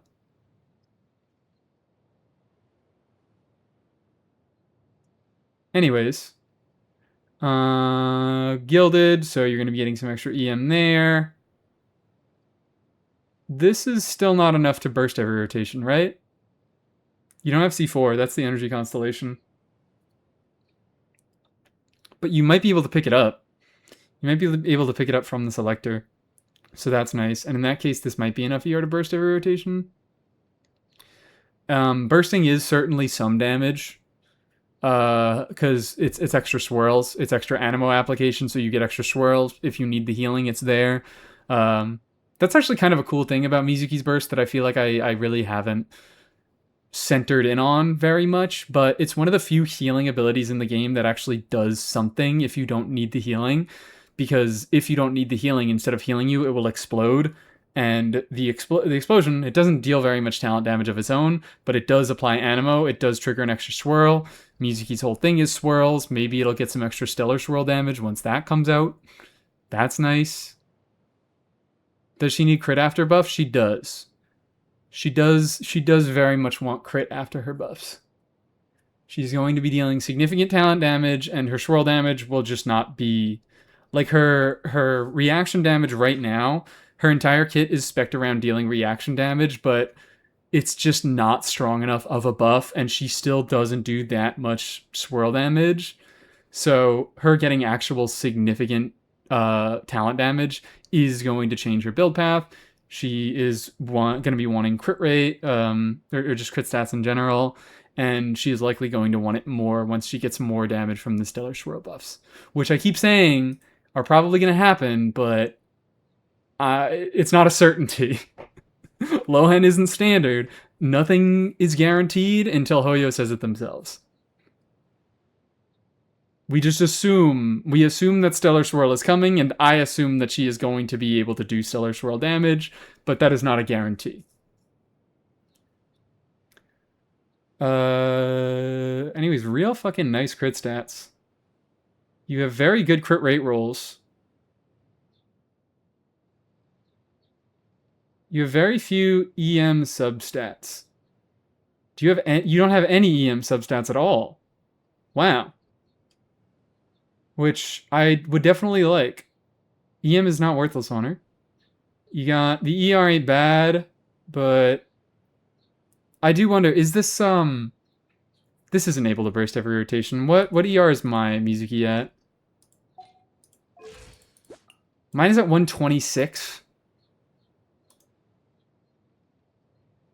141 actually maybe is enough to burst every rotation, but I also am running Prune in the team. So if you're not double animo, this is likely going to be... Which Mizuki doesn't often run double animo. I think it's fun to run her double animo because then her full party swirl buff actually matters a little bit. Not much, but a tiny bit. You're able to get a little bit of extra damage out of your other animo units triggering swirls. But if you're not running double animo, I doubt that this is enough energy recharge. I'll play with Farazan. Awesome. Great. Yeah, that was actually my thought. My first thought is what? I want to be running her with what? Columbina and Farazan. I was very interested in doing that. So she does have like actual supportive stuff in her kit, but I'm not completely ignoring the damage aspects of her kit. Running her with Farazan, absolutely going to have enough to burst every rotation. That's a tiny bit of extra talent damage. That's a tiny bit of extra reaction damage. That's healing if you need it. I know you said you tried Albedo in the Emily slot, but would anybody else be good there?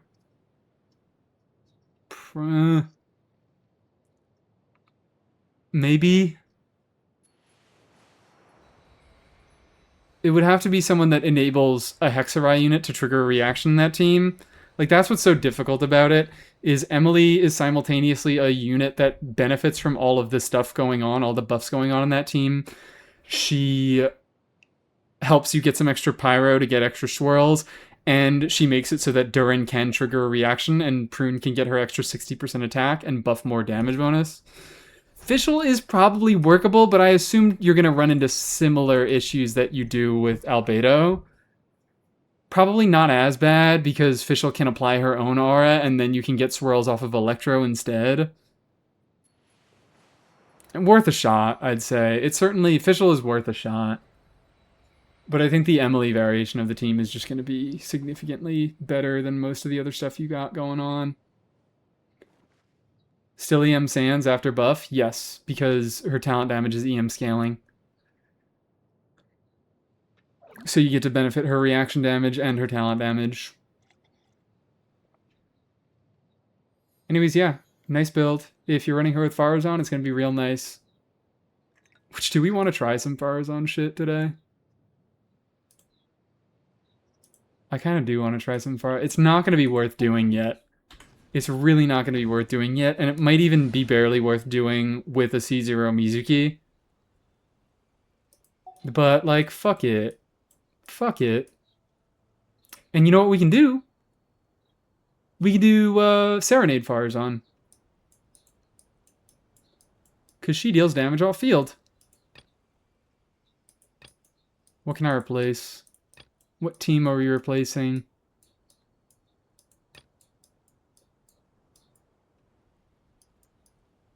Do I have this? I do have the same exact team in the same exact order 2 different times. I just love Aloy that much. Hey girl. How you doing? Fawuzan. I'm also missing a few talent levels, but that shouldn't really matter all that much. I eventually plan, I think I'm gonna do, should I get our burst up to level 8? I've been thinking of stopping it at level 6 because I've been leveling so many fucking characters this patch and I am so dry on resources. Huh. I don't sense any nightmares around here. It is just so rough. I think I do the same shit here. We do not VV. Not VV. We just silken you. Why Elemental Mastery? Why are we filtering for Elemental Mastery? What the fuck is that? So, I think I have enough artifacts to do both Columbina and Nefa.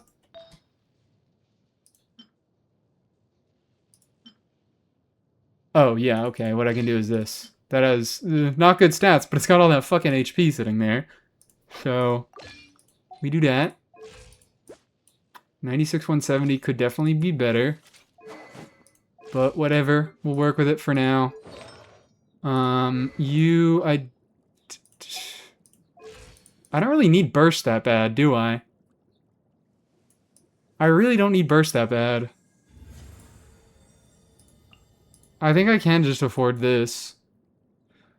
What is Mies gonna do when they have no other character to level except Diluc? I'm not gonna build Diluc. I'm simply never going to build Diluc. I mean, maybe if he gets buffed to do some interesting stuff. Charlotte is also a character that I'm not, like, so keen on building. Oh, I mean, all these characters are obviously characters I'm not very keen on building. But Diluc, I just have no ideas to use. Like, what the fuck does Diluc do that any other unit can't do? That's the reason I build characters. I build them if they can fill a role that no one else is able to fill. And, like, that's why I'm now building Mizuki, because previously to these buffs, she was just kind of a worse version of Aoife. She was a slightly more convenient version of Aoife, but as for, like, she played a little bit differently in the fact that she didn't need to, you know, do normal attacks to deal her damage. She can just float around and she automatically puffs out her little clouds, automatically triggers her swirls. But, like, she really only had slightly different gameplay differences. When it came to putting her into teams, she was just a more restrictive version of Aoife because her healing is worse, so she works worse with Farina. She is a worse defensive unit, and she can't do normal attacks, so she's not allowed to proc units that need normal attacks. So she's just a more restrictive version of Aoife. But now that she is getting these talent damage buffs to her kit, she now is an Aoife type unit that is able to do significant personal damage while also doing the things that Aoife does. So I feel like I do have more of a reason to build her, and she has some usage. Like, there is a difference between her and Aoife now. I think Mizuki is probably just a little bit better than Aoife now, but Aoife, I mean, I already fucking have him built, so it's not like I can unbuild him and get the resources back. But there are a few things that he does for team building, like he still has the normal attacks over her. He deals Night Soul line damage, so he works better with Auron. I think he just is... It's more fun to do main, like, DPS Aoife stuff, because he has access to a better damaging artifact set than Mizuki does in Codex. Do you like Diluc C6? Not really. I know it's one of those things that I say I would like because it's one of the things that makes it so their skill doesn't interrupt their normal attack combo. But I think Diluc feels like shit to play, and that's not going to fix him. Maybe I'll bite my tongue. Maybe if I ever get C6 Diluc, I'll be wrong. But, Since you like playing goofy teams, have you ever thought about saving for meta support cons, Nicole C6? I did very briefly. I assume you are. I haven't seen your name very often, and because you were asking about this, I assume you are coming from Seluna Raid. And I did very briefly consider constellations on my Nicole for that reason. Like, I like DPS Prune. I think Prune is a fun unit. I think she has some multipliers in her kit, and the way that she exists, because she scales on attack for both her damage and her buffing, I think it's interesting to build her in a way that lets her deal a little bit of damage on field and buff the rest of your teammates. I think it's a fun dynamic. But, so, like, for that reason, I would probably enjoy pulling some Nicole constellations. I might enjoy pulling some Durin constellations. But also, I do enjoy Varka Premium, and I would want to be able to deactivate those constellations for Varka Premium, and I'm not able to. So if I am vertically investing into a 5-star, I am going to get their weapon, because that is something that I am able to put onto other 4-star units. If it's a supportive weapon, I am able to still utilize it as a supportive weapon and buff other characters with it. I am able to take it off for the purposes of trying to showcase something at lower investment. I also can very rarely justify vertical investment on my characters because I don't like spending a bunch of money on this game. And whenever I think about, oh wow, if I could get a constellation on Durin to power up some of my lower power level teams, I think about, ooh, it might be cool to get a lower C1 on Durin. But then I always have to consider that if I get a C1 on Durin, that necessarily means that I am not getting another C0 character. Because I don't spend that much money on the game, and I really try to avoid it where I can. Getting a constellation on a unit, it's the same exact value as getting an entirely new unit, and I can very rarely justify that. So those are my general opinions on constellations. I don't like that I can't... Like, I've thought about it, but I don't like that I can't deactivate it, and I do not think that most constellations in the game are worth an entire character. If I got Durin C1, that might mean I have to skip Nicole, and I'm not willing to do that. How many pulls do you have now? Good question. I think it's just over 90.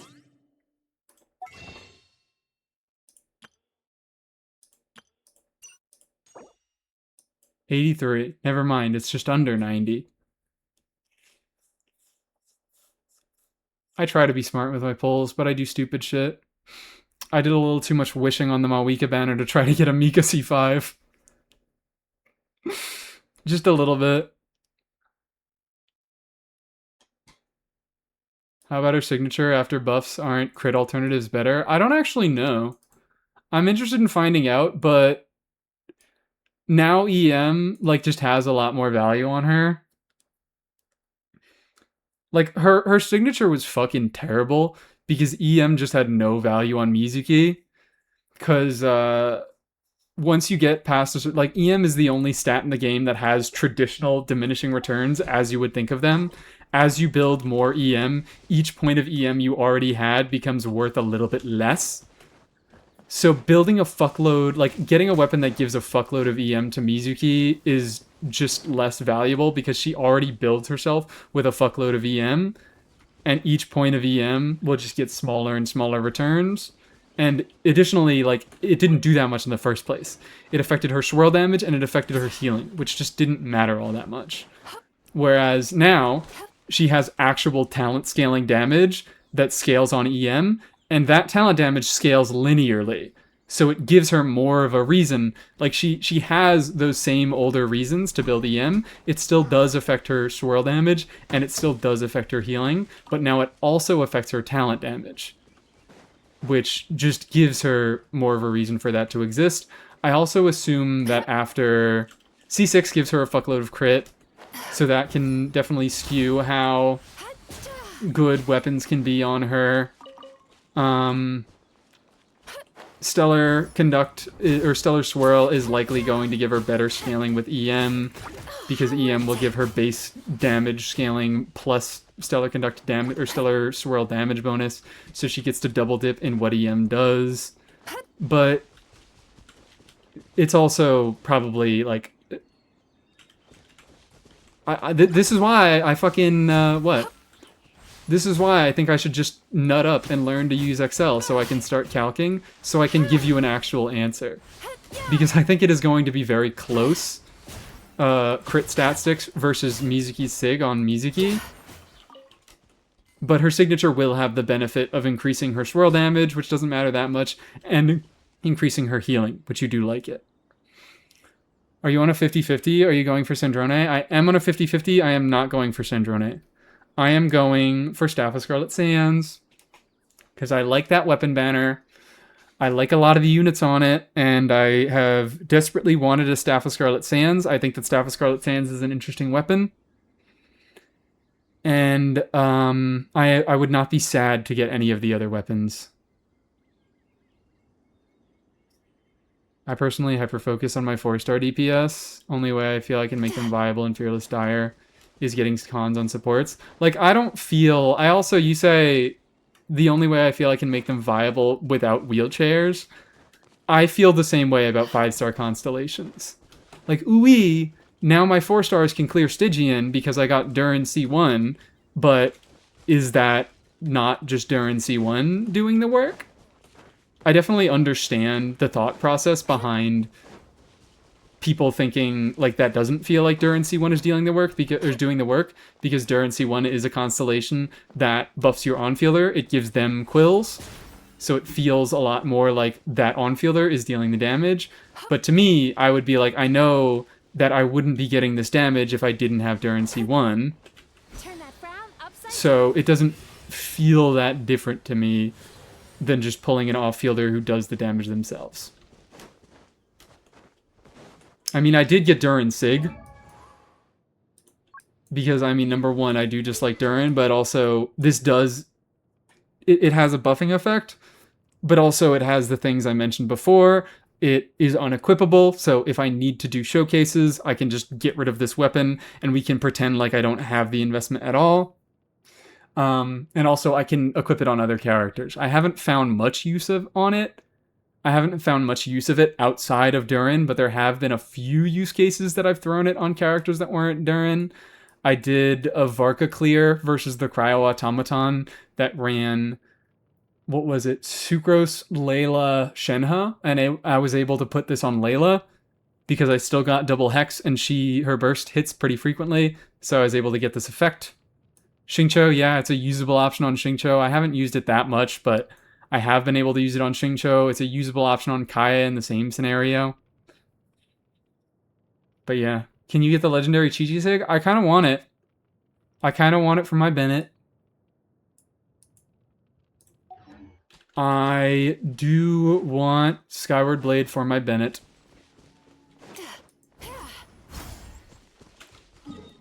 Let's do more You know what we can do? Let's go to the manual leveling team. Let's do a little bit of manual leveling. Or, you know what? I made that whole fucking Mizuki Farazan team, and then I didn't do anything with it. So let's look at that first for a second. Let's actually look at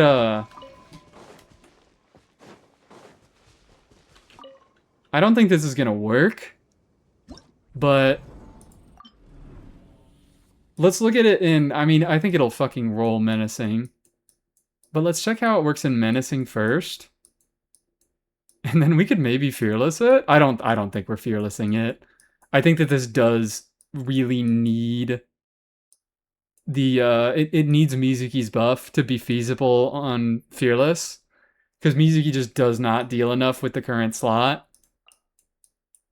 There a Nefa. There a Nefa.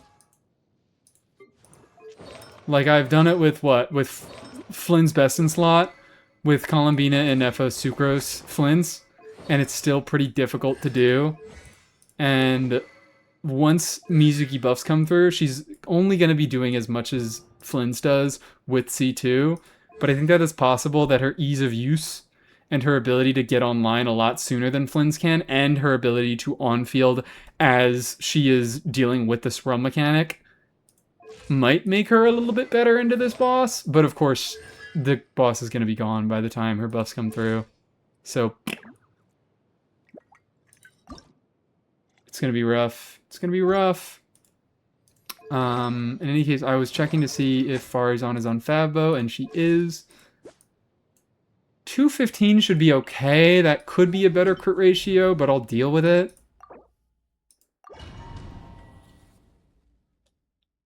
Let's just do this. Take one of mine. I have 4 Skyward Blades. Please. I want one so badly. I wish we could share weapons. Oh wait, you don't do Columbina here, do you? Because she eats away at the Electro Aura. I could just stand over here and have her not hit, and then go in. There we go. Okay, this is doing way fucking better than the other team.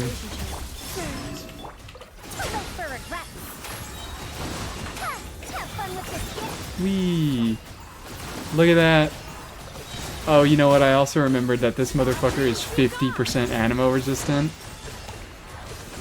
Although, is that only in Fearless?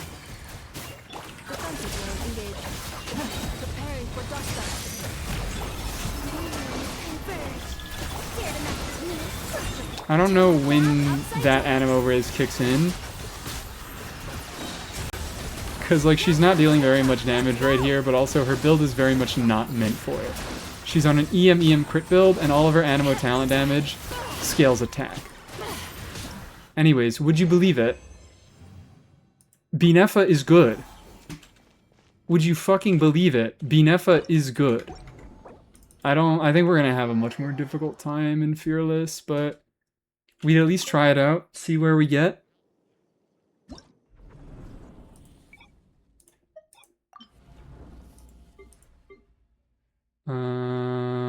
Oh, wow, really?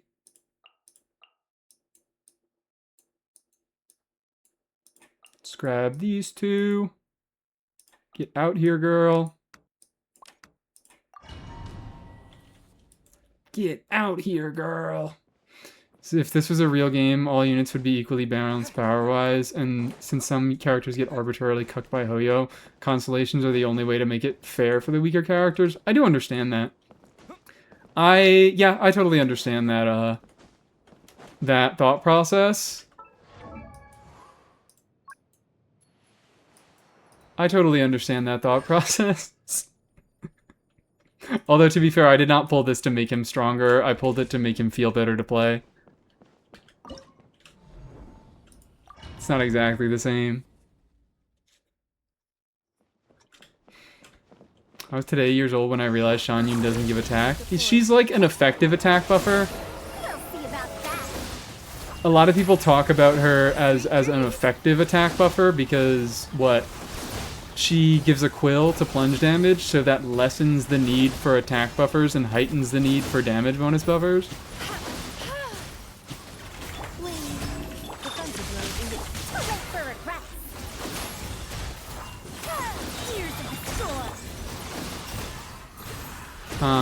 But yeah, she does not actually buff attack. I wish she did.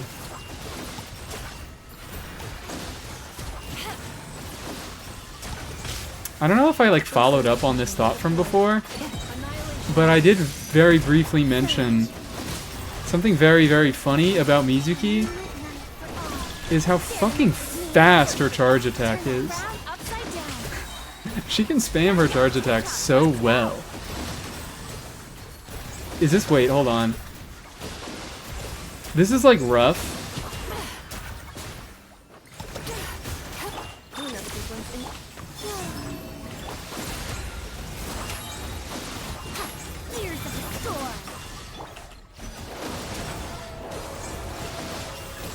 Ah, okay. I shouldn't have combo beam mud.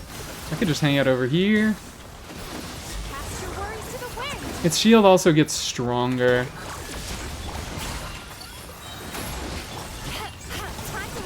I think its shield gets stronger in Fearless, so it just, this phase is taking longer. But this isn't, like, unusable. I shouldn't be bursting.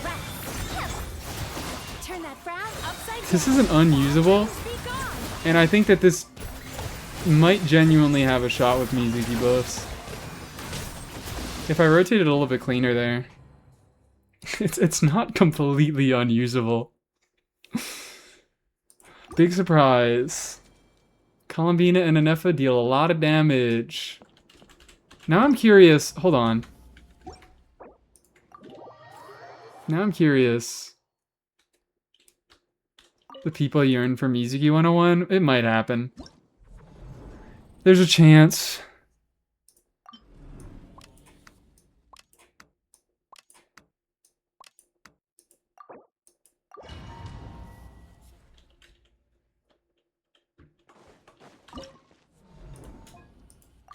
I'm curious. I'm feeling curious. Test and know my will. Recorded. Each deed will be judged. Get judging, buddy. Smooth Operator by Sade. Ooh. Judgment. Good call. Very good call. Recorded. Each deed will Come on, be Farazan. judged. Thank you.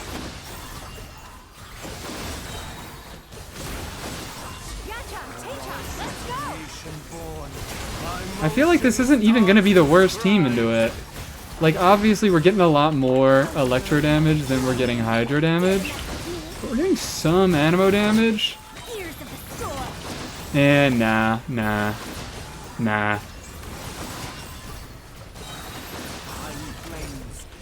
High frame dodge it! High frame dodge it, Mizuki!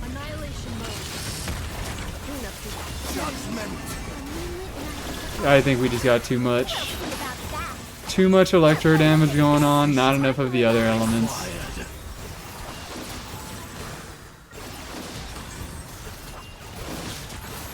Eee. I like this guy.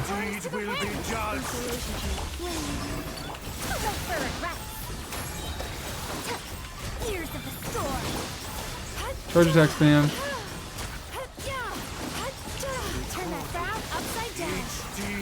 I wonder, does her charge attack have ICD? I assume no. But that could be useful for like a swirl reliant mechanic. Yeah, and this is just like... I can't get swirls is a big issue. Like I can't shred res for Hydro on the Electro Star. Yeah, we're not particularly close, but maybe this is clearable with buffs? What is our next Stygian cycle? Is fucking... Oh, hold on, though. Hold on, though. Hold on, though. Hold on, though. Hold on, though. Next Stygian cycle? Next Stygian cycle? I don't know. I think Columbina and Nefa should be enough to be able to deal with this guy, right? Both DPS on them both. Just threw up a little? Yeah, you should throw up a little bit. I don't know if I'm going to be able to fearless this all the way through. Just because of this motherfucker. This fucking idiot. He's going to be real rough without Sandrone. But I think this team has a shot against Lord of Hidden Depths. I'm going to try to ignore the shield on it with Lenny. I guess with the C6 Lenny it might be possible.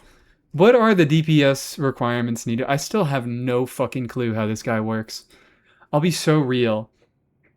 The wording, Hoyo's wording is so bad, I don't even bother to learn how new bosses work until they come out. Might be around 300k DPS. Fuck me, man. Yeah, I gotta deal with the mechanic. And I don't know if I have a team that has enough DPS that can also deal with the mechanic. That's real rough. Anyways, let's queue Smooth Operator. Smooth Operator. Operator. I can only get up to 250k DPS with Lenny, so it's tight. Oh. And that's assuming... Is that against DPS, dummy? Because that's assuming optimal scenarios. So that's going to be, number 1, very hard to play, and number 2, possibly unachievable. Because the boss is probably going to have down phases where you deal less damage. I say probably... I mean, it probably does, but I don't know, because I don't fucking know how the boss works. That's real rough. This guy might end up being one of the worst dudes of the year. Because I feel like he's going to have very similar issues to Gecko, where he wants very particular things. And I feel like Sandrone is going to be a less popular pull than Linnea was. Because number 1, she's not an off-fielder, so people can't pull... they can't pull Linnea for their favorite Geo... Or they can't pull Sandrone for their favorite Electro or Cryo units. Unless they're fucking Risley or Sino or Yaimiko. Unlike they could do with Linnea for Geo. And nothing. I just think that this dude is pretty highly restrictive. And less people are going to pull for Sandrone than they were going to pull for Linnea. I can't take a second Gecko. You might have to take a second Gecko. It needs a shit ton of superconducts. So that's like the only part I know. Flynn's with Cryo last slot can clear the Pokeball, apparently. I don't like that word. I'm not a big fan of that word, apparently.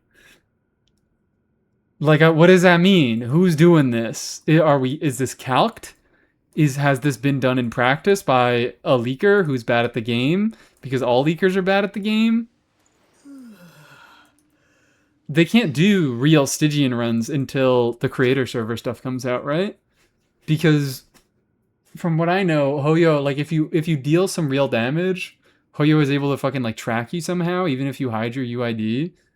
So people just can't post Stygian runs until the creator server ban is lifted. But I am not excited for this feller. I think he is going to be Gecko number 2 for a lot of people. As long as you don't upload it. And yeah, then I don't trust leakers' words. Because of how often they are incorrect and how often they leave out key information.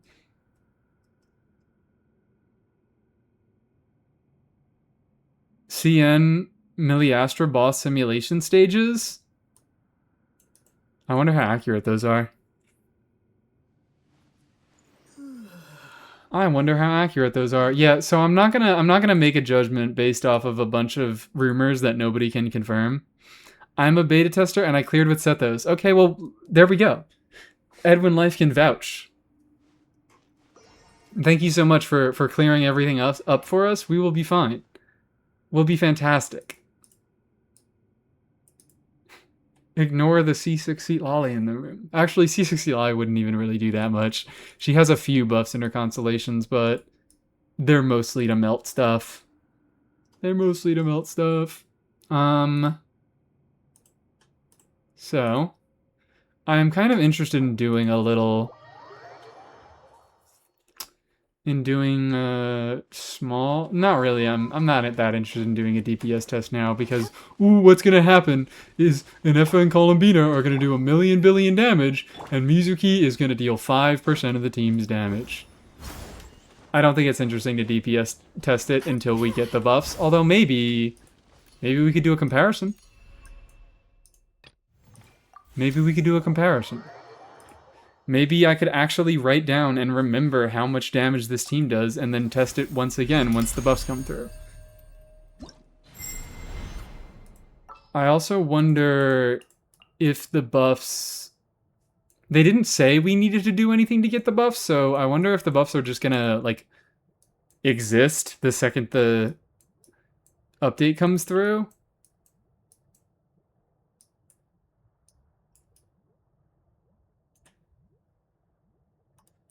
Or if we have to actually do something for them. The help of an elder, huh? You have to do a quest? Well, they showed that... I assume you're saying that because they showed that they were like, oh, certain characters will meet Barbaloth. And they'll get buffs then. But was that not like from an event? I don't know. It's a permanent update thing. You do need to talk to Barbie. They talked about that, like, they didn't make it entirely clear, was my thinking. Is they did show that, oh, these new buffed characters are going to talk to Barbaloth, but I don't know if that's just part of the event story, or if that actually is a requirement to get the buffs.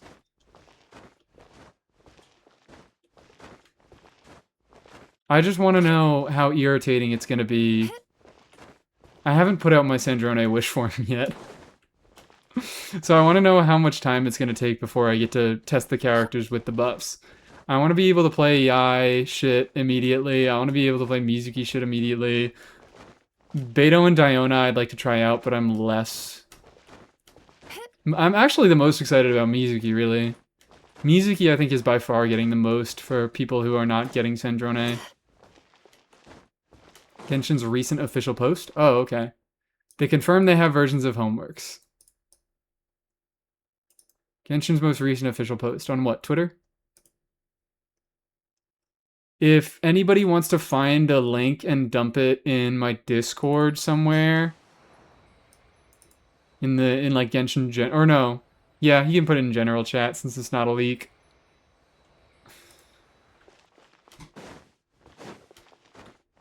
I am willing to look at that.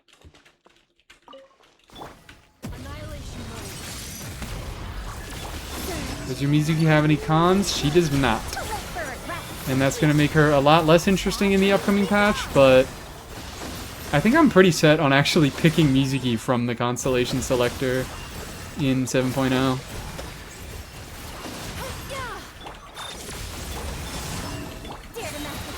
Oh my god. Farzan. Do we just have to... I feel like we just have to on-field with Mizuki a little bit at the end of the rotation. Because Dream Drifter only lasts 10 seconds.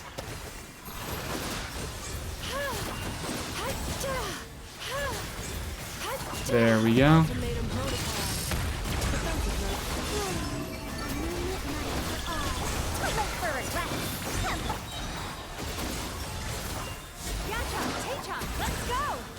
Look at that, a whole 10% of the team's damage. The talent damage, I mean, Farazan is getting a higher contribution of actual talent damage. Or you know what I could do? You know what I very well could do? Is instead of on-fielding Mizuki, because Mizuki, like, most of her DPS is still going to be relegated to the Dream Drifter state, so doing charge attacks doesn't really matter because you're not building her with very much attack. So what I'm thinking I can do, I'll do it at the end of this rotation.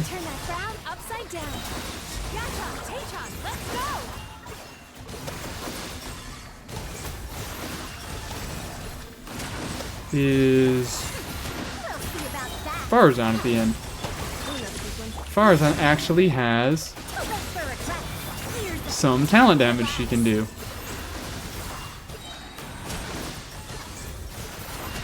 cast your worries to the wind. I got around 10% with Folium and Sucrose. Okay, so pretty similar. Pretty similar. Would you try Durin team or at least rate it? Durin, Nicole, Aoife, Official. Good team. Good team. It's gonna be... Yeah, actually, hold on. Thinking about that team. Official is going to be applying more Electro than Durin is, so in that case, you're going to have a rough time getting Pyro Swirls with Aoife, and you need Pyro Swirls on Durin to get your res shredded. So you might have a little bit of a rough time doing Official in that slot, and Farazan is going to provide a lot more to Aoife, while also interfering with your auras a lot less. And if you don't have Constellations on Farazan, Prune, I guess. Prune is still not going to be great. It's on general now. I reread it and I'm almost sure I'm wrong. Alright, wonderful. Wonderful. It's on X the Everything app. Boop. They say that a fortune teller you are well acquainted with has happened to glimpse some threads of destiny while chasing certain premonitions of fate, including threads containing revelations about your companions. After the version Luna 8 update, travelers can use the Witch's Revelation case to view and unlock additional content for their respective characters. Additionally, these characters featured in these revelations can be obtained through Light Trace, or is it Light Race?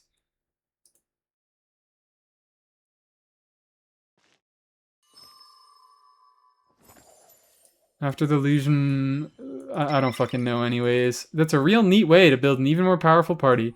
Did they say? Because, what?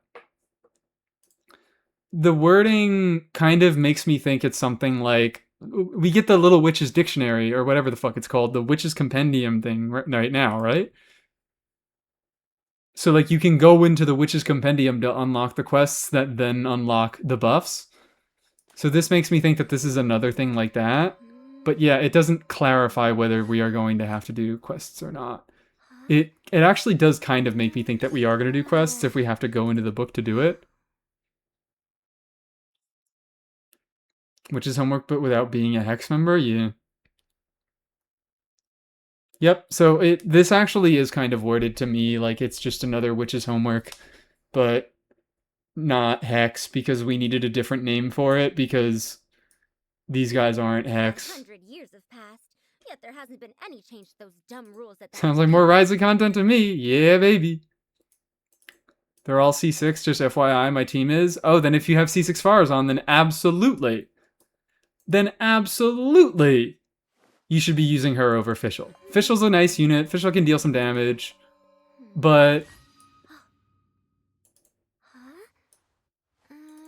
you're going to be able to much easily get your Animo Red Shred in that team. And if you want Aoife dealing significant damage, it's just going to be better. It's just going to be better. Fischl is like fine in the slot, but it's just gonna fuck with stuff and make it unnecessarily difficult. So it's like it's gonna be a good team, but it's gonna be harder to make Aoife shine in it, is my point. I mean, C6 Durin and C6 Nicole. Well, C6 Durin makes it a little bit harder for him to shine anyways, but Try calling me whatever. Madam Whatever. And I'll see if I can pick that up. Expected to be every batch of characters they buff? Probably. Probably they're going to do something like this for every batch of characters they buff. If you click the link from that post, it should take you to the HoYoLab page that explicitly says Witch's Revelation quest unlock criteria. Okay. They didn't link to the HoYoLab post here, but if I look up Witch's Revelation HoYoLab,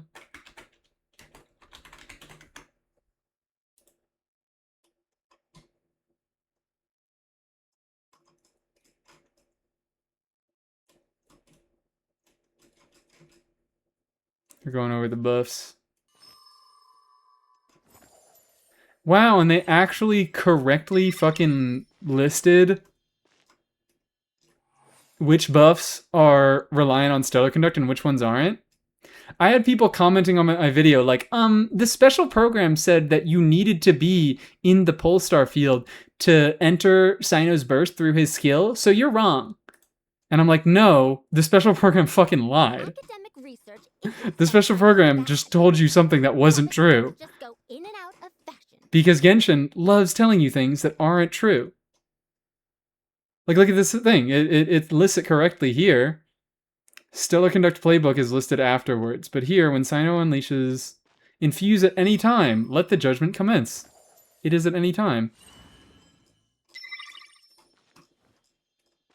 Special program produced before beta cycle's done. But they haven't even changed that.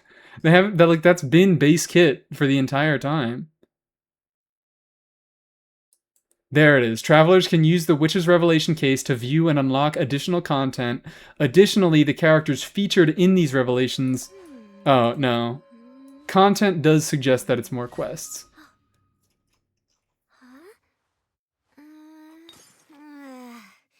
Quest unlock criteria, level 70 or above. Yeah. So, you know what that means? You know what that means, guys. What did you say? Let's take care of something. Will they be able to trigger Stellar Conduct by themselves? No.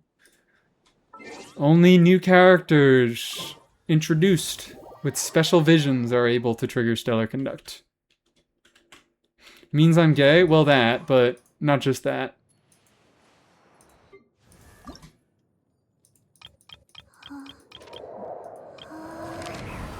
There we go. We're gonna need to do a little bit of manual leveling to get her all the way up there, but I did need to get... Oh, wait, shit, it's level 70. So I still can't do this. But we'll get there eventually. It means I have to level Chi-Chi to level 70 is the point. I don't care to build her that fast, because still without Sandrone, there's not much of a reason to build her this patch. Like, I'll probably just wait until next patch. Chi-Chi is probably gonna be a 6.7 unit build for me. Will I build anybody else that version? Probably not. It'll probably be only Chi-Chi, and then I'll try to focus on doing crowns for everybody else. But yeah, it means it's time to level Chi-Chi. Do you think it'll let you pick a free 4-star like the book does? That's a good question. Did they announce? When was Hexarai introduced? 6.2? Genshin... Let's look... No, let's look at the event calendar. Because they probably announced it in the special... Well, you know what? Fuck it. No, let's just look at the special program. Because it probably does say it. And it's probably not that hard to find.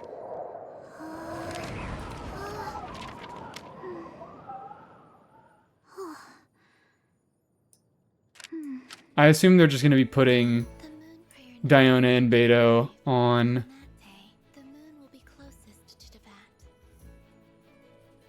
I think Needed quest from the Witch's One, Dictionary. two, These abilities will breathe, only three, trigger Come on. 4, there's a bit and light, you know? Which is... Hi, Yehoda. New character.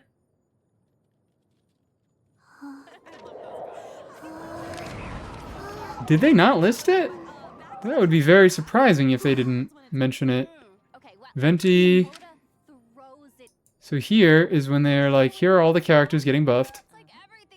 Travelers can look forward to adventures with several familiar companions.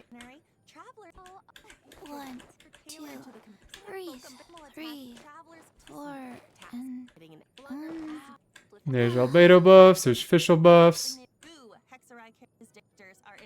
They didn't mention it. Maybe I just am not finding it. Half of Luna 3. Let's dive into the upcoming event wishes. Yes. In the first half of Luna 3, Venti and Dura. Plus, I love how one of the most replayed features is because it's the end of the Miliastra section. Everybody fucking skips the Miliastra section. Where is it? Yehoda. 2, 3, 3, 4, and Lieben. We didn't get to introduce her. That is coming up next. Yes. I swear to God, I thought they announced it. I'm pretty sure that the stream did mention it, but the latest one didn't. Yeah, I can't find it, but I do remember that being announced. I just thought it would be over here, is the thing.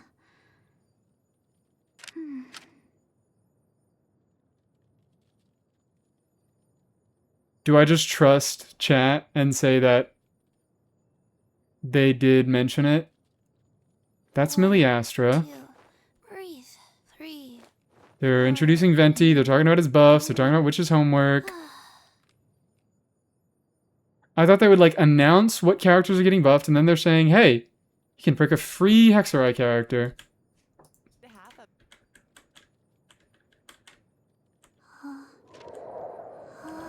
Yehoda. Yehoda, Yehoda, Yehoda.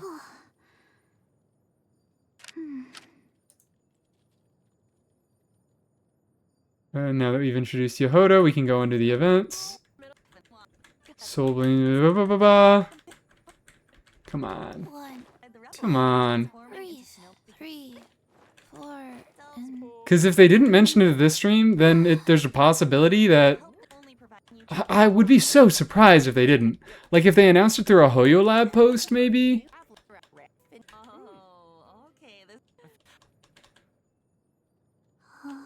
It was a permanent event. It's permanently available. So maybe they said it near the end of the event section. Well, this is permanent. The hell? Oh, wait. Echoes. Permanent content. Permanent content. 1, 2, Quality of life updates. 3, 4, and And then they go into Miliastra. Each other's creations to your own Huh. wonderlands. So that might set the precedent that we get a selector. If a bunch of craftspeople download and Because I can't find it here. it even has a chance to be discovered by more craftspeople, increasing its exposure even more. I don't know. Astro Wonderland has been live for To be fair, it also is a little bit different because, like, Beto and Diona... What? It's a bit of a distant scenario, so I understand if they would give us a selector for Hexarai and not a selector for Stellar Conduct, because as of right now, breathe. there isn't any double unit mechanic for Stellar Conduct. Like, there isn't something where you need two characters that both have some sort of resonance to enable Stellar Conduct. You just need, right now, Sandrone, but in the future, obviously, there will be some more characters. So there isn't so much inherent value in getting one of those units, because, like, Fischl, Sucrose, and Razor, getting them just to enable the Hex resonance on another unit that you might have is a little bit more important. Like, just having that second unit to enable the resonance matters a little bit more, whereas Diona and Beto are being buffed with the thought in mind of just being Stellar Conduct supports. So if you just put them on the banner with the Stellar Conduct unit, you'll probably get a few when you're pulling for the Stellar Conduct on-fielder. Hoping for my Claymore's only account that Beto is on Sandrone banner. If we don't get a selector, I would be very, very surprised if they were not on banner. If we don't end up getting a selector, I really would be very, very surprised if they weren't both on her banner. I've just been going forward assuming that they were going to both be on Sandrone banner. I thought that was kind of like part of the design included there, so that they could make... they could get two desirable units, desirable 4-star units to put on banner without having to design entirely new 4-stars. I mean, that's a reason why I think that they buffed the Hexarai 4-stars. Is they want to make 4-star... I think they want to make 4-stars better because especially through the past few patches, they have very much been putting 4 stars on banners to incentivize people to pull on them more. Like Prune's Constellations banner, and there are definitely people who pulled more on Nicole's banner to get copies of Prune. The same is definitely true of Itlua. So there definitely might be people who pull a little bit more on Sandrone banner to get some constellations, while also picking up constellations on her 4-star supports. Right now. Whee. Emerge. Going on the Chronicle thing is the only characters you can pull? What do you mean? Also, let me cue that song. Let me cue Ariana Grande, Santa Tell Me, what the hell?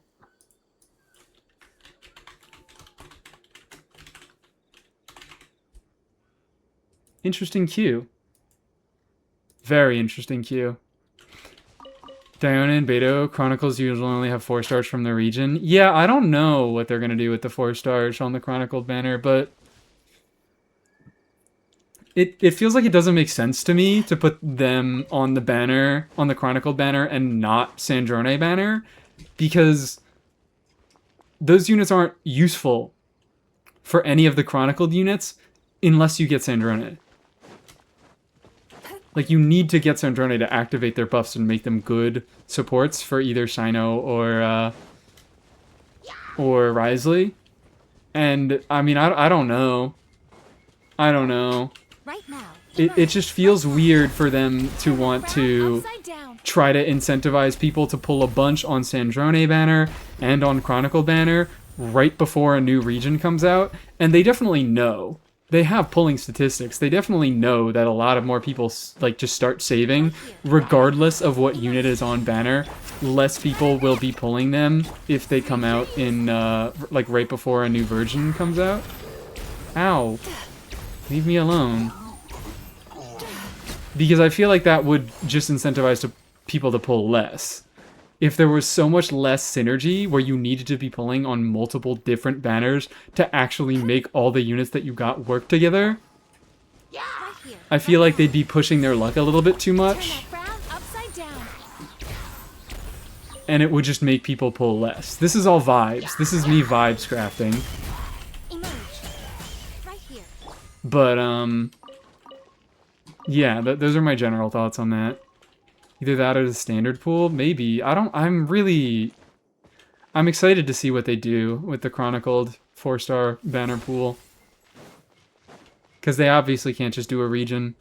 I'd expect the buff 4 stars to also be on the Chronicle. I also expect that. But, like, are they going to be the only ones there?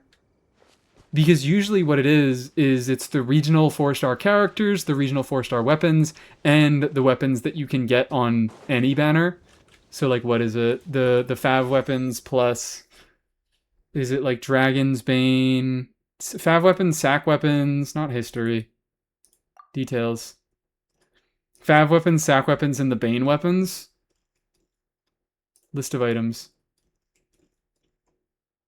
Sack Sword, yeah, Lion's Roar, Flute, Rain Slash Sword, just all this stupid bullshit. Is it just gonna be Beto and Diona as the only 2 characters and then all of these weapons? Because that seems weird. That just seems off to me. I wouldn't completely put it past them, but it would be surprising if that's all they did. Maybe not totally surprising. Oh, fuck, Prune should be here. For easy rock farming. Ease of rocks.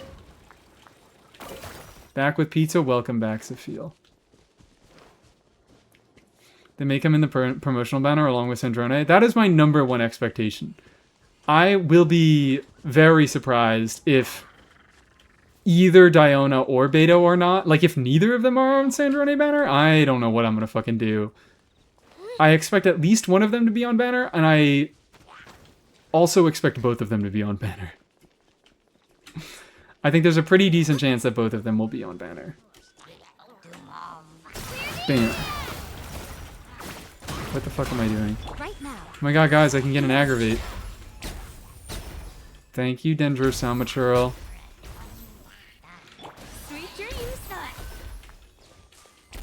Surely Fischl and Layla on Sandrone banner. I don't know about Fischl and Layla. Layla, maybe. Layla, maybe. Beto, Diona, Ino? Why Ino? I think the reason why they ran Lolly first half with Sandrone, like maybe that would be, I would understand that if Columbina was first half, but she's second half. So yeah, what might Lolly get? The third unit might be a Lolly unit. Hold on.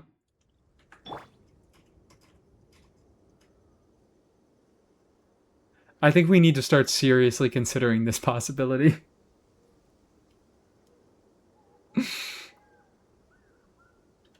I think that there's a fair chance that this could happen. Damn it, is going to be Gaming. Is it going to be Gaming? I don't know. Gaming reran sort of recently with Varesa and Shilonen. I think, yeah, there's a chance that it's a Yansan.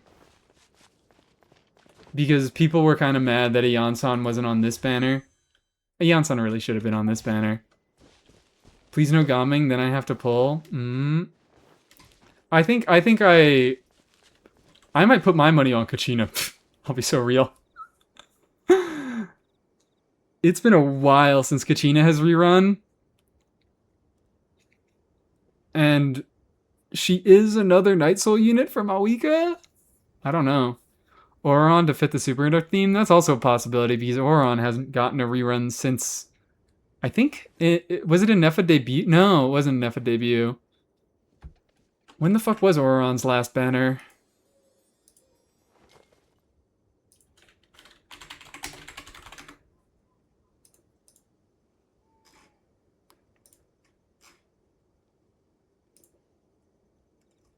Chronicled Wishes. It was on Mualani and Shaska rerun, where I got 1,000,000 Ifas and no Aurons. It's fine. I can definitely do it. Yeah, so it's been a bit since Auron has come around. I think Auron has a shot, but Kachina has not rerun since Mawika's first banner. So that's where my guess is coming from. Although maybe they won't want to nuke the banners that badly. They do seem like they actually want to be making good banners recently. I mean, I say that, and then we have fucking this. Whatever the hell that is. But I feel like Sandrone is a unit that they might... Like, I think that this banner is somewhat informed by Mawika. That a lot of people still think Mawika is fucking... I mean, Mawika is still good, don't get me wrong. But I think that a lot of people still think that Mawika is like a step above the rest of the game, which she just isn't anymore. Since Mav's first banner, surely not. It has been since Mav's first banner. When was Fremine last? Fremine. Fremine. Fremine, Fremine, Fremine, Fremine. I think it's been over a year. I don't know how much over a year. I mean, he was on the Fontaine Chronicled, if you want to count that. But, Arlecchino debut. 4.6. It has been 2 years.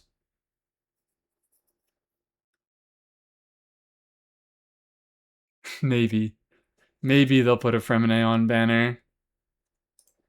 Actually, you know what? I wouldn't put that out of the question. Because they have been doing, like, roughly equivalent 4 stars on banner. Like, the reason fucking Mika here is because he's another cryo polearm. So, like, that's basically a Lohen, right? So there's a shot, because Fremine is another cryo Claymore DPS that does want Superconduct happening. In his physical teams, at least. He doesn't always need Superconduct, because he does have multiple trigger conditions. Is it Freeze, Shatter, or Superconduct? I believe it is any one of those 3. Oh, that is specifically Shatter.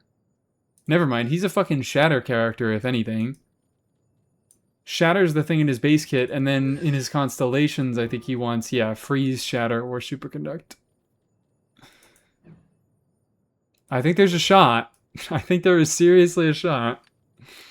This is like how they keep putting Gaming on Varesa banners. Yeah, no, exactly.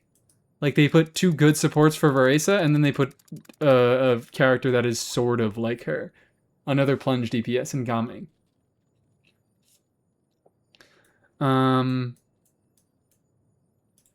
So yeah. Yeah, there's a shot.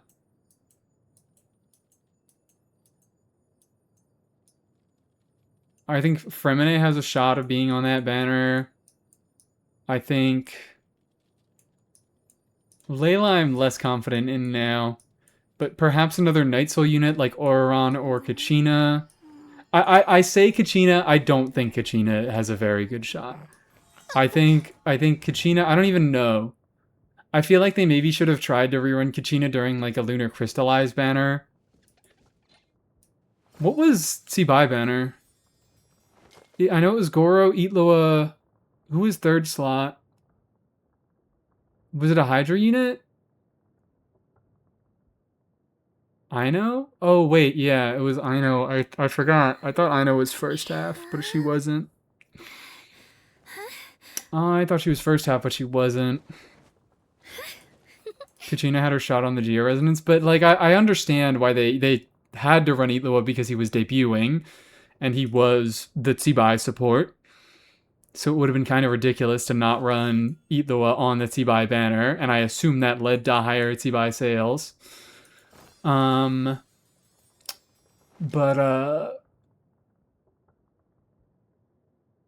What? Goro, I also understand. They hadn't rerun Goro in a while, and Goro was actually a good unit with Tsibai for the time until Linnea came out. I think Kachina has a chance to come back for, like, Tsibai reruns, now that Linnea exists and we don't want Goro as much. She just needs to rerun at some point. Kachina should be in Navia banners? Well, got some horrible news for you. I think Navia banners are a thing of the past.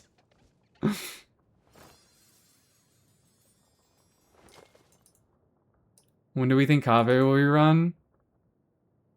Kind of surprised he... Well, maybe not totally surprised he didn't rerun with Lauma. But if they ever rerun Lauma again without,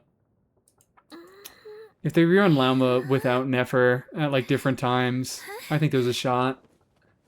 Or maybe on Nefer without Lauma. Both of them together, I think maybe less so. But, I don't know. They gave Shenhe a banner after going on Chronicled, after changing the Chronicle rules to specifically put Shenhe on there. Yeah, I know, but every time people bring this up, and Epic, you should know this by now, because you bring this up a lot, and I always make the same point. Shenhe was a very special use case. She was a unique scenario where she was running alongside another cryo unit that had a lot of cryo units in her best in slot team. So Huya was able to make people think that Shenhe was a lot better for Skirk than she actually was. And therefore they were able to squeeze out... I can't speak. They were able to squeeze out a little bit of extra revenue out of Shenhe. Because people thought, oh, surely, new cryo unit that has a lot of cryo units on the team, surely she'll want the cryo buffer. But realistically, the game had just outscaled her, and she had a lot of good alternatives that you really just did not need Shenhe anymore. Shenhe was not a significant upgrade in the slot. I mean, I never say you need anything, but she was not a significant upgrade in the slot. But they were like, people probably don't have good conceptions of how good Shenhe is, so let's fucking throw her in there and see how many people we can get to pull. And you know what? They got me. They at least got me. I mean, I didn't think she was good. I knew how good Shenhe was when they reran her. But I thought she was fun. I thought she was interesting. And I'm interested to see if they'll do anything with her in the future. So, I grabbed her. I picked her up. Do you think we'll have a Natlan Chronicled in 7.x? Yeah, I think there's a pretty good shot. It depends on how much of an upscale we'll get. I'm talking to chat, so I really should be locked in on doing manual leveling so I can do a little bit of progress while I do this. I think there's a shot. It depends on how power creepy things get. and how much DPS the premium teams do. But given that we got a Fontaine chronicled just a few patches ago, yeah. I think there's a pretty decent chance. I think there's precedent. They've set a precedent. No way they're placing Seat Lolly in a Natlan Chronicle. They didn't place Risley in a fucking... in the Fontaine Chronicle. They didn't put Arlecchino there. They didn't put Nouvelette there. Like, just because they run a Chronicle doesn't mean that they have to put in every single unit from the region. I get that Risley was a bit of a different example because Risley's getting buffed, but Arlecchino and Nouvelette, I don't think they are a different scenario at all. I think that they are about as good as Navia, but people perceive them as better. Let's go. Ow! Ow! This is not good. Emerge right now, right here. Like, maybe they are better. I think that... I should maybe backtrack on that a little bit. I think Nouvelette and Arlecchino do have significant advantages to the other Fontaine units. But I don't think they are significant enough to warrant them not being on a Chronicled. I think to most players, they are not significantly better. And I think it's really just perception that got them off the banner. It's common perception. People think they're so much better than the other Fontaine units. Like Nouvelette, he's pretty easy to play and he has very good AoE, but how often does AoE matter in modern Genshin? How much does that come into play? Not very much at all. Nuve gets reruns because he's perceived as an Archon? Yeah. Lore-wise, he's perceived as an Archon, so people are a little bit more willing to, you know, give him a limited banner. Power-wise, I think people think Nouvelette is a bit better than he is. But it doesn't hurt that he is pretty synergistic with a lot of the best current teams. Even Kazuo wasn't in the Inazuma Chronicle? Wait, yes he was, wasn't he? I think it was Mizuki that wasn't in the Inazuma Chronicle. I think we were all surprised that Kazuo was there and Mizuki wasn't. He was not? I am getting alternating takes. I am getting conflicting information. Kaedehara Kazuha has been included in one Chronicled Wish. Yeah, I remember him being there and it being very surprising. And Mizuki wasn't. That was the real surprising thing, I believe. Because, wait, when was it? Yeah, it was 5.6. Mizuki was already out. And everyone was so surprised about that because they were like, what? Kazuha is so much better than Mizuki. Still need to go through Why would you do that? Financial report. What a headache. And we were all happy that there were no standard units on the banner. Yo, yeah, it was the con selector that he wasn't on. Okay, that makes sense. Did we get the song request from 20 and 40 minutes ago? We did. We did indeed. I am not forgetful today.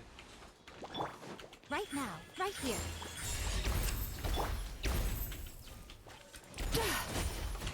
Me's becoming a Mizuki main? You fucking know it. You know it. Sweet dreams. You know what Mizuki is another version of? An on-fielder with supportive abilities that can deal significant damage. And if she gets Stellar Conduct in the future, she is going to deal cryo damage. Would you believe it? We have yet another more interesting Lohan alternative. Wowee. I don't hate Lohan that much. Did we get the hydrate request in 10 seconds? No, but I'm ready for it now. Hutao and Yelan will be on next Chronicled? Yeah. Like, maybe I'm a little bit up in the air about whether they will add Fontaine units to the Constellation Selector, but we're definitely getting Kazuha, Yelan, and Elhaitham. I think that's no question we're getting those 3. Right now. But yeah, I swear, posture check, thank you. I swear, Time to relax. Cast I your don't hate words Lohan. and And there's our hydrate. Thank you for that.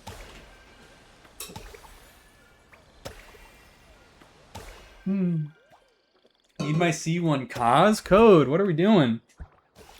Or do we just like Kaz? Do we just love Kaz? C1 Kaz is not fucking good, just to be clear. C1 Kaz is really, really rough. Kazuha constellations in general are just not that great anymore. They were good back when we didn't have access to better characters. So like Kazuha, they were good when Kazuha was able to combine the fucking damage bonus from, where is it, from A4 and the EM from C2. But now we just have better characters. And also the issue with both of these constellations are that he greatly increases his field time. Because one skill on Kazuha is like, it's not that long. It's a little bit long, but it's not that long. But needing to use his fucking burst, having to skill once, use burst, and skill a second time, and then C1, all it gives is 200 EM to your on-fielder alone. That's not a small... Well, actually, hold on. It's also Kazuha. But that doesn't matter that much. It only really matters for his own swirl damage. But to your on-fielder alone, we just have better units now. We just have more synergistic things going on that it's pretty unlikely that his constellations will even make him best in slot in any teams. You really don't need to use his skill twice. Well, if you don't need to use his skill twice, then don't get a C1. If you don't use his skill twice, then his C1 is fucking worthless. It's been alright recently. I guess it's not like worthless. I guess, alright, context also is the fact that if Kazuha is put on the selector, these constellations will become free, and like these constellations were bad when you needed to pull for them. If they are free, they will be a lot better because you obviously don't need to pull for them, and instead of going up against everything that you could possibly pull for, they will only be going up against the other constellations that are available on the selector. C6 permanent leaves Kazuha in the dust? Yeah, but C2 does give a little bit of utility outside that Prune doesn't give. I think C2, it makes him... C2 Kazuha is kind of like C2, not even like C2 Shilonen, but it's a similar thing where it's like, it's not necessarily, you don't necessarily get it because he's fucking cracked in every single team now, and he makes it so that you don't have to pull for any of the new supports because he's better than any of the new supports. It just makes him better, and it makes him be able to work better in more of the modern teams. It makes him a little bit more worth using. I still think people have kind of outdated conceptions of Kazuha constellations.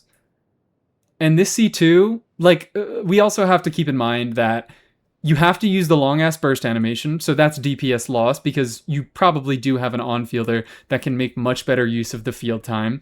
It's 200 EM, which is a decent amount of EM, but it is only to your on-fielder. We have a lot of teams in it right now who have damage, who are significant damage coming from off-fielders, and those off-fielders do get value from EM buffs, like Inefa, like Linnea, like Columbina, and that will likely only continue in Stellar. And also, Kazuha's burst lasts for 8 seconds. So that's only 200 EM for 8 seconds. Which is fucking... Is that less, or is that the same time as Sucros's EM buff? It's the same as Sucros's EM buff, and hers is full party. You don't have to do a long-ass animation to get it. And you don't have to pull you don't have to get a constellation to get it. If you got C1, then you probably got R1 Freedom too. That's not how it works. And also, Freedom isn't even that good. Freedom is not that good of a weapon. if you guys, if you do get C2 Kazuha and you get freedom because you like Kazuha, don't let me stop you. Freedom and C2 make him a little bit more usable. But I'm still not going to say it's worth it. That's my main point, is that you can definitely, there are ways to make Kazuha a better unit, and if you don't have if you don't care about other units, and you just want to put more stuff into your Kazuha, his vertical investment is fine, it's acceptable, but it's not, like, better to do than much else. I got C2R1 on release, then you can get some good use out of your Kazuha. But I'm not going to try to go ahead and say that other people should be getting these constellations because they're so great. I'm not going to say that other people should try to pull Freedom's Horn because it's so great. If you already have the constellations, use them. But if you don't have the constellations, I wouldn't say they're worth pulling for. I mean, I never say any constellations are worth pulling for.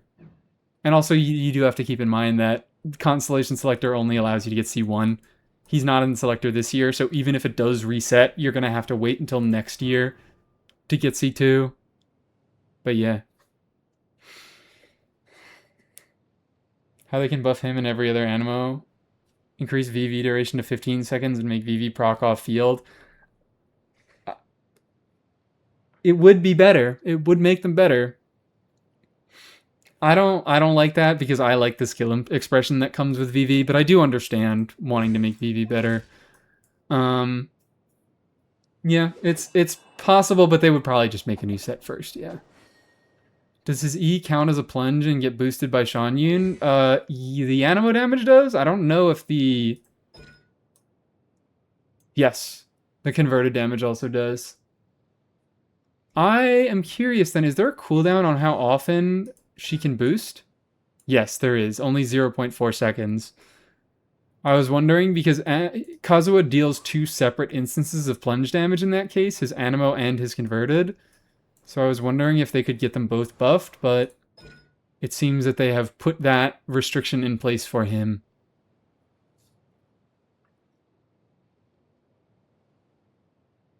But like, yeah, I don't Kazuha C2 is just like, it's fine. It's a usual constellation, but it doesn't make him better than any given. Like, it's very, very slim use cases. Is it even best in slot in, what's it called? Is it even best in slot with Mawika? Because, I mean, what? Like, Shilonen isn't even best in slot with Mawika anymore. And would the extra 200 EM make... Would that help her pull ahead? Like, if Shilonen also gave 200 EM, would she pull ahead of, like, Eon-san in the slot? I don't know. You're also gonna run up against weird, application stuff with Mawika. Because you're likely going... If you're getting a Pyro Swirl, you're probably also going to get a Pyro Absorption with his burst. And then you're going to have issues melting off of that instead of melting off of Mawika. Is there a way to get a cryo absorption on his burst and actually have good uptime on his shit? Because again, his burst only lasts 8 seconds, so... I don't know. A lot of people look at the numbers of Kazuha C2 and they don't think about the practicality of it, is another one of my main points. Turn that frown upside down. It can be pretty difficult to work with. Make Kazuha's burst absorb cryo, but then you're not going to get much good... Like, your rotation is going to suffer regardless, because you either go early in the rotation and get a cryo absorption on Kazuha, and then later do the skill after you've put down Bennett to swirl Pyro, and get your damage bonus and get your Red Shred, but then you have pretty poor uptime on his burst, which I guess doesn't matter as much for Mawika because so much of her damage is front-loaded. So maybe there is something real there, but you're still losing a lot of your EM on her charged attacks. Sure, keep it right now, right here, right Which do have significant damage. Kazuha double swirls? Can you do a double swirl setup in a Mawika team? Can you do a double swirl setup that also gets you a cryo absorption on your burst?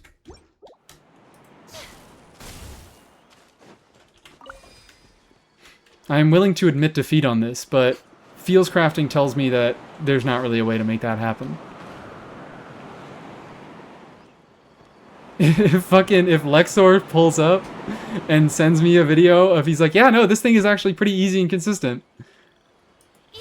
It's always Lexor. Right here. I always doubt Lexor when I shouldn't.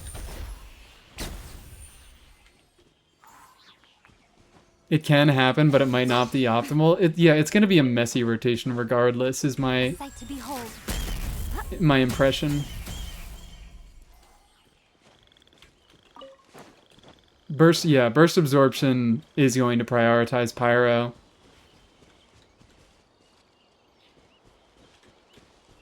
We should be killing more fungi. I've done dire runs with it. Oh, really? I'll have to skim through. I will have to check that out. Now, emerge. Bad dreams be gone. Kill. Why is Yaimiko... Wait. Oops. We're gonna have to fix that. I had her on Skyward Atlas. Emerge. Right here. Flows through me. Please don't. Kazuha Cryo Burst? Did you... And with all the double swirls, I assume? Yachan, Teichan, let's go. Right now. Right here. Emerge.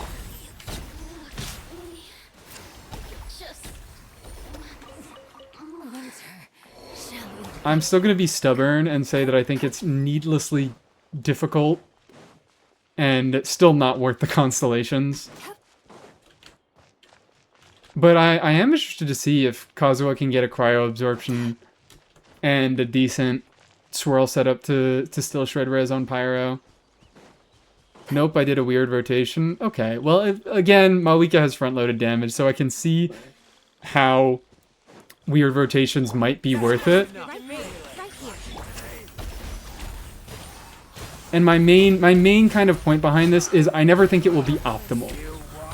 Regardless of how good it can be, I don't think it will be optimal.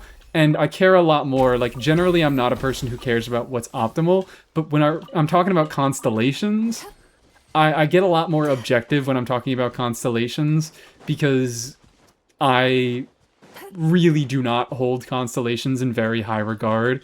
As I was talking about before, constellations are worth an entire extra character, and I can never justify that. So I try to evaluate constellations a lot more, quote-unquote, objectively. I try to evaluate them with a lot more numbers in mind. And to me, it just seems like the numbers could never justify that when it comes to Kazuha. Whee. Mavnicol, Kaz, Seat Lolly is strong, just weird rotation. Alright.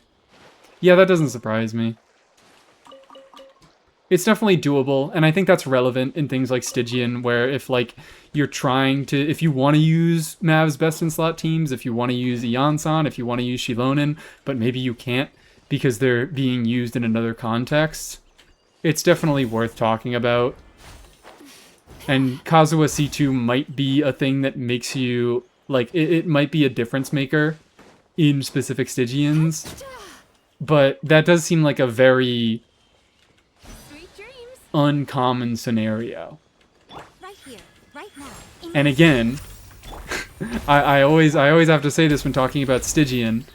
If you, like, pulled multiple constellations on Kazuha just to enable a fearless clear on Stygian, was that entirely worth it?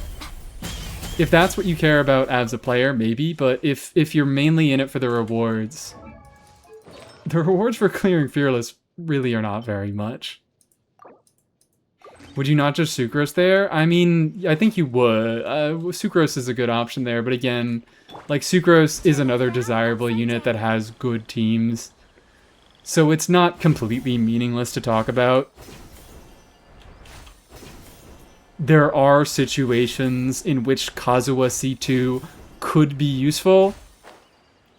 I want to concede that point.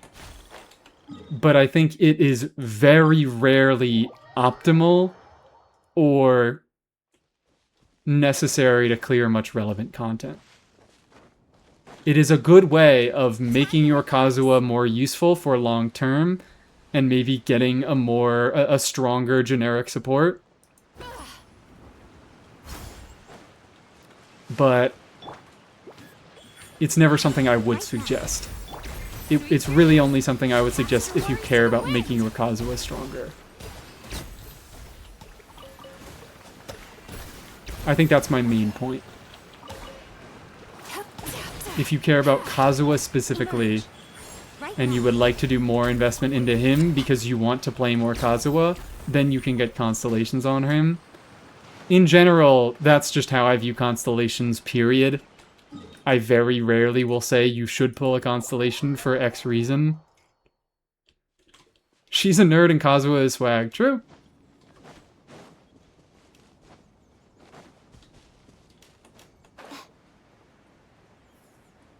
True and real.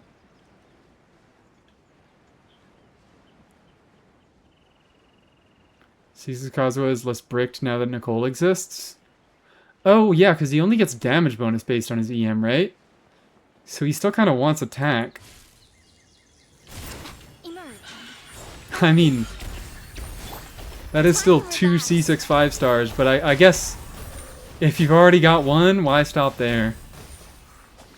Why stop there? Look at that fall damage. Look at that incredible fall damage we just got. Where is you?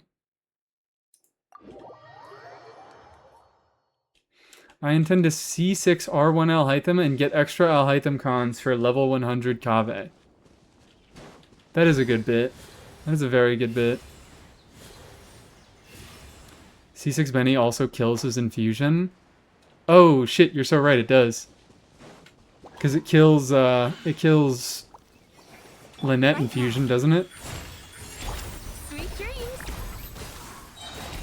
Yachan, Taechan, let's go.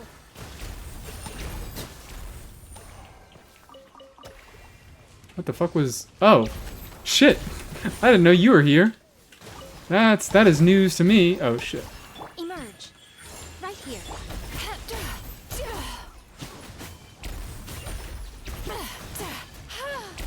Hold on, we got a charge attack spam.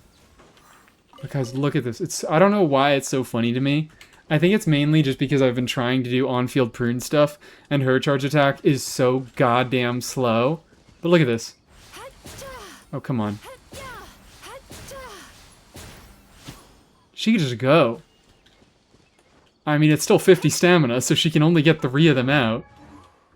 But she can just make it happen. Never mind, she gets 4 of them. But I don't know. There's currently a boss in Stygian that does require you to trigger a lot of swirls to break through its phase. So, maybe that's useful.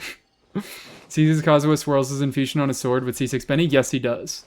He does, and that's a cool thing about C6 Kazuha. I made a little video about that regarding Lynette. And given that Lynette and Kazuha's infusions work the same way, it works the same on both of them. But what you can do is you can use that swirl that you trigger on their weapon to guarantee Pyro Res Shred on any enemy. Because VV, you don't actually need to trigger the swirl on the enemy. The swirl just needs to hit the enemy to get their Res Shredded. So like I demonstrated in that video, if you do a little bit of a C6 Bennett, if you do a little bit of a C6 Bennett and a C6 Lynette, oh, I can't get rid of the Kave team. I'll get fucking strung up. I'll get moitered. Who can I get rid of? Let's get you out of here. If you do a little bit of Bennett, a little bit of Lynette. Is it time for a magic Haha, funny. Should work on Jean's skill as well? No, it does not, because Jean does not infuse Animo. How old infusions work, or not all old, and like it isn't only old infusions, but most older infusions, newer infusions don't work like this, but most older infusions apply the element to the wielder's weapon. So like if we go in elemental vision, we can see her weapon is white. Then when we use skill, her weapon is now blue because it has anemo applied to it. Just like if we go and stand in Tulpa water, Lynette is now white because she doesn't have any element applied to her, but if we go stand in the water, she now has hydro. You are blue now. Indeed, she is very, very blue. So what you can do is use that because Bennett infusion applies power onto your sword. If you trigger a swirl, you couldn't, I don't know if you guys could see that, but I'm dealing a little instance of pyro swirl damage. I am getting a pyro swirl that enables pyro rage shred on Tulpa. That's cool. It's a fun interaction. I love it. It's awesome.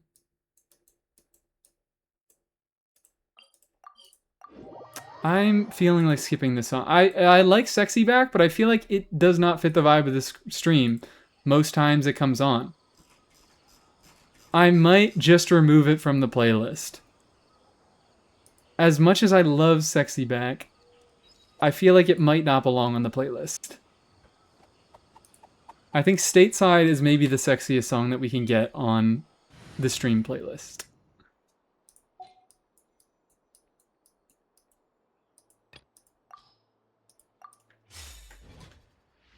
We can't sexy her back no more? Nope. No more bringing sexy back. Sex is banned. Sexy back during Tulpa was peak. My bad. I know. I'm the Tulpa fucker. But whatever. So tempted to immediately cue sexy back. I won't stop you guys. If you want to hear sexy back, I will be happy to listen to it. But I feel like every time it comes on stream, it's just not the vibe. But you guys seem to be fine with queuing songs that are not the vibe. And I'm fine with that.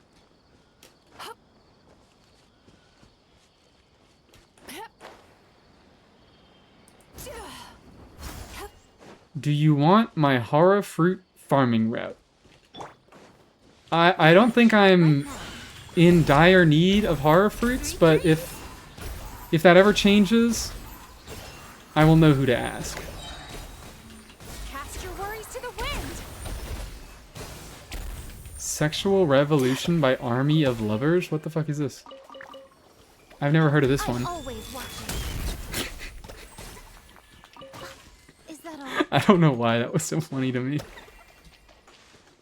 Using the one-hit version of Yai Burst to fucking nuke a little fungus. Alright, let's cue this song. Sexual Revolution, Army of Lovers. Sexual Revolution.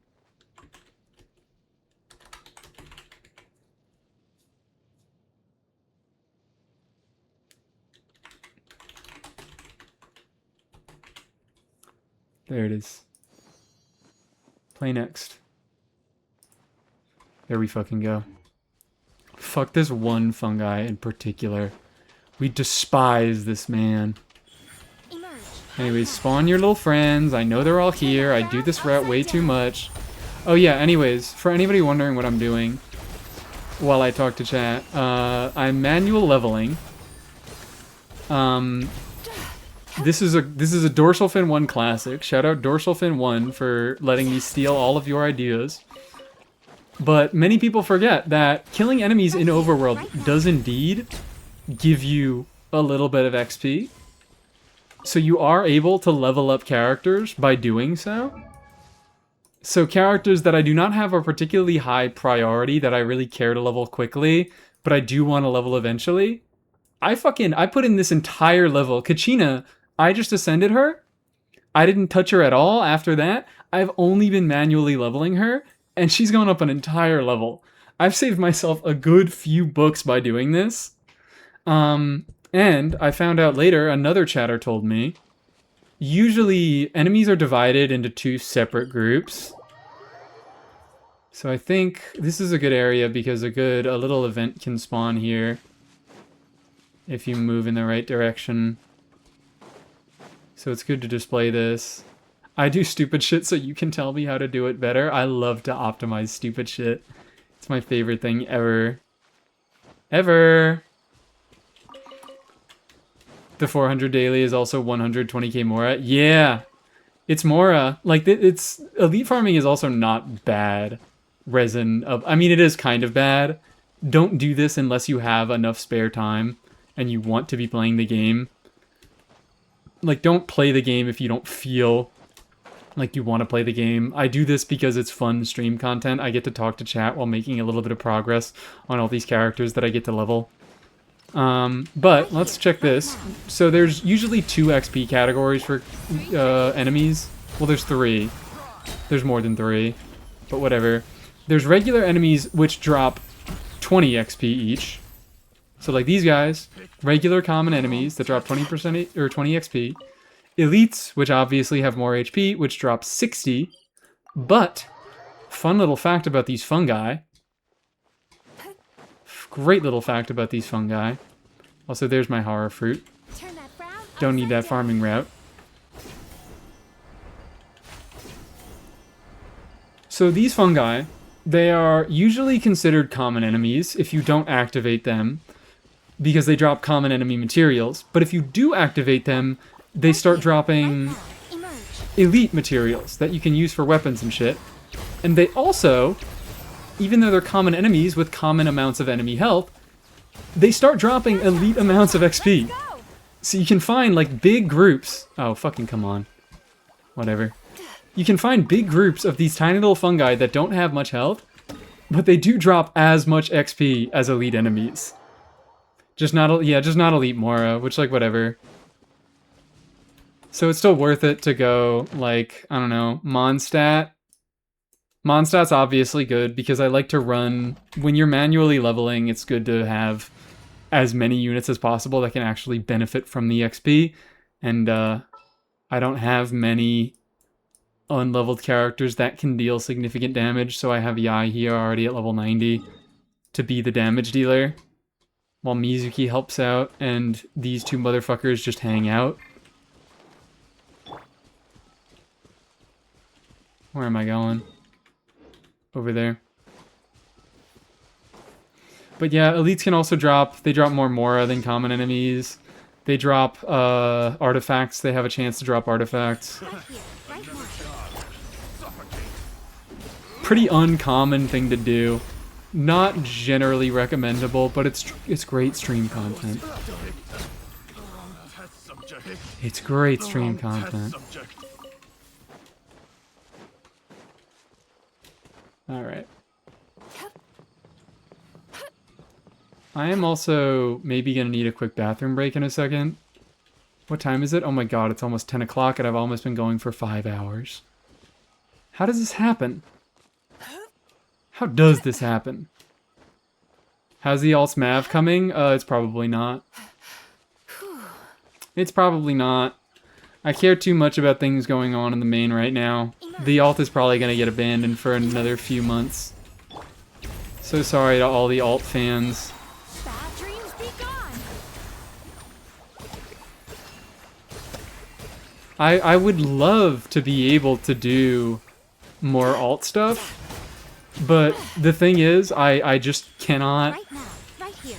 I can't stream often enough to do all the things that I want to do on my main account and do alt stuff. Sweet dreams. That's the issue. Aqua should grind on the alt. True. I should pull a Kekvin and have my moderators log in on my alts. Starshade, come on. You need something to do, right? Oh, Starshade? Why did I say Starshade? Aqua. Because Starshade was the one who said the message. I'll do it? I'm lying. I'm not doing that. If I'm not playing on the account, what's the point of having the alt? Hey buddy, do we bother with you? Emerge. Right How good is our single target here? A sight to behold. Right now. Right here. It is not the best. It is really not the best. Worries to the wind. Not a good sign. Eh. Come on, normal him to death. Thank you. We did it. We got it. Genuinely thinking about making my own EU alt to replay Sumeru Archon Quest. That's another thing. Oh, fuck me, man. I just remembered I still have to do the Archon Quest for this version. And people... how badly do you guys want to see it? I'm probably going to do Lohen Quest off screen. I'm probably just going to do that on my own time. But I'm probably going to have to do the Archon Quest on screen. You guys probably want to see that. I'd like to see parts of the Archon Quest because of the Yaoi. Okay.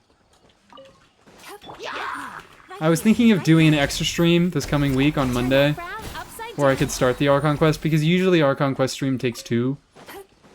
It's just too long. It's just too long. Right here.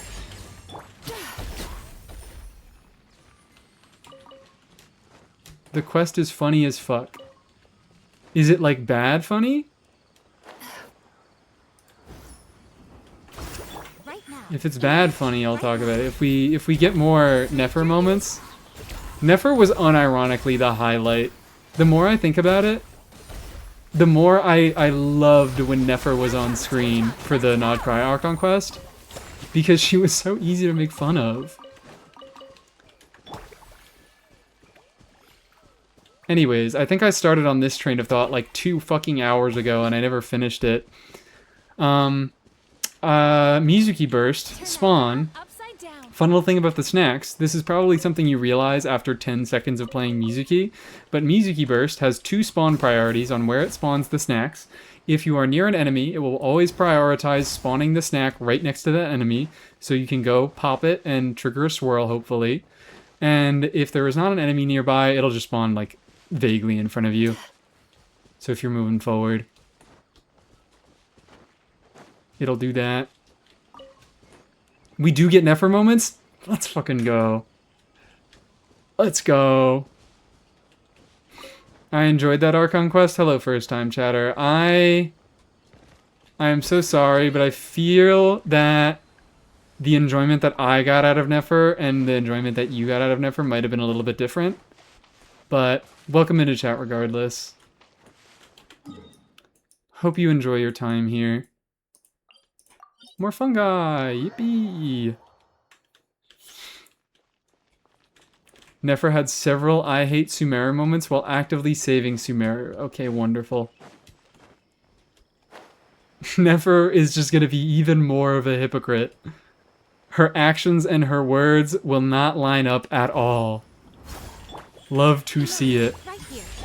Turn that frown upside down. Favorite part of the character.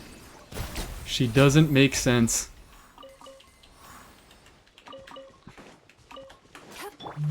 Emerge. Right here. Fuck you. I'm just bursting. There we go. Easy to take care of. Anyways, yeah. Now I'm gonna run to the bathroom real quick. You guys, do you want to look at the dead screen or do you want to stare at Mizuki? I was gonna say Yai, but this is the Mizuki stream. Do you want to stare at Mizuki while I'm gone? I could do... I want to stare at Mizuki? Okay. I only want to stare at Ganyu. I can't help you very much there. I can't help you too much there.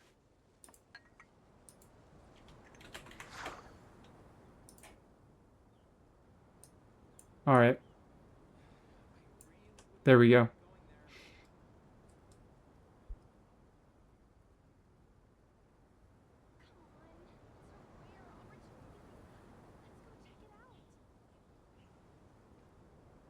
If you ever feel down, just drop everything and go out for some fresh air.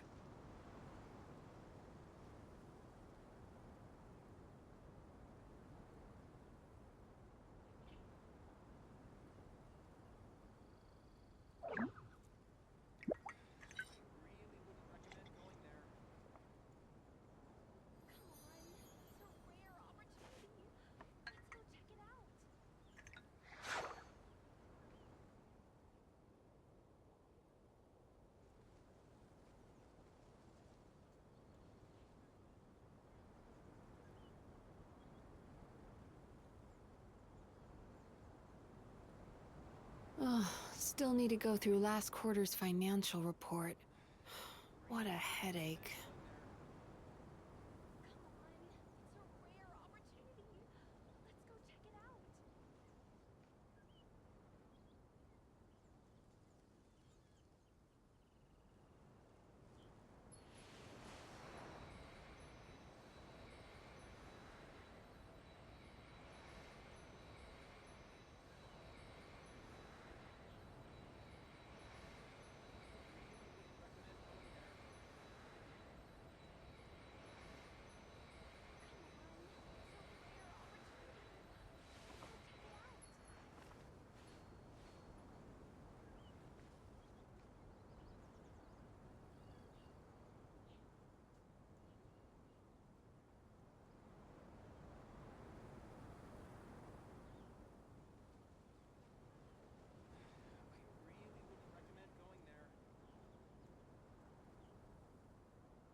That dream last night tasted wonderful. Thank you for sharing it with me.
If you ever feel down, just drop everything and go out for some fresh air.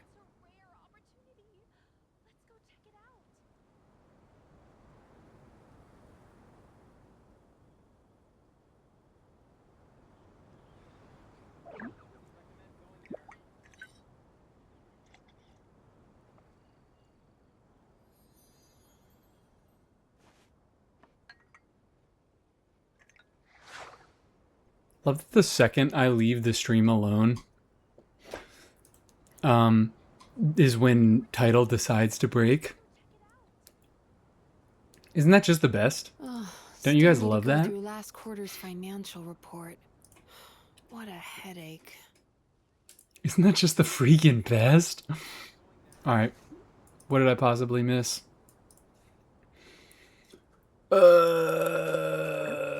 Mizuki time. It's Mizuki time. I didn't just piss, I also got my Cheez-Its. I had to get my Cheez-Its. I was feeling quite peckish. I'm gonna need a little something to snack on. So I got my Cheez-Its.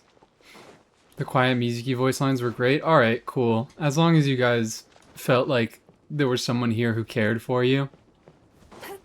Whether it is Pink Pantheress or Mizuki. Both works. Right now, emerge. Right here. Whee, and this is the last group of enemies that the map is gonna mark itself. But this is far from the last group of fungi in general. Oh, never mind. There are some more over here. Oh, yeah, there are more in the desert. In the desert. Bathroom Cheez-Its as one normally has. That's not true! They weren't Cheez-Its that were in the bathroom. It was two separate activities. Please. I went to the bathroom and then I got Cheez-Its. I didn't get Cheez-Its in the bathroom. Okay? Mizuki would heavily disapprove of bathroom Cheez-Its. That's why I can't have them. That sounds incredibly mentally unhealthy. If you can't even go to the bathroom without Cheez-Its. Bad dreams be gone. That would be dire. Call me Stygian because these situations are dire. I bet bathroom Cheez-Its go hard with a shower beer. Maybe. But with the Cheez-Its would just get wet. That's the good thing. That's the upside of the shower beer. Is that the shower beer can't get wet because it's already liquid. Right now, right here. Anyways, are there any fun Genshin factoids I can say that come to mind right now? Am I running out of Genshin factoids? Have you guys exhausted my entire... No, you haven't. They just haven't been brought up. I've been a little bit interested, like, ever since starting to play this team, just getting practice with both Chi-Chi and Kachina. I've been a little bit more interested in them. Target practice. Not interested enough to really dedicate a lot of time into building them. Even Chi-Chi with these buffs is just functional. Yachan, Tachan, let's Over here, mining rocks with Prune. Beautiful. Wonderful. As God intended. Chi-Chi with the Stellar Conduct buffs is just kind of like, alright. Like, oh wow, this is a healer that works now. And she does have big healing numbers to back up the kit. Oh, what are we doing? What are we doing here? There we go. Thank you. We'll meet again. Lunar Kachina when? Is there a context in which Lunar Kachina could make sense? I'm thinking of, like, obviously the damage doesn't matter that much. How often does she apply? Is it every other hit or every single hit?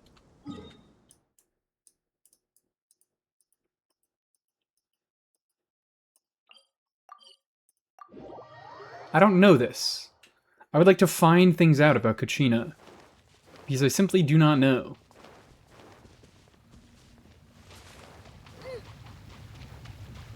Come on.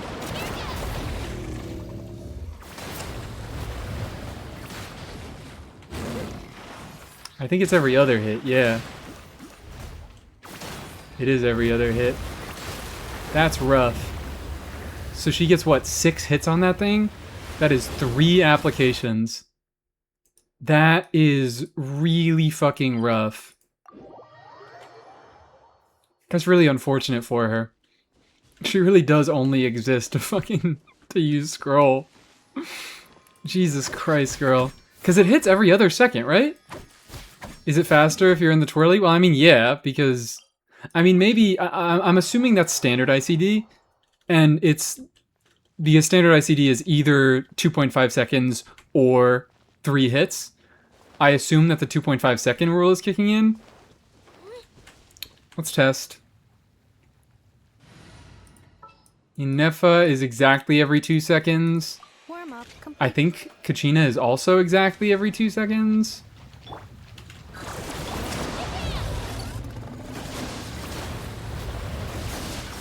Yeah, it looks like it. They're hitting at a pretty similar rate.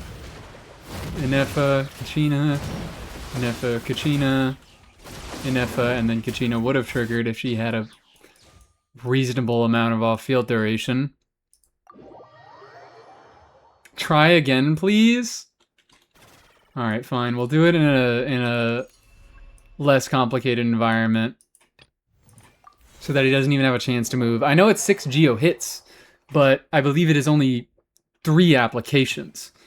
Because she only applies every other hit. I'm asking because Lunar Crystallize, where the applications actually matter.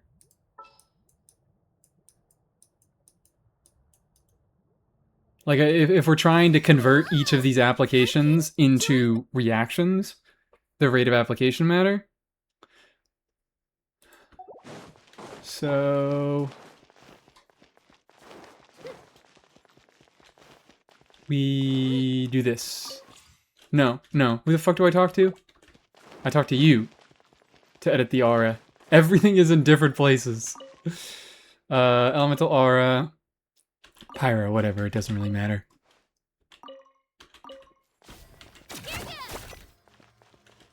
One. No application. Application. No application. I need to take a drink of water. Yep. 3. Combined with her burst, you could get an extra 2 out of it. Because, what, her burst at C2, I believe, gives her 20 extra Night Soul points. She uses 10 per attack. So that's 2 more attacks. So we can do boop. 1, 2, or fuck me. I think I ruined that. That's another one. Okay, so I didn't count that correctly at all. But let me just do that over. 1, none, 1, or that's 2. Let's do 3 here. 4, 5. Yeah. That's real rough. And she, I think probably the 3-hit rule probably comes into play if you're doing on-fielding. So it might reduce her applications from 3 to 2 per skill window. Yup. Yup. They hit too fast. So then instead of the 2.5, I'm guessing she just has standard ICD on both of those. And I'm guessing for off-field, the 2.5 second rule is coming into play, and for on-field, the 3-hit rule is coming into play. That is really rough. That is quite rough. Pathetic low-key. Not even low... What's low-key about it? I'm just trying to think of like a situation where you could lunar crystallize her and use this damage bonus from scroll, where you could actually convert her applications into reactions, and you can also utilize the damage bonus on scroll. That's what I'm trying to come up with. And I'm like, oof, 3 applications? It's better than 0. But like, the issue is just eternally that her off-field damage and her application matters so little that you would rather, like, you would pretty much always just be using Shilonen instead. Give her a Geo Infusion? Surely that exists. That'll help. Actual worst 4-star? She doesn't have it easy, I'll tell you that much. She really does not have it easy. The fact that she has access to scroll on its own is, like, pretty alright. Is Ningguang worse? Maybe Ningguang's worse. I feel like it's maybe a little bit harder to make a really compelling team with Ningguang, just because if you're on-fielding her, it's more difficult to actually... Like, Kachina, you could just throw her in a team. She could be a construct for Chiori. She can be damage bonus from scroll. It's, like, there are better alternatives, but she's not worthless. Lunar Crystallized Ning sort of works. Yeah, and you know what? Fucking, come on. You're right. You're right. Ningguang does Lunar Crystallize way better than Kachina does. I don't know. It's close. It's gotta be a Geo, just because of how fucking bad Geo is as an element. If you're bored, Anyways, I need to swap over to Yai. collection together. One day, should I actually just nut up and Well, make a since you worst asked character so tier nicely. list? It's gonna be so difficult to try to argue anything, because I'm always gonna be able to find some use case, and finding what the worst character is so... Like, what use cases do I consider more valuable than others? I would eventually have to come into, like, okay, is Scroll more valuable than being a reasonable on-fielder in Lunar Crystallize that can trigger a lot of Lunar Crystallizes? Dahlia is pretty bad. I'm gonna give Dahlia a little bit more leeway, because Dahlia... maybe I shouldn't. Because Dahlia isn't even best in slot with Skirk. He's at least good with Skirk. He's easy to play with Skirk. I don't know. Dahlia is probably up there. But again, like, I don't know. It would just be a discussion of here are some of the worst units. Don't know which one is the worst, because they're all really fucking bad. but they also can all be used to some extent. They're not worthless. Like before, I was like, Mika is not a good unit. Don't get me wrong, Mika is not a good unit. HMC wins hands down. Fucking come on. We always have this conversation and then someone says Hydra MC and I'm like, oh yeah. Oh yeah. I think it's account based. Well, I mean, you could just say the worst character on your account. And that becomes a lot easier to talk about. And I could just say probably Charlotte or Dahlia. Probably Dahlia. Because Charlotte at least has a use case. She is just a worse version of other units that I'm already building. Like Mika I already have built. Chi-Chi I'm building. Whereas Dahlia just kind of doesn't do anything for anything. Xinyan, you leave Xinyan alone. Do you do a character review segment? I do point redeem character reviews. I sometimes do live streams where I do character reviews. Except Aloy? You leave Aloy alone, okay? Aloy is not. Aloy has it really rough. Not D-Luke? Well, I mean, like, D-Luke isn't good on my account. But if I were to try to make D-Luke work, I think it would be easier than trying to make Dahlia work. I don't know. What do we classify? Because I've run Dahlia through Abyss. I've taken him through Abyss with what, like Flynn's, Yehoda, and Fischl. But it's like Dahlia was barely doing shit there. He was just Hydro for Yehoda to then absorb and then reapply for Flynn's. So he barely even did anything. He didn't even do the Hydra application for Flynn's. He was there for Yehoda. Whereas like D-Luke, I could just Pyro Plunge D-Luke.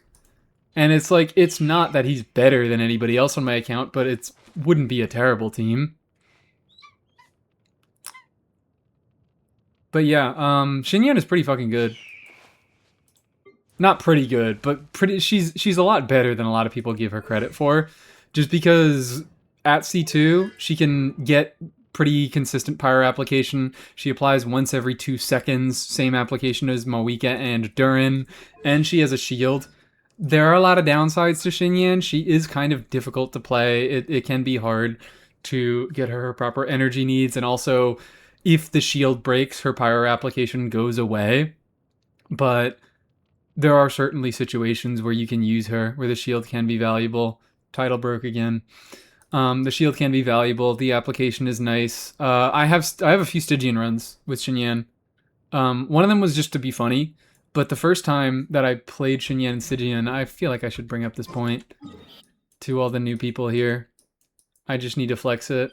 I need to flex it. Most people try Xinyan once when you first get her and never try again. The issue with Xinyan is that her kit doesn't make any fucking sense.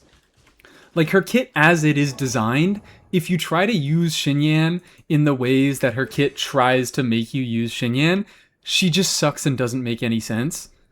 But if you ignore basically everything and you just use her as a pyro applier and a shielder, it's usable. Oh shit, you redeemed a Risley review a while ago. My bad. Let's look at that. Let's look at that after we do the, I love getting distracted and not doing reviews. I'm so sorry. That wasn't properly stacked. What should I do? Now it There feels we like go. there's a little sorry. After I flex my Xinyan clear. Like what, a fucking physical pyro DPS? It's like, what are we doing here? What in God's name are we doing here? But if you ignore that and you're just like, hey, I'm going to use her as a defensive unit and a pyro applier, if you kind of ignore certain parts of her kit and you go all in one direction, she can be decent. There she is. Actually, the most desirable unit to use in this slot. Because I needed... So Hera, both times I beat Hera, I used Burning. Because Burning is a really nice way to help you meet the high elemental hit count while also pretty much guaranteeing a pyro aura so you can get vaporizes off for whatever other characters you might want to be vaping on. Like I also did, I didn't use Xinyan in it, but here I again used Burn Vape with Hera. And Xinyan was just a nice slot. She was a shield for Nuvolette. She applied Pyro. She did a lot of fast elemental hits and helped break Hera's shield. It's just good to have her. Like, she was unironically, even if I had... I did this before I got Durin. Even if I had Durin, I still would use Xinyan in this slot to play this team. Interruption resistance was valuable. Fast Pyro hits were valuable. Pyro application was valuable. She wasn't fantastic here, but she was more than usable. More than usable. She just provided a nice combination of things. What set do you run on Xinyan? I do Tenacity. The style that I do, because I just completely ignore her offensive utility, I just do Tenacity. It gives a full party buff. It increases her shield strength. That's it. It does those two things. I just feel it's one of her better supportive sets. Anyways. Boop. Let's look at this Risley. I'm so sorry. I'm so sorry. Risley. Is this a Stellar Conduct Risley, I wonder? It is not. It is a Marchese Risley, and he's got some EM. It's all in substats. Is this melting? Are we melting? With that crit rate, it doesn't look like we're melting.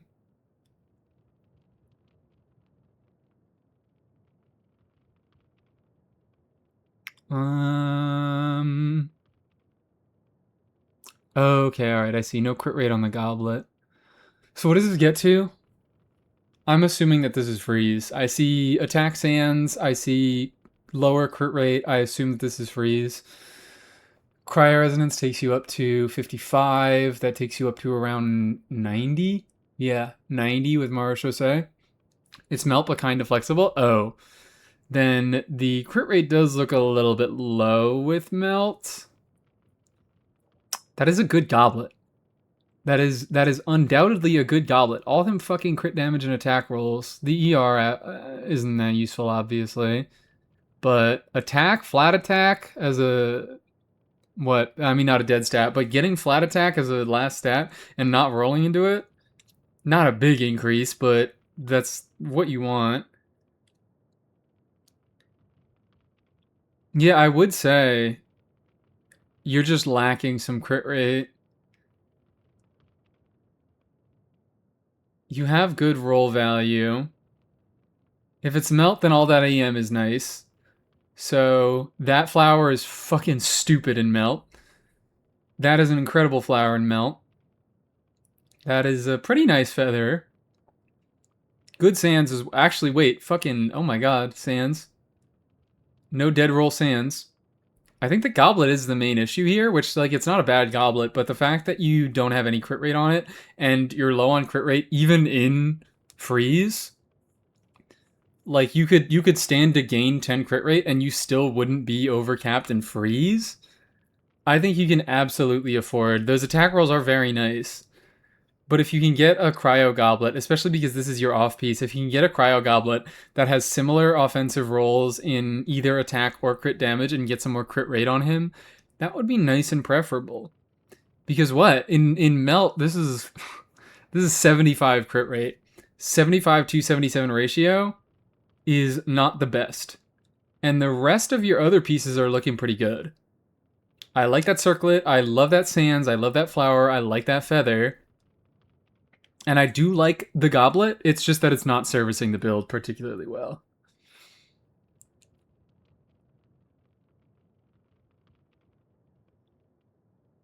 But yeah, nice Risley.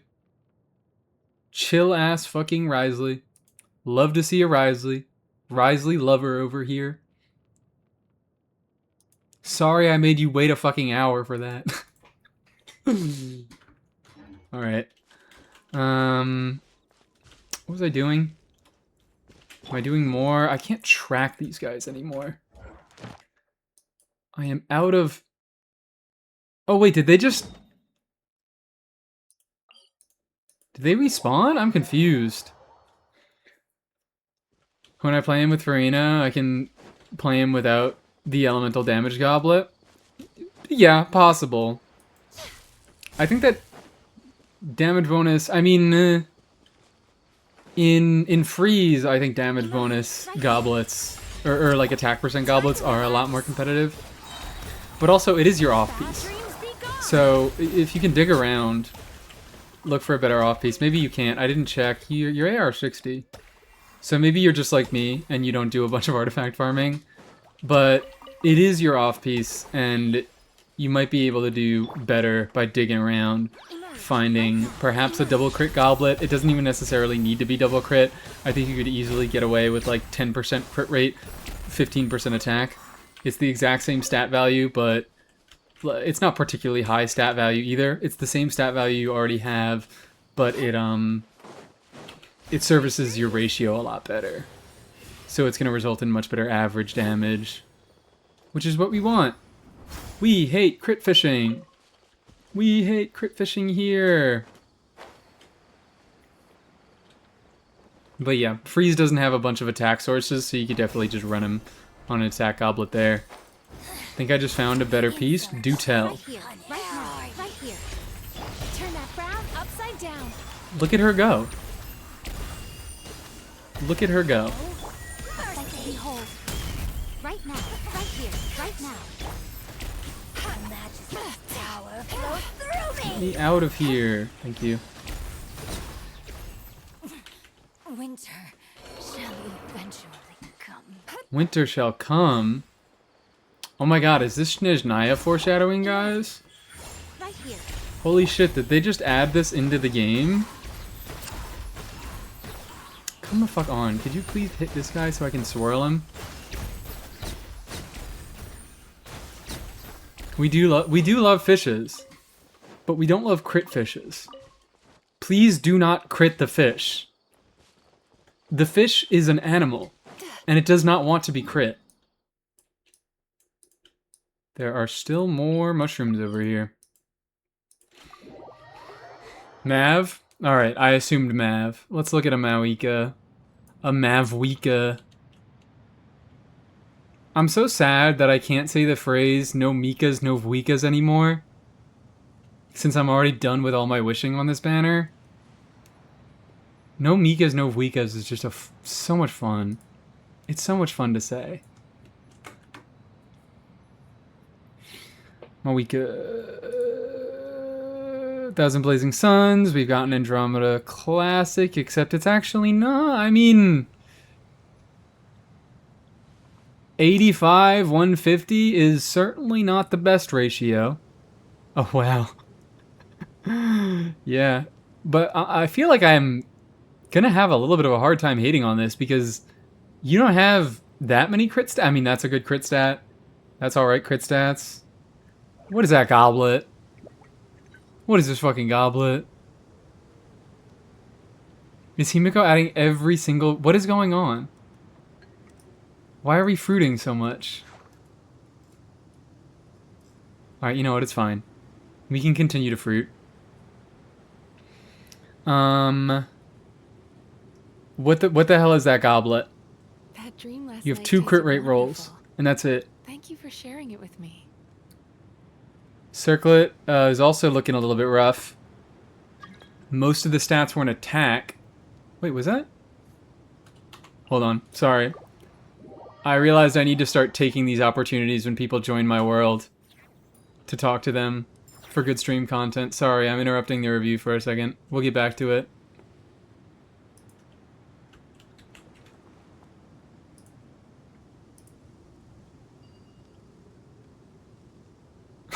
I love the fucking comparison. Someone comes into my world with Varka and Nicole, and I'm playing Mizuki and Kachina. The greatest team ever made. Never feel down. Just drop everything and go out for some fresh air. I just had a fruit because I miss them and love them, and Starshade requested raspberry. Oh, okay. Can you add plank? Do we not have plank? Can I collect sub-detection unit?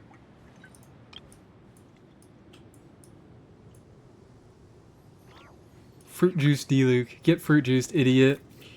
Yeah, go ahead. Because what? The reason I realized that I needed to start accepting more people into my world is last night I was doing a little bit of manual leveling, as one does, and someone came into my world and asked for Emily flowers. And I was like, sure, like, great, I love it. Sure, go ahead, take all the Emily flowers you need. We need more Emilys in the world. And they were there for about 20 minutes. And then actually after that, I got on a Discord call with Dorsal Fin 1. And they were still in my world, and I was like waiting to fucking play Overwatch. I wanted to play Overwatch, but I was waiting until they left my world and were done. And they stayed there for about 20 minutes. And after that, I was just fucking around doing whatever. But after about 20 minutes, I didn't even say anything in chat. They just randomly messaged, sorry, I was walking my dog. I was AFK. I had to walk my dog. Which is fucking insane. To go into somebody else's Genshin world and ask to farm materials and then go walk your fucking dog in the middle of it. But that wasn't even the best part. After about 10 more minutes of waiting, I was just doing more bullshit. We were trying to find, I guess I can talk about this because it's kind of silly. It's kind of funny. We were talking about paths to get to this dude. We were talking about paths to get to the Iniquitous Baptist. And I noticed that he had a big, stupid, gaping hole above him. And I was like, oh, wow, is there a way to get down to the Iniquitous Baptist by jumping through this hole? So while I was looking, I realized that their icon was not over here in this direction, but was in fact over here in this direction.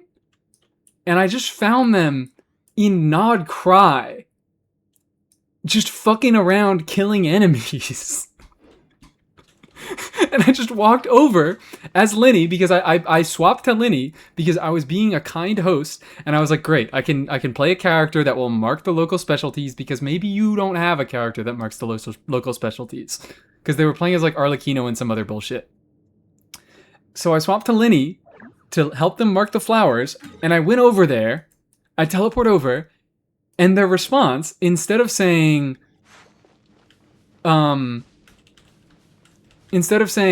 you know, anything about why they were in Nod Cry instead of collecting Emily flowers, they said, wow, never seen a Linny before. Nobody owns him. I'm like, what the fuck? What is that? Oh, Bao already left. Damn. Alright, cool. What kind of etiquette is that? Never seen a Linny before. Nobody owns him. Who gave an alien a Genshin account? That's what I'm saying. And I need to start letting co-opers into my world so I can get some more experiences like that. Alright, my weekly review. Yeah, what the fuck are we doing? Maybe this is an Andromeda build. The ratio is not too terrible. Which, that part isn't an Andromeda build, but Flower's alright. Attack isn't terrible, but we have a lot of the value at attack percent, or flat attack. EM good, crit damage good, attack percent good. But we have a whole lot of nothing. In all of these other pieces, you have one main... I mean, this one I can forgive it a little bit because 15 crit damage, or crit rate. That's quite nice. I don't mind that very much. But, we have 3 pieces that basically only have one good substat. Flat attack isn't useless, but it's also not great. Twitch crashed again. Hi. The build is rough. I think you already knew that. The build is certainly rough. We got a lot of defense. We got a few rolls of ER. Got a lot of flat attack. We got some HP. But the crit ratio is all right. It's functional. So I can't fault you there. But you are indeed squandering your vertical investment because this Mawika is not looking the best. I don't have another goblet. Would you rather the HP goblet? You know what? It's fine. It's fine. It's great. It's a fantastic build. I didn't ask. It's great. I love it. Don't change a thing about it. Oh, wow. Oh, actually, hold up. Hold up. I did just realize this is an Andromeda classic in the fact that, wow, the feather's already really good and you still have one more roll to go on it, but also the goblet can have 2 more rolls, which that could help out your crit rate a little bit, but your crit rate is maybe your best looking stat here. So, if we could get a little bit of a balance going, that'd be appreciated. Alright.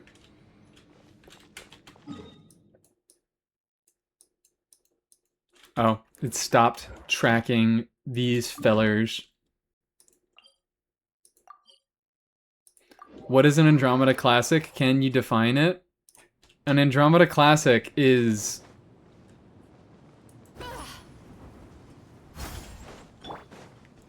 just a bad build from Andromeda, I guess. Just a real rough build from Andromeda. We do seem to get a lot of those. But you know what? They're improving. I have seen the improvements to the Durin and the Venti over time. Durin and Venti are now eating quite well. They're working. I can't complain about them anymore, but the Moika is still a little bit...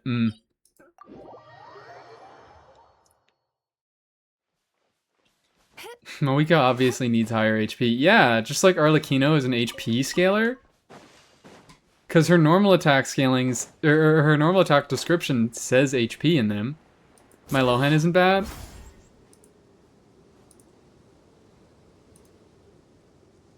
Oh yeah, I remember talking about this. Your Lohan is pretty alright. Yep, good stats there.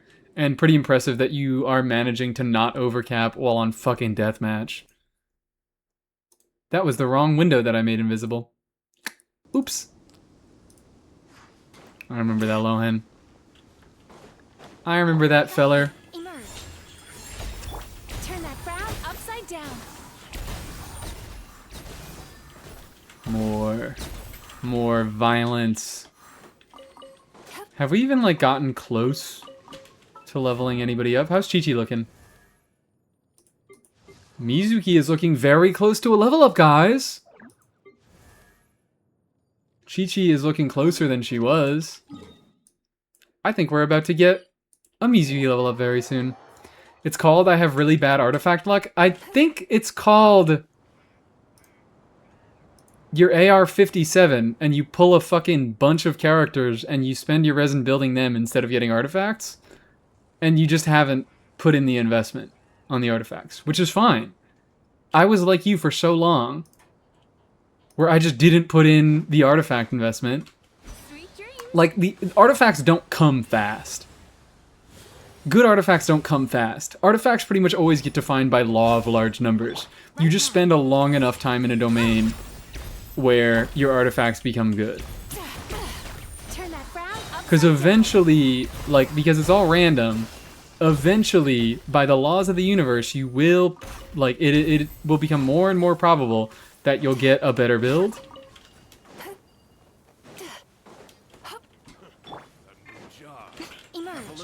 Right now. And you have not put in the time, and that's fine, because you are AR-57 and you pull a bunch of characters. But you just have to be comfortable with the fact that your artifacts are going to suffer. Bam. Like what? My artifact quality on my alt is fucking terrible. Because I never farm artifacts because I'm trying to do other resin investments on my other characters. Or like in NTE. I hate farming artifacts in NTE, so I never do it and I try to level up my characters. I do a few claims every so often. I have played for 6 months, yes. Like the solution to getting better artifacts is just keep playing. That is the solution to most accounts, like most accounts at that level. Most accounts, period. It's about time investment. Your account will get better with time investment. Yai officially on new set. Still not 100 crit rate. I might try her Sig. Sig doesn't... I don't know. You probably already know this. But Sig does not give crit rate. Fuck you. I'll go back in time and be a daily player since 4.7. You can just... You are doing your best. Emerge. Like, my point when I say just play longer isn't to be like, oh, fuck you, you should have started earlier. It's to say, just play the game. Stop worrying about how good your account is and just play the game.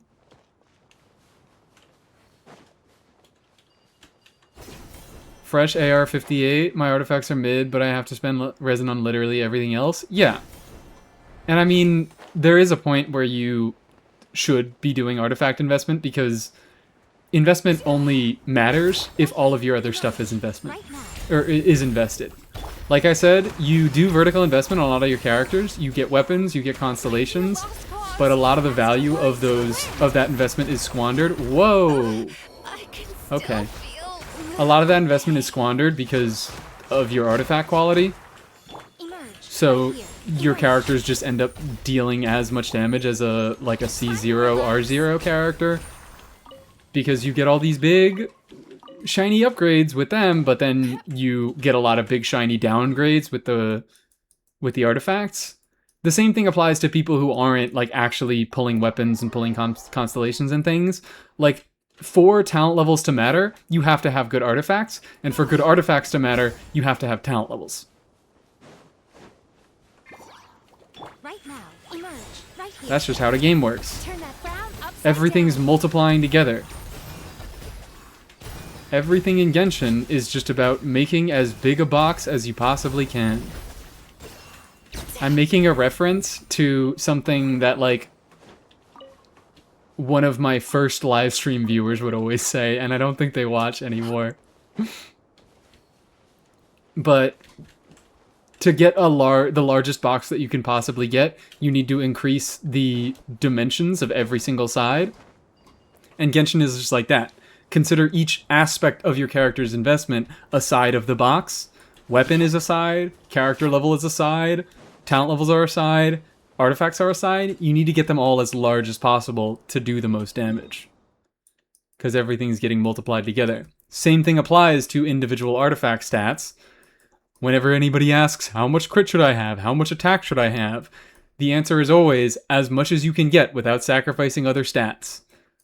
Because you need a combination of good crit, good attack, or good whatever stat you scale off of. If your character triggers reactions, good EM, good damage bonus. You need everything for the character to deal damage. And then expanding the box in the 4th dimension, constellations, yeah. Yorp.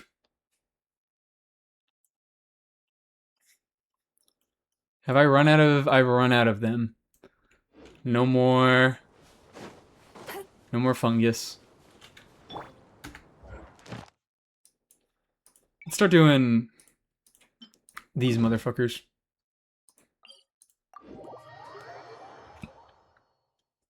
I feel like killing some Abyss Mages. Traversal! How much ER you need for Farina using Fluve Sandra Ferryman? Okay, alright, fine. There are actual ER thresholds. You got me. Depends on the team. The almighty Shogun is having a bad Depends on the team. I like to keep my Farina around 200 ER, solo Hydro. And you do have to factor in the fact... Well, fucking Fluve Sandra ER is a little bit fake on Farina because the buff only lasts for 5 seconds. You can get away with less, but I just like to keep 200 as a general breakpoint. That works in most teams. Whee!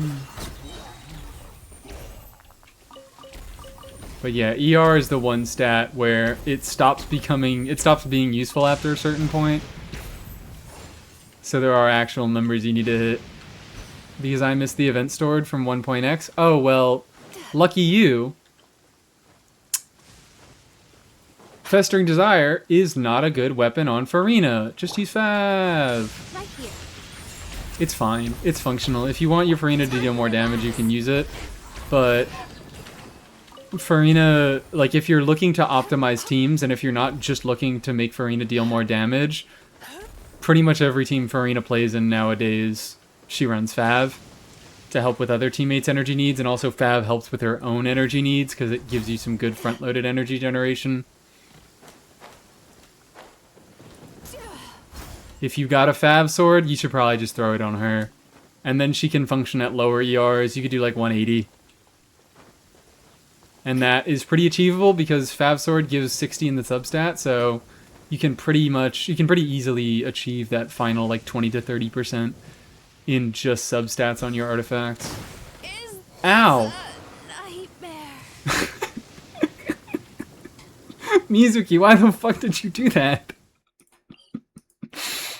Why would you do that? I didn't think she would auto-attack the barrel.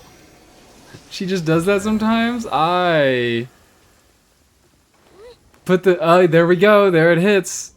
In the bag is a banned phrase in this chat. I don't like how it sounds. It sounds evil. Now that the storm clouds have been swept away, It sounds evil, it sounds dismissive. It sounds like you are not giving the question the proper attention it deserves. I mean, the general case for Frina is just use Fav. But, like, if you want your Frina to deal more damage, sure, throw on Flufsandra.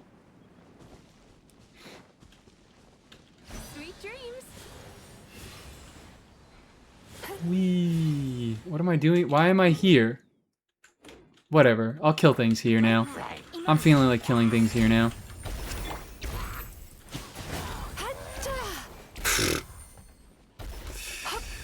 Hold on. Nothing lasts forever. Am I gonna miss? Oh my god, it's too high up. Wait, that totally hit the ground. That totally hit the fucking ground. The effect looked like it hit the ground so much. Good thing the cat is out of the bag? Yeah, thank god. Right here. Oh wait. Emerge. Oh my god, he's here. This wasn't an accident. I'm here on purpose. Ow. Whoa! Where the fuck did you come from? Jesus Christ. Right here.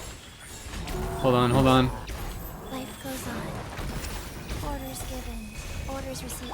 Sweet dreams. There we go. Yachan, Taechan, let's go. There we go, I'm surviving.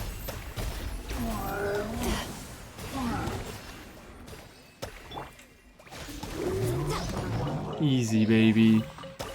Freaking easy. Ow. Yeah, cut that out. Emerge. Oh, fuck. Alright. I was like, no, this Yai turret is gonna blow up. This gosh dang. Oh, come on. Whatever. Level 2 Yai turrets go. This is so dangerous. Why is this so unbelievably dangerous? Emerge. The enemies are no longer providing a threat. But I'm still getting moitered regardless. Let's go back over here. How close are you? We are... Oh shit, we're 500 XP short. We're about to get it.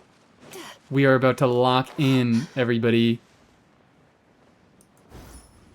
We are about to fucking lock in. Watch this shit. Aggro just in time. You're just in time to see something truly beautiful.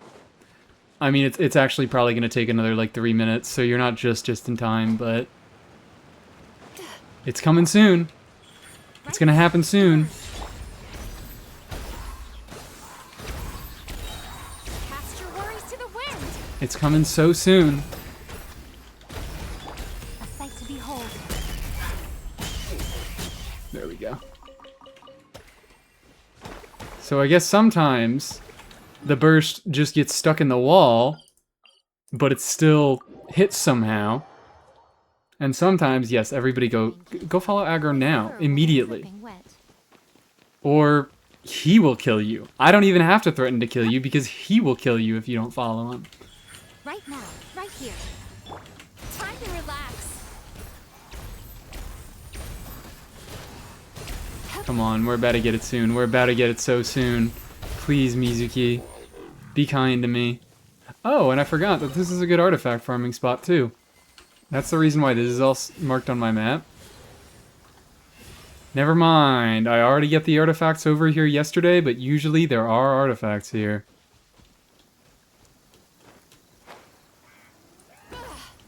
I had to laugh about the markers by the geohypostasis. Oh yeah, do you appreciate them? They're to show my hatred for the geohypostasis. See, it's a middle finger. I'm flipping off the geohypostasis.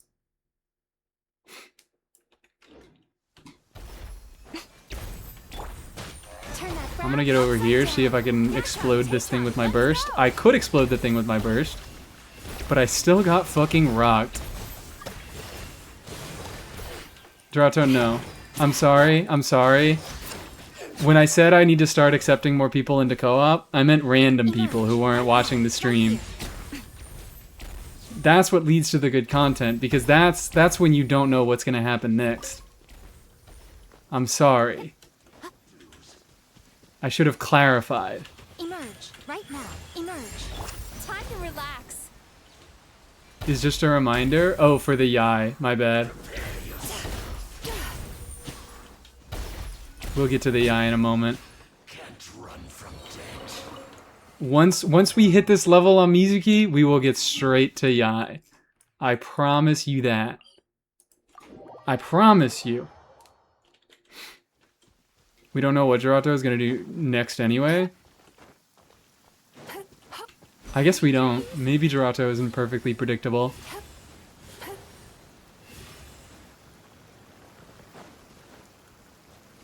It's about to happen, guys. It's about to happen. I see some Hilichurls down there, too. We could weaponize these Hilichurls. Right here. Time to relax. Bad dreams. Let's get our swirls going. Let's break this fucking shield. Oh, perfect! Oh my god, there's so many creatures here. Get over here. Nothing lasts forever. Hi, Liam. How you doing? Welcome into Chad. Emerge right now. We are about... Something historic is about to occur. Something truly beautiful. Emerge right here. Emerge. There it is. What did I say? Level 86 Mizuki off of killing enemies. Alright. Yai? Yai build on new set? Yai build on new set?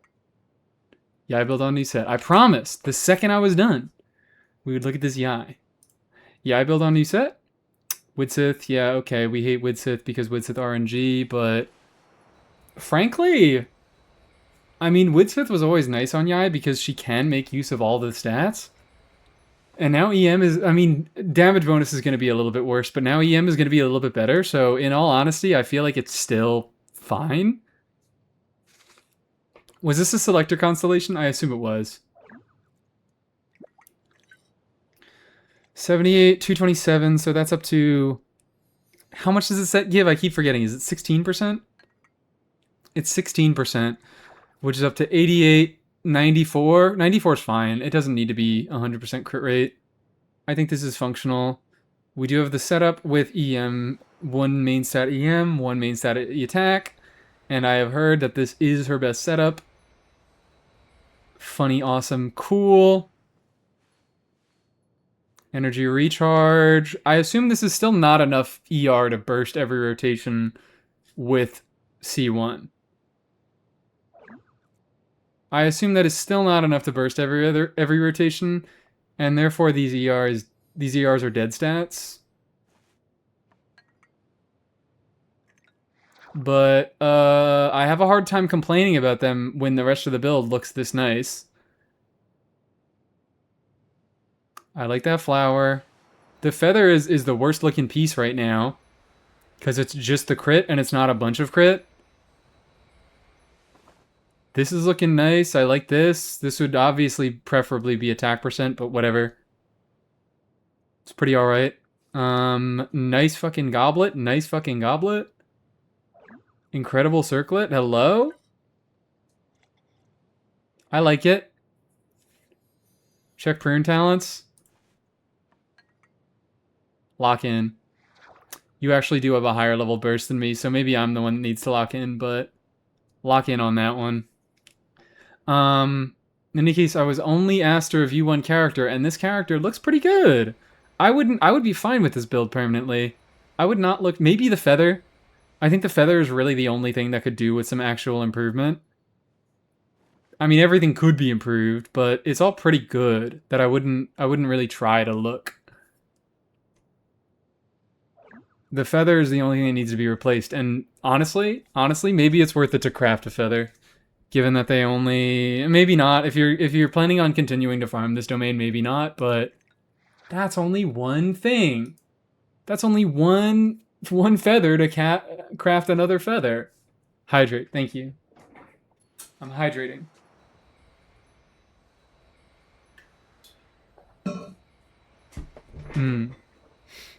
Okay.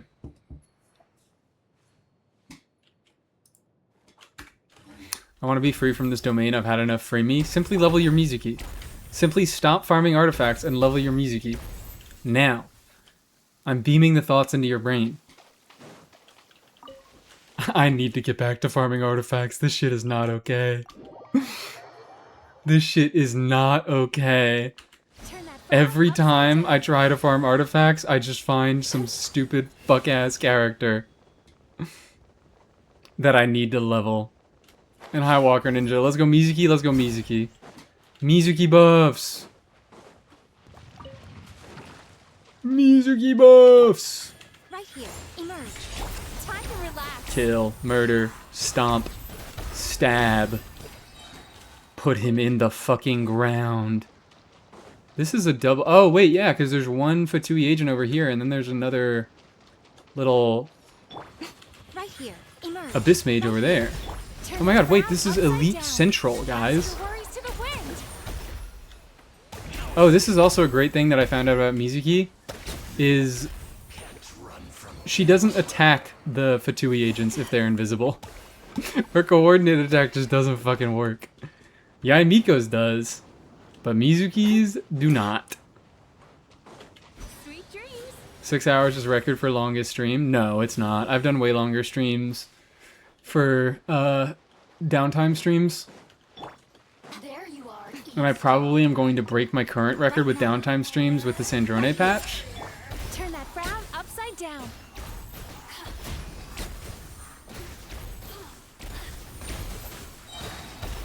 Bad dreams be gone. Go.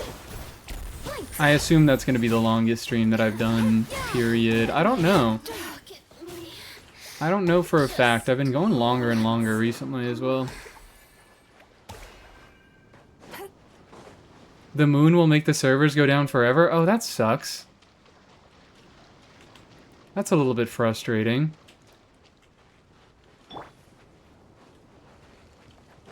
Let's nuke these motherfuckers. They're easy to get in AoE. Easy, baby. Easy. And then there's this guy over here, too, that we can grab.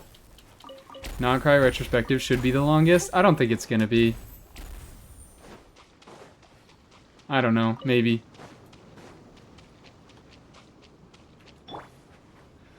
I'm trying to think. I have to make a list. I have to make a list about all the things that I want to talk about, so I actually like can have points that I go through and talk about. Because I realized today that I definitely want to be talking about bosses.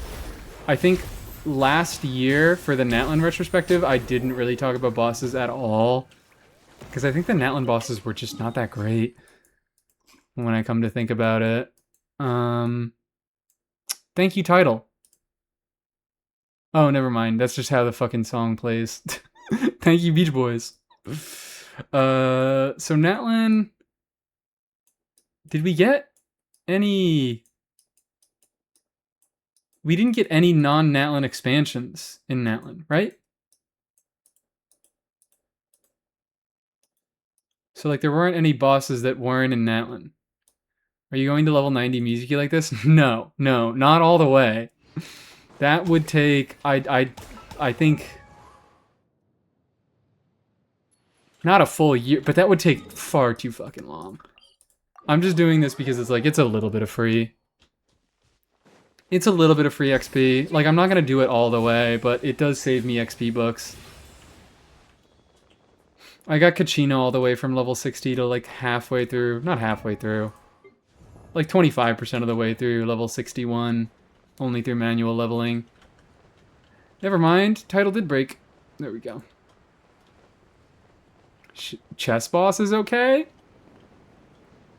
We have very different definitions about what is okay. And also, that's a weekly boss. Weekly bosses, I don't... Chess boss might actually be the worst weekly boss, come to think of it. I think the weekly bosses in this version have gotten a lot better, simply because they are less shill. And I think if anything is to be not shill, like if anything shouldn't be shill, it should be weekly bosses. Chess is fucking evil. Chess is pull a Escoffier or fuck yourself. I mean, it's not so bad. I was able to do it with Cryovarka. It was okay. I was able to do it just throwing Seat Lolly into a Flynn's teams, but it just irritates me. It irritates me. It takes a long-ass time, whereas, like, the new Dottore bosses... I like both of the new Dottore bosses. I don't, like, love them. I don't think they're great boss designs. But as for weekly bosses, they don't really require anything specific out of you. They just kind of let you beat the shit out of Dottore with any team you want, which is really what I want out of weekly bosses. Chess is just use Kaya plus whatever. I don't want to use Kaya every single time I fight one boss. I don't really want to... That's the thing, is I don't want to have to think about who I am using to fight a weekly boss. I'm more alright with using specific units to fight regular bosses, regular world bosses. But weekly bosses, I feel I should be able to use whoever I want. Because that's a weekly boss. It's never going in endgame content, and there are a lot of different units that are going to end up using materials from that boss. So I should be able to use all those different units to fight that boss. Right here. Emerge. Level 21 Kaya is fine for it. Did you not hear the first thing I said? I know level 21 Kaya is fine, but I don't want to have to use level 21 Kaya for a weekly boss. Because guess what? Like, yeah, you can bypass that boss's mechanic with level 21 Kaya, but you know who you can use to bypass Dottore's mechanic? Anybody you fucking want! Right now. Any team you want in the game! So maybe Chess Boss isn't that bad, but every other boss is less bad. I don't like being forced to do Night Soul for Natlan Dragon. I think Natlan Dragon is maybe one of the other better examples. But you can easily DPS it down and ignore the Natlan requirements. And additionally, because the Natlan shill unit, or the shill unit for the Natlan Dragon is a unit that everybody gets for free. Which is even more restrictive since Kachina is not able for free characters. I'm talking about PMC. Like, Natlan boss has shill, but it's PMC. And everybody gets PMC for free, and PMC trashes that motherfucker. If you build a decent PMC team into that boss, it's over. And I feel like I like that better than Chess Boss. The only problem with PMC is that it's behind 50 hours of spamming F, but so is the boss. You unlock PMC at the same time as you unlock the boss. The boss is not? No, it is. Unless you quick start it. The boss is direct from handbook? Okay, you're talking about quick starting. Right here. Emerge. I just feel like we're having two different conversations here.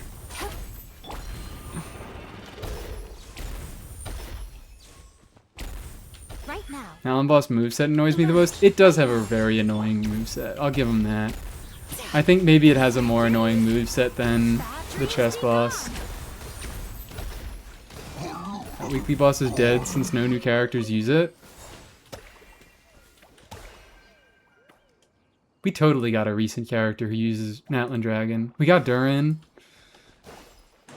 Shilonen uses Scarab Boss. Just want to put that one out there. Emerge right now. I frame the punishment, so it's not like it matters that much. That is another good point. Is like, yeah, it wants you to use Night Soul for that one phase, but most characters are able to pretty easily iframe it with their bursts. My least favorite weekly boss is the Whale. I think the Whale is another similarly, like, weirdly shilly one. Whale is a lot easier to brute force, but also, like, that's a factor of the Whale being an older boss, so the DPS checks were lower when Whale was released, so now you're able to fucking nuke it with the higher DPS teams. But I always was a little bit annoyed that Whale doesn't require, but really heavily incentivizes you to bring a Fontaine character. There was, for a while I did do, when I had Shiori, and I like wasn't using any other Fontaine characters because Chiori is not a Fontaine character, I would fucking run Sword of Narcissus Croix Chiori to beat that boss. That's why I leveled this fucking sword. It was to beat Whale.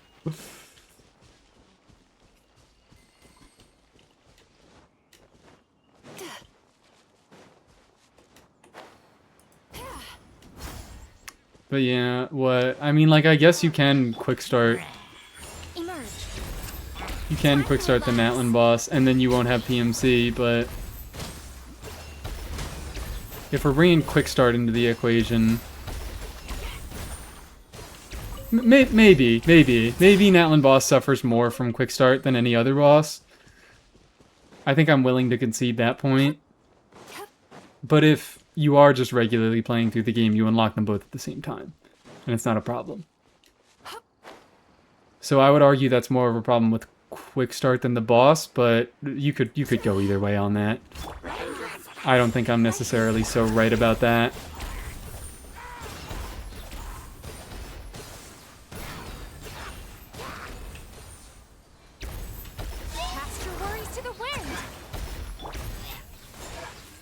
Whee! Boom.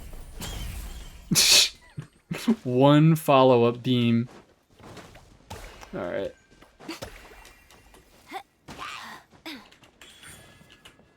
Ow. Ow! I don't really want to fight you guys. I changed my mind. Where are the last... I kind of want to finish off these Abyss Mages. Let's do that. Let's finish off these Abyss Mages, and then perhaps a raid out? Perhaps maybe a raid out? It's been 6 hours? Variety content officially dead on the Mies channel? And you guys are only going to get more Genshin tomorrow? Because I'm going to probably do the Archon quest? It is Sunday, right? Yeah, I'm not stupid. It's Sunday. Variety content on a brief hiatus? Perhaps. Perhaps. Dickfight Island found dead in a ditch? I believe literally last stream I visited Dickfight Island. It might not have been exactly last stream, but I have visited it quite recently. Dickfight Island, it has been visited, just not every single stream.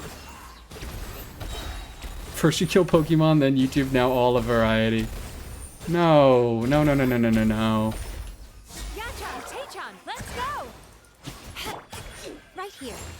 It was last stream? Wonderful. One could say it's nearly Monday. One could say that. But one could also say that it's been 6 hours on this stream. And I'm not going to start the Archon quest now. I could be convinced to do some other bullshit for a little bit, but I'm not starting the Archon quest 6 hours into a stream. Good morning, coming from Z Moss. Good morning.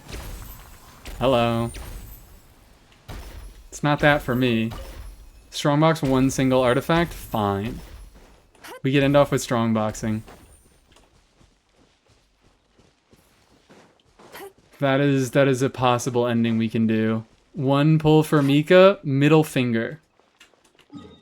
This is what I feel about you right now. This is how I feel about you asking me to pull for Mika. Okay? Doing the Archon quest this late at night sounds like torture. Yeah. Right now, emerge. That's what I'm saying. Dreams. That's exactly what I'm saying. I'm not doing that to myself right now. That's a dick. It's a middle finger. I just said that 2 times. You guys, your heads are in the gutter, and that's not my fault. Fuck you. Sight to behold. Maybe add a fingernail to make it more obvious it's a finger? I already got one. Thanks for the suggestion, but it already has a fingernail. Should I make it a little bit larger? So it's clear that it's a fingernail? Oh, yeah. UI has this weird thing where it like... Huh? What the hell? There we go. Is that clearer?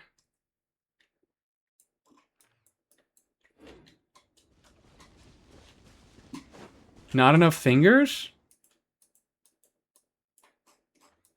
I don't know how many you got, but I count 1, 2, 3, 4, 5. If you got more than that, that might be a you problem. I don't think that's an issue with my middle finger. Are we sacrificing a chatter? What? Why are we sacrificing a chatter? To force me to play the Archon quest at 11 o'clock at night? What are you doing this late / early? I just continued the stream. I was having a good time. I was vibing around. We had a nice stream where I just got to talk about mizuki, and I got to play mizuki, and I got to talk about a bunch of other unrelated bullshit. Because Soul raided in, and we had some new chatters, so I got to do my classic spiels. That's the secret, guys. I'm sorry to let you guys find this out now, but secretly every single one of my streams is just me saying the same 3 things over and over. So sorry.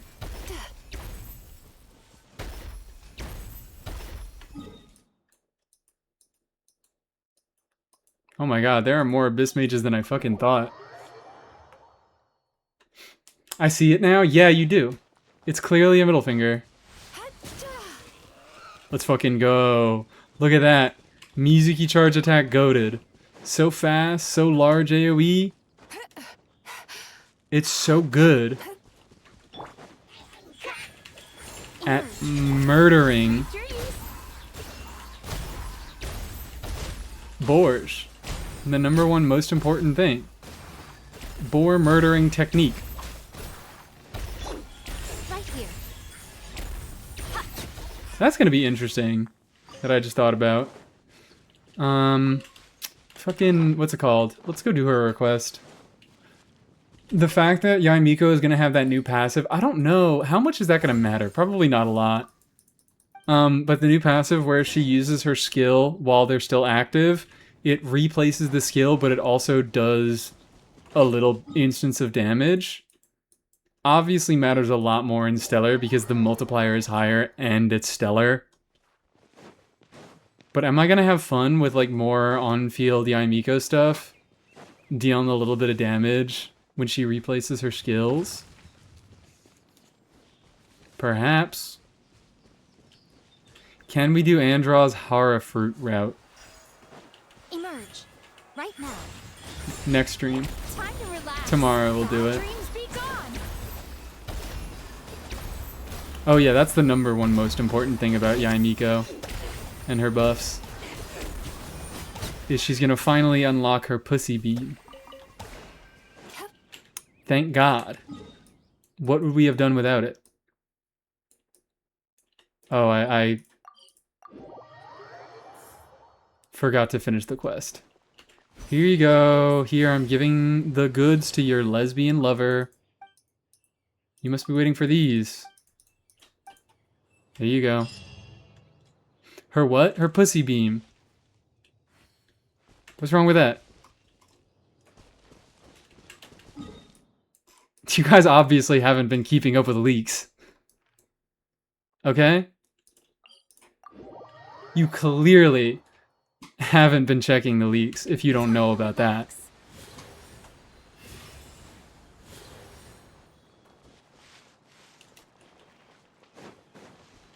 Right here. Her pussy beam is leaking? No, you made that up. I didn't say anything about that. Okay? Turn that You down, were the one who upside said that. Hi, welcome in Jubu. Wonderful time to enter the conversation. Wonderful time to enter the conversation. Here, take my follow. Thank you, Kata. Was that... Did you decide after hearing this conversation? Why did I walk into Pussy Beam conversations? Because that's the most important part of Yae Miko's kit that's getting buffed next patch. Emerge right here. A mere 9 days. A mere 9 days. And Yae Miko will finally unlock her true power.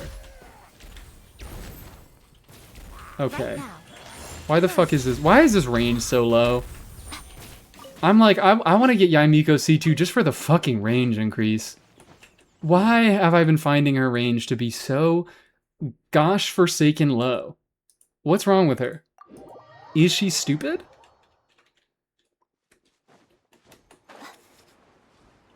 I'm not sure.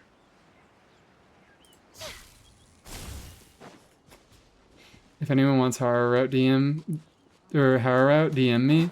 Okay, cool. I'll get the Horror Fruit route after the stream is over. Are you sure about that? What? Wouldn't you know she's getting a banner and you have extra pulls? One of these things is not true. Misinformation's living up to her name yet again. Because one of these things is not true. The wrong test subject. Yae Miko C2 is not worth missing out on Staff of Scarlet Sands and a potential other weapon that I could get. A potential other interesting weapon. Right now. Emerge right This is such a fucking great banner for me. You guys have no idea, okay? I want every single weapon on there. I'm only pulling for Staff of Scarlet Sands, so if I win my 50-50, I'm gonna say, alright, whatever. I won my 50-50, I'm not gonna go any further than that. But if I lose, I don't actually lose. There's nothing but winning on this fucking upcoming banner. I like Risley. I love Risley. Give me a Risley sig, I'm happy. I like Yae. Give me a Yae sig, I'm happy. I like Mizuki now. Give me a Mizuki sig, I'm happy. And I want a Scoured Blade for my Bennett. I don't have one of those. I would love to throw that on him and make him a little bit better. Last time I got pulled on the multi-banners, I got scammed and now I'm traumatized. You guys, I'm so sorry, but like, Sweet dreams. Chronicle banners get done so dirty. Are they good? No, not really. But like, people just end up pulling on them when they don't have enough primos and then they waste their fucking guarantee. They lose their fate point Right now. and they're like, well, now I'm just down a bunch of wishes. And it's like, okay, well, why'd you pull on the banner? Why'd you pull on the banner if you couldn't guarantee your character? That was what everybody told you to do. Yachan, Taechan, let's go. I have had nothing but good experiences with the Chronicle banner. I'm lying. Albedo fucking hated. Well, actually, Always watch Albedo hated me, right now. but I at least got my C6 Mona when I was pulling on the Mondstadt Chronicle. I did lose my 50-50 and I went to very late pity, but I at least got C6 Mona and I've had a lot of fun with my C6 Mona. That was exactly what happened to me. Learned my lesson the hard way. Beautiful. Right here. And now we have another intelligent chatter. But like, if you go into it pulling smartly, they're not too terrible. They're not the worst things ever. Especially like the Fontaine banner and this buffed banner. All of these units are way better than like any of the other chronicled units. Emerge. Inazuma banner weapons were so good, I was aiming for Kazuha's and I'd be fine with getting any of them except the donut. That's what it is. That's what it fucking is. Last Fontaine banner, I was like, I am fine with getting any of them except for Siege Queen Sig. And guess what? I saved up enough wishes, I had my guarantee, and the banner read my spirit, it read my soul. It said, you are pure of heart, you are pure of being. And it gave me Linny Sig and it gave me Emily Sig in one 10 pull. Because I was responsible with my wishes. It knew that I was good of heart. What the fuck is wrong with Audio, what? Why?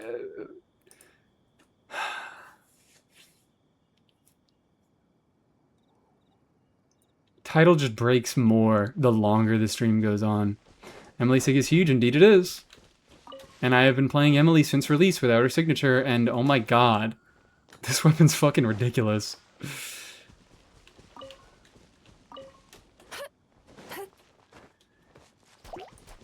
And I saved up. I planned to get that weapon, and I saved up. And it knew. It said, alright, we can't punish you since you actually have enough saved here. Just take your fucking weapon and go. So you were bad of heart when you pulled for Albedo? No.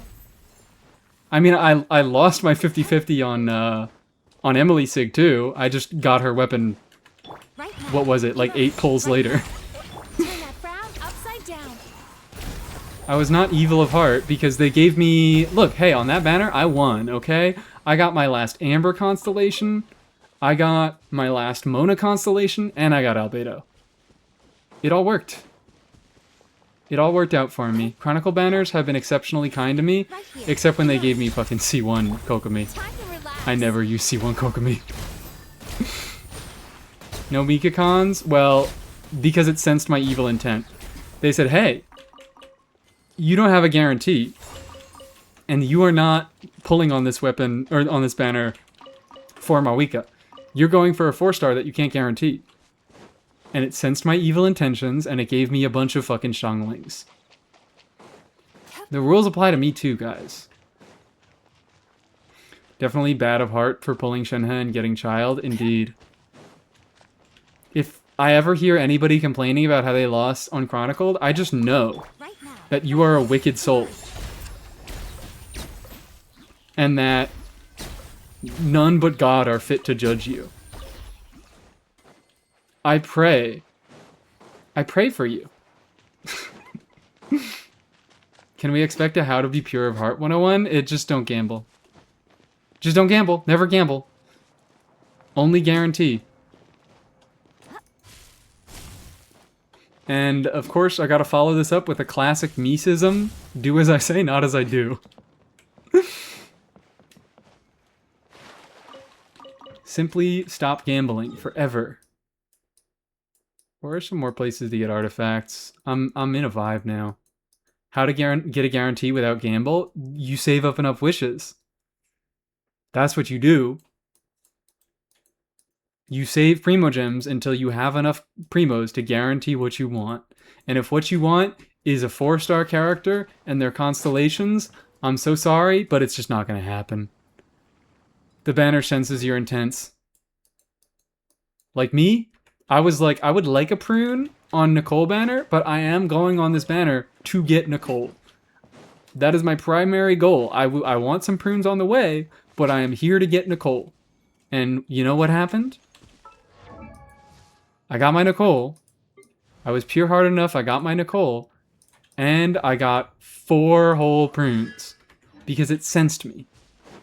It sensed the goodness in my soul. I do save Primos and I am still punished. I'm almost at 150k Primos. No. You can't be punished if you have a guarantee. That's how it works. Because then you always get what you want. How did you get a cheeky Flynn's at low pity? Because the Lord sensed that it would be funny and good for content. That's what happened. And it actually wasn't that low. It was like 70 pity. But I did get a 50-50 win. The Lord knew that I would do funny content with him. Nicole C0 and C6 prune, so I'm the purest heart. So it seems. So it would seem. Lost my Chronicle, got Ganyu, and then in the same 10 pull I got Shenhe. Well, there's your problem. I mean, it seems like you won there in the end. But the fact that you lost to Ganyu means you were going on that banner for anybody but Ganyu. And that's a problem. We're gonna have some issues. Ganyu could never be a loss. Now you have somebody to use with your Shenhe. What am I doing here? What am I doing here? Is it late enough to where my other artifact spots have respawned? I wonder.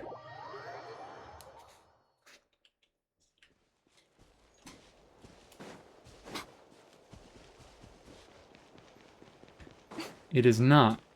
My artifacts have not respawned. I guess I got them very late last night. Okay. Is there any other bullshit I can do in the overworld? I'm like still not feeling like ending stream is the funny thing. I'm still on a roll. I know I just should end stream soon. Can I consider a pure heart tier list? Me consider a pure heart tier list? Maybe in the next downtime patch, but that like I don't think that's gonna be very fun, I'll be so real. I feel like that wouldn't lead to very much. To the island? We could go to the island briefly. Have we done our mandated Miliastra? Yeah, I was already done. I didn't have to do it today. I already got it fully completed. Final thoughts on Mizuki? Awesome swag. I can't wait until the actual buffs come through. Can't wait until she actually does some interesting stuff. Sweet dreams. But right now, I think that's been the entire stream. I've just been like, just wait. Just wait. We could do a very brief visit to the island. Time to relax. And I do mean very brief. I'm just talking like here, clear the queue. Don't make anybody new. We've already got everything figured out. Maybe do a relationship. Oh. Apparently I never got these artifacts. Oh, let's do this while we're here.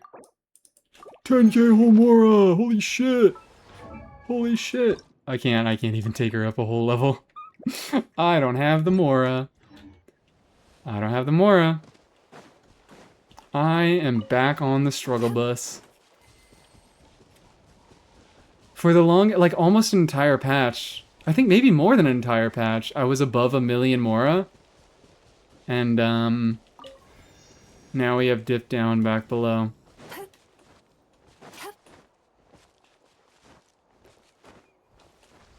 I recommend friend requesting every whale you come across. Oh, we're asking about the, Itsy Buy.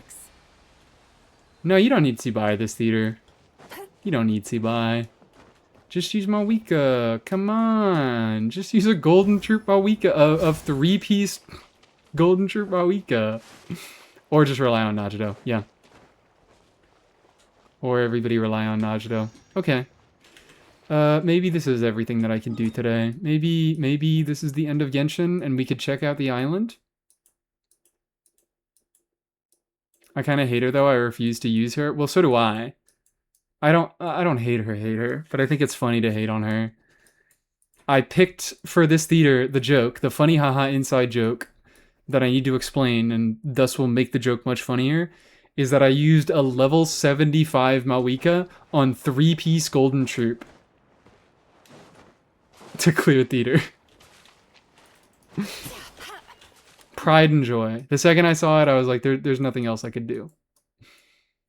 Wasn't she missing a Sans? No, she was missing a circlet. Even better. She had 3-piece Golden Troop and 1 off-piece on Earthshaker. What the fuck is Earthshaker? What is Earthshaker passive? It's like any pyro reaction gives you skill damage bonus? Or is it specific? It's any. After a party member triggers a pyro-related reaction, it can be any party member triggering any pyro reaction. Can you check how that Mawika is doing today? We could. Probably a little bit better. She already was getting improvement since I last checked her out.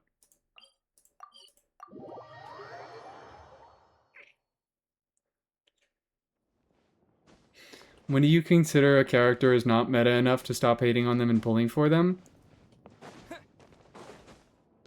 Never. I don't pull characters based on their meta-ness, I pull characters based on their kits. Like, yeah. I mean, I got most of the Nod Cry 5 stars this year. When, like, Nefer and Flynn's were top of the fucking meta, I got them both. I got Columbina. I just didn't get Tsubaya and Linnea because I didn't think they were that interesting. And I didn't get Mawika because I went into a whole thing about this on my last stream. Shit, I can't check. Because we have an in-progress Imaginarium clear. I forgot about that. We can't check how the Mawika is doing. Look at Escoffier, she's not that meta anymore. Yeah, I just don't like Escoffier's kit. I think Escoffier has an incredibly boring kit. So I didn't grab her. I've already said I'm willing to... I did pulls on this banner. Check my fucking history. I did pulls on this banner because I was okay with getting a Mawika at this point. I don't like her enough that I am willing to pull until I hit pity. But I did want a Mika, and I do, like... I can think it is funny enough and interesting enough to try to get her on my account at a low pity. Why do you have an in-progress IT? Because I want to do another clear of IT. And the other day I set it up, but I wasn't feeling like actually doing it, so... yeah. Sorry, can't cancel it. But my opinions of characters is not based on whether they are meta or not. I remember my initial impressions of Escoffier, I was also on the she's too good, she's busted hater train. I was letting myself get influenced by the opinions of Saluna and Zajef a lot. And then I realized, you could kind of see this. If you go back in my old VODs on the YouTube channel, you could see at one point I was eventually just like, you know what? No. I don't hate Escoffier because she's good. I hate Escoffier because she's fucking boring. I really don't give a shit about how good the units are. Anyways, is it island time? I think it's island time. Let's go somewhere silly. Let's just go in front of the artifact domain. So I'm compelled to farm artifacts next time I log in.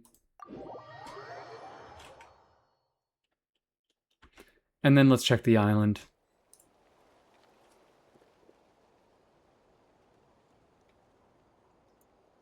That's the wrong thing. That's the wrong thing.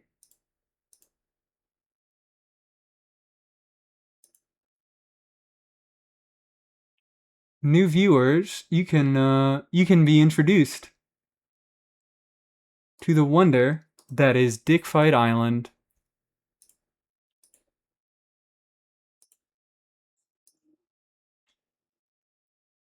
We love Dick Fight Island here. Thank you for changing the category, Himiko.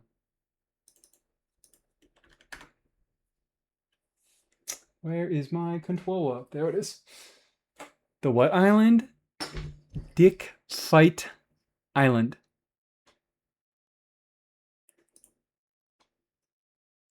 DICK space FIGHT space island.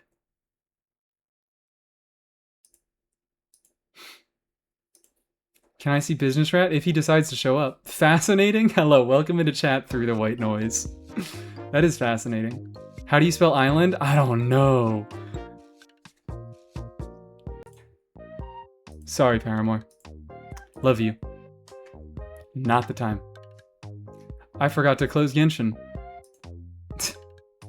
I got too excited. I got far too excited. As soon as we get onto the island, Alucard starts immediately being a freak and blinding Galling. Right at someone. Oops! That wasn't a mistake. That wasn't a fucking mistake. Okay, let's do our daily stuff. Let's do our daily stuff. Let's do Mystery, Lonely Earbud, that's not new. Hash browns. Natural wood set. Something something natural wood. Yo mama gave me natural wood. Welcome. I'm tired, okay? Leave me alone. Thank you very much. Thank you, Bayonetta. Lovely seeing you. Genuinely thought he was a beetle? No. Gollum is just the fashionista of the island. And he gets every single outfit. Let's check his wardrobe. You know this. You've been here. But I need to show everybody. These are the current Should we put him in something else? I kind of feel like putting him back in this.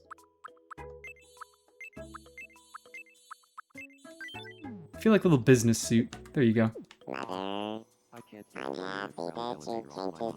was lovely to see you too. My spawn. I swear to fucking God, I didn't make him do that. He just does that.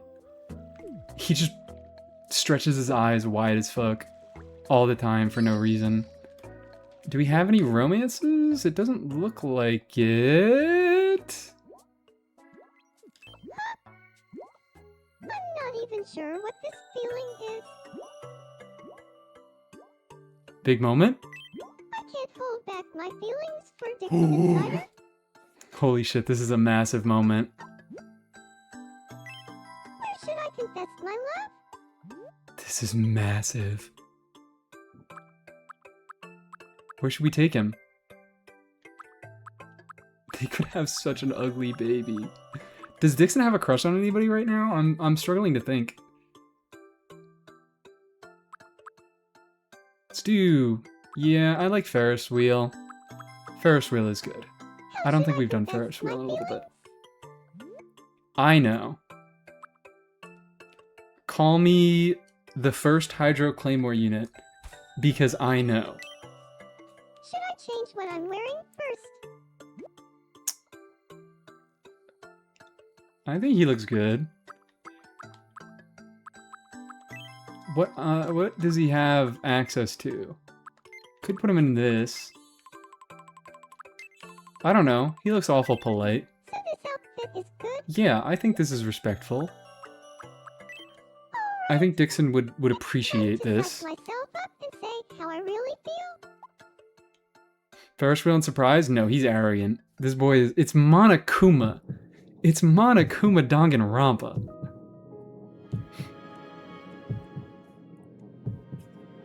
Alright. Please, please, please, please, please. I can't have another rejection to deal with. Great view. Huh.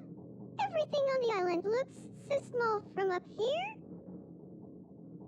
You know, if we started dating, you'd stand to inherit half the island.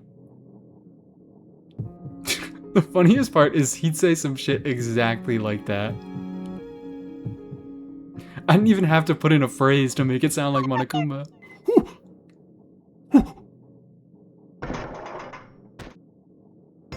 It's Lola.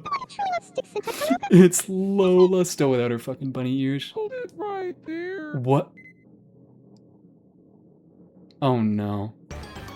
Oh my fucking God.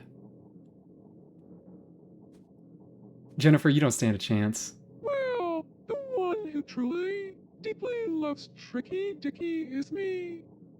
You're up against My feelings first. two titans of the industry. Insider the most. Dixon Takaroga. Which of us do you choose?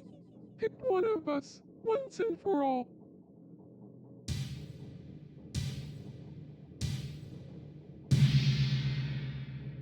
I swear to God. I'm so glad you feel the same. What? What? What? Oh my God.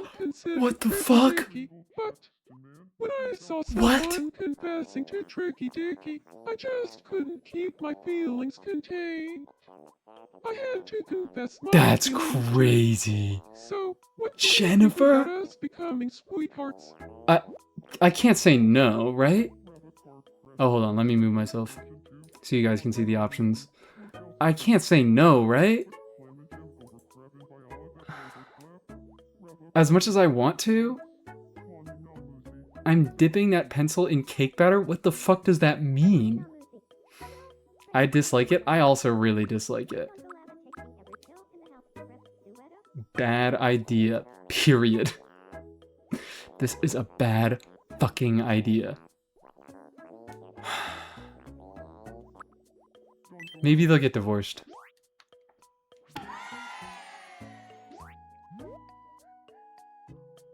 Honestly, I think this is pretty great. I don't think anything needs to be changed. Did they already live together? Hold on, they might already live together. Fucking god, now I have to deal with you guys. You freaks. Lola once again being rejected. How many times has Lola been rejected? I keep fucking sending her on trips. 4? You're not keeping track. That's not true, you're not keeping track. You're lying to me. What? Come on, let's deal with you guys. Yeah, hot food. You got it, Dink. No, cornflakes are not hot. Cornflakes are not hot. You don't have to deal with that anymore. You don't have to deal with starvation. You're all full. Does he like this one? He doesn't like this one. This motherfucker is still surviving off of nothing but non-solid food. He's fighting for his fucking life in the bathroom. Straight liquid coming out. Okay, shut up. I don't want to hear it from you, counter. You were a horse, you don't know how to count.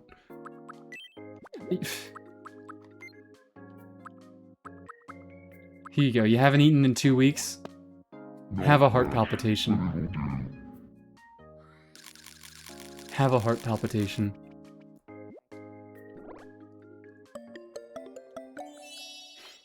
Hot cornflakes should be the next food you add.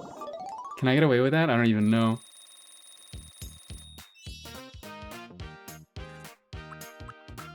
If I could just do a stamp that's regular ass fucking cornflakes, and I just name the food hot cornflakes. Maybe that is a good bit. What is, Horse has got enough to do.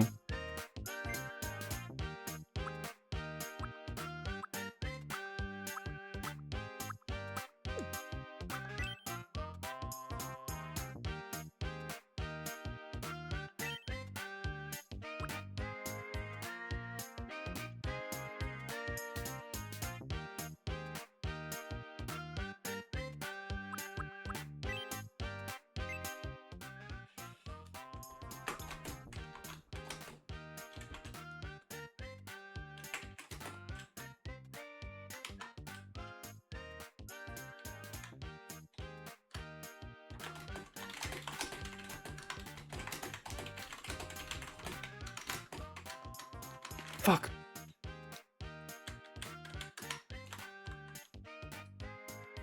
I live in fear, so I must create it.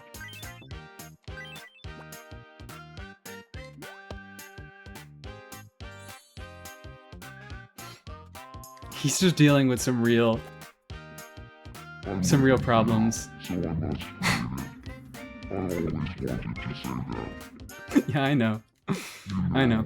I feel like you Oh no. Oh no. Oh no. Can I give you a special nickname that only Oh I no. want? Please, I love that one of the options is please don't. You can say, alright, I'll let you have a nickname. Or you can say, please don't.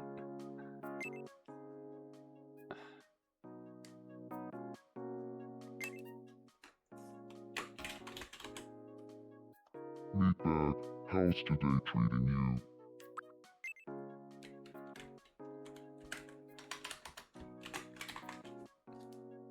Bloodbag, let's hang out again tomorrow. Bloodbag, what a wonderful nickname. I made it better. I'm so happy you're always taking such good care of us. The meat doesn't even matter. All he cares about is my blood. What the fuck? Oh my god, this is about Nugget Boy, isn't it? I don't like Nugget Boy laying seductively on the ground like that. I hate it. I hate it. Stop it. Stop it, Dink. Stop it.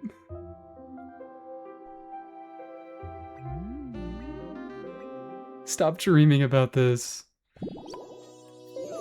I want to be sweethearts. Yeah, whatever. I get it. We get the gist. Oh, I'm having a dream, guys. What am I dreaming about? What do we think I'm dreaming about? Whoa! It's the two fucking besties on the island. Holy shit. We're besties. I've had canon that already. We're best friends. Nobody else can get in between me and Haniel. Same dream every night. I think Haniel might be... Is Haniel my only acquaintance? Oh. No, I also know What's Alucard. up? But it doesn't seem... It does indeed seem to make sense that Haniel was in my dream. Haniel neverness to everness. Oh, Business Rant wants my attention. You're lucky, Girato. Do you need a friend?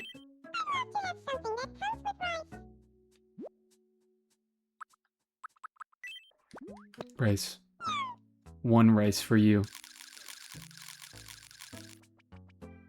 One whole... He is so little. Only one rice is enough. Fuck, you also leveled up. Okay.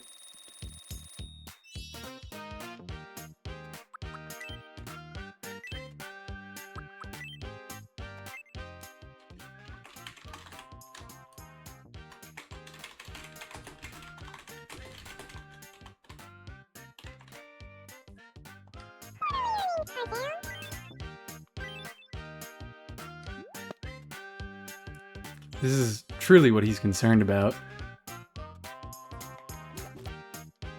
The deepest and most disgusting fear. What? Do I need to explain this to you because English isn't your first language? Earnings are just split up in most companies to yearly or to quarterly periods. The first, second, and third quarter of the year. So the first 3 months, the second 3 months, and so on after that.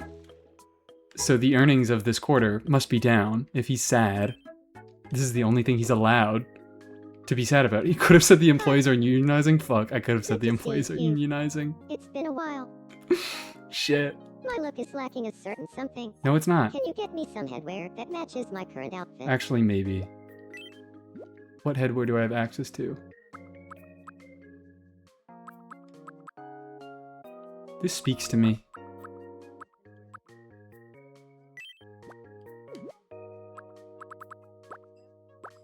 You know what? Yeah, no. Let's check how this looks. Give her the Mies cap? No! Only one person on the island is allowed to have the cap. Oh my god, look at her. She loves it. She adores it. She loves everything about it. Fuck off, dude. Oh wait, hold on. Hold on, him being depressed isn't his thing. We could... I thought I saw Mackenzie on the train yesterday. This is my favorite scene. And I accidentally had a 2-hour conversation with a total stranger. How do you fuck that? 2 hours is a long time to talk to anyone. Monokuma's let alone a at the stranger. table with Jennifer, who stole Dixon from her. From him. I've been having a hard time remembering things lately. Like, did I brush Oh my my God. teeth this morning? And where am I going in life?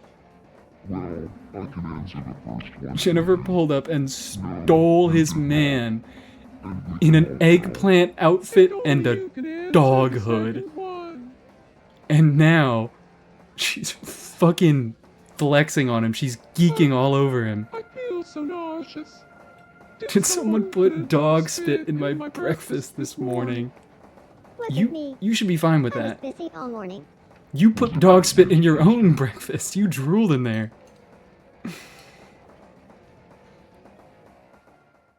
Oh my god. Why am I feeling bad for Monokuma?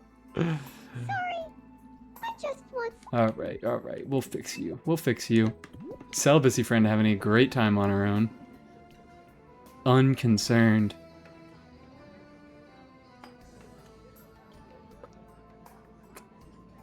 Just eating her rat steak. Taking very small bites of her very small steak.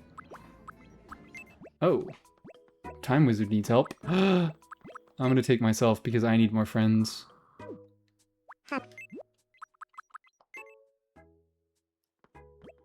Introduce. Are you alright? Please help me. Oh, I'm starting to feel better. Monokuma was one of the first Miis here. Yeah, what about that? Thank you. Why are we saying because? He was indeed one of the first Miis here. If only Time Wizard had hands to... He does have hands, he just hates using them. Hold on. Something on your mind.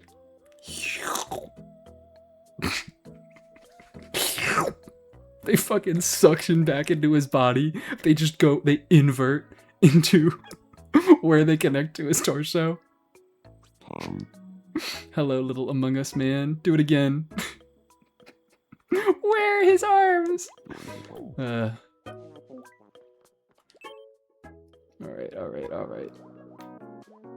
What are you worrying about?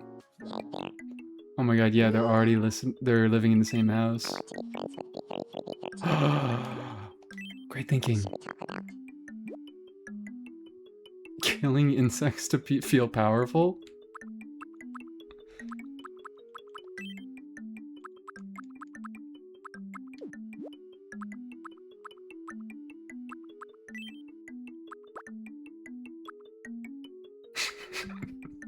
This always gets me. I don't know why. Now let's do that. I like killing insects to feel powerful. I'll go talk to them about killing insects to feel powerful. I should change the pronunciation on that. I think it was funnier when it was pronounced as power few. Monokuma and Dixon go all the way back? That doesn't mean anything.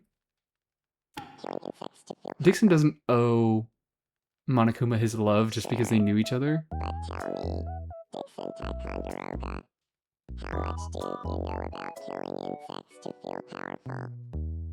Oh, like, so much. I study killing insects to feel powerful rulebook every night before bed. There's a rulebook? Wow, that's some serious dedication. But you know, I've always wanted to give pro killing insects to feel powerful a shot. Maybe one day we can do it together. There's a... Who wrote that? I don't want to meet that guy. That guy sounds real nasty.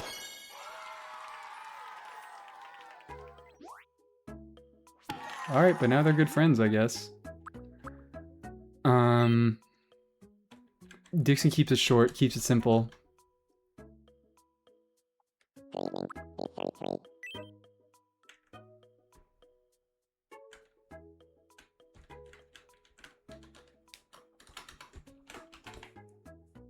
Hey, Mr. Ticonderoga. Nice. I know killing insects to feel powerful would bring B33 and me together. Alright, we gotta edit that. Makes sense. Mr. Ticonderoga. We gotta edit that real quick. No, you're leveling up! The horse probably wrote it. Okay.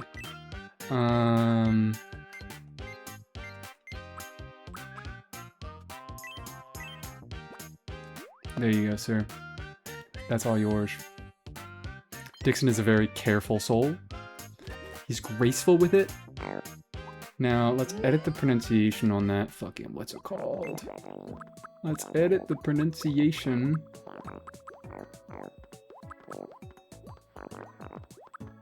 Island info. Lingo.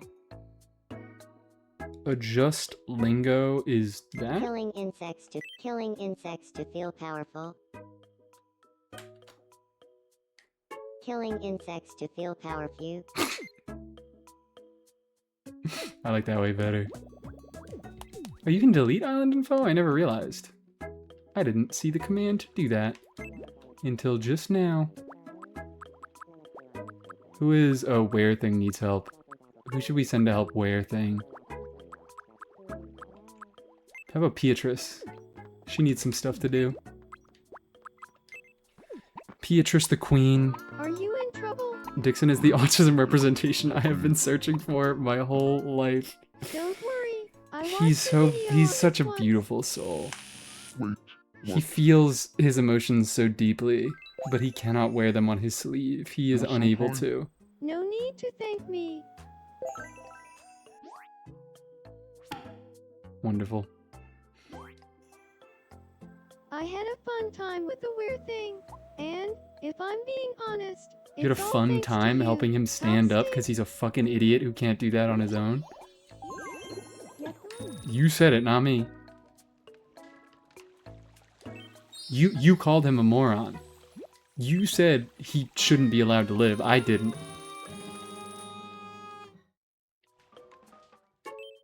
All Beatrice. More fucking dream. I don't really want to watch a dream. I'll be so real. But I'm here. Whatever. Han, you'll dream. Okay, maybe I like a few dreams. As long as I have my lonely earbud, I can handle anything life throws at me. You don't want a second one? Girl, you have headphones on all the time. Alright, we gotta do... What are you two freaks?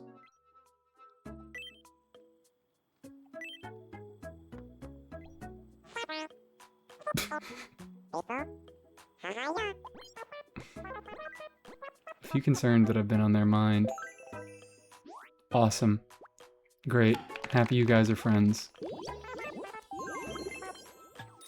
And Horse wants... I feel like I shouldn't allow him.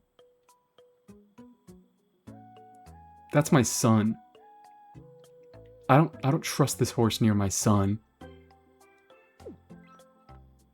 Yeah, go fuck yourself, you stupid horse.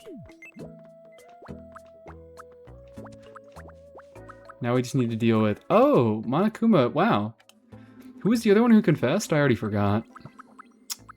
It was Lola Bunny, and Lola Bunny is not depressed, right? Yeah, Lola Bunny's fucking fine. She rebounded just fine. It's just Monokuma having problems.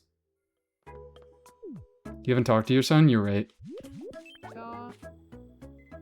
Great to see you. It's been 19 days. It's been 19 She's used to it. 2 different chatters. At the same time, she's used to it. Have a cornflakes. I wish I didn't have to eat. Cornflakes is basically like eating air. Also, I haven't... Yeah, what the fuck am I doing? Come on. Come on. Mother. You're welcome. Now, meet your other mother. I don't think I've introduced myself yet, have I? They call me Miss 12. Hello, Miss 12. I'm Leopold.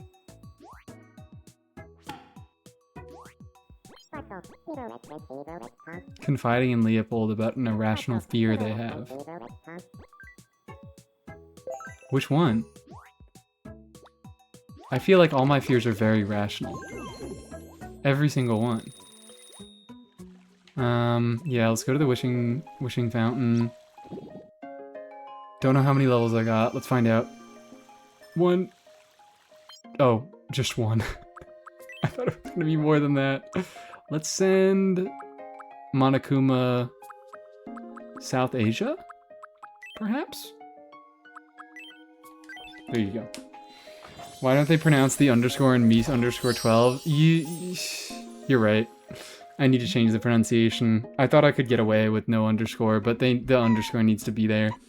It sounds naked. Are you really giving this to me? Thank you. A change of scenery could help. Yeah. Go. Stop being a bum. And go partake in your tour. It's India's beautiful Taj Mahal.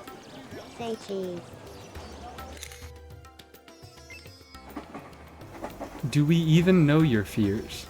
Greetings. No, why would you? We live in Sri Lanka. Did people really live up here? Do a Say pose. cheese.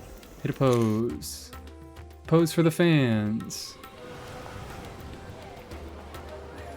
I'm in Nepal. Got the Bridgerbar Square, and I'm not lying. Say cheese. Cause it's a lion. Cause it's a statue of a lion, so he's not lying. He fucking sneezed in the last one. I wish I could save these so bad. He fucking sneezed. trip did wonders for my mood. Yeah. Thank you for the mitai. Sure, thank you. Okay, wow, okay, no Philippines. I think there's an Oceania tour, and Feeling better now? maybe that is included there? There might be a Philippines tour of its own. Oh, okay. Is this another fucking tour opening up? We interrupt to bring you some breaking news. An exciting new travel Shut up. destination is now available. I don't need to know about a new tour. I simply do not. We can watch the news. We can check on Bandman. We can watch the news, and then we can get the fuck out. Oh. He's watching the ants go into a big heart? Yeah, a big heart because he's so in love with the Jonker. Great. So happy that you got my attention just for that. I love all my creations very much. Let's check. Beautiful. Buy some shit from the stove.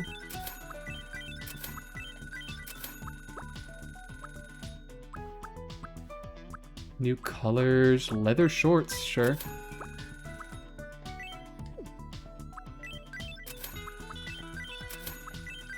Fuck this Labubu crooked ass heart. Oh, that's lovely.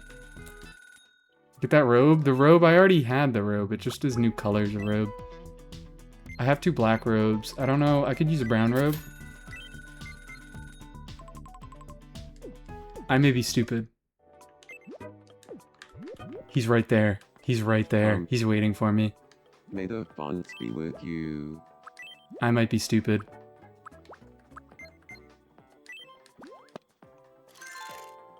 I might be stupid.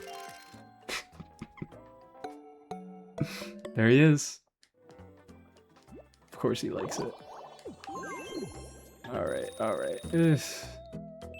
Sure, I'll check in on Jonker. Shit is just gonna keep popping up because I have so many dudes. So we're just gonna have to cut it off at some point. I want to eat something you made yourself. Easy request? Never mind. You have already tried everything. Welcome. Thank you very much. Have a rock. Yum. He said yum because it's so tasty looking. Top 3? No one appreciates me here. I don't know why I bothered birthing you all with my own hips. If you don't appreciate the work. I thought it was used underwear, low-key.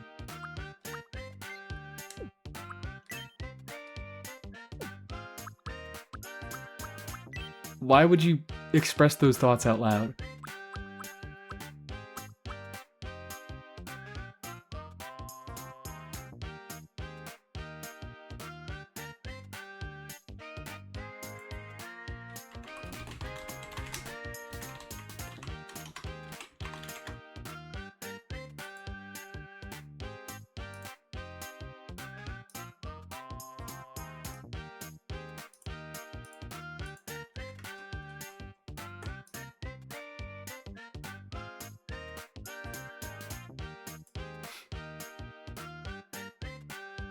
I feel stupid. I feel stupid for not doing this before. I feel so stupid for not doing this before. There you go, buddy. There you go, buddy. Thanks. I'll check it out later. I was like, what the fuck? This is like one of his most iconic appearances. He takes pictures. Okay. And now, oh, Jean wants something. I've got some time on my... No, I'm sorry. Not right now. I think it's just time for a raid. Thank you guys so much for coming. Thank you so much for staying if you are new.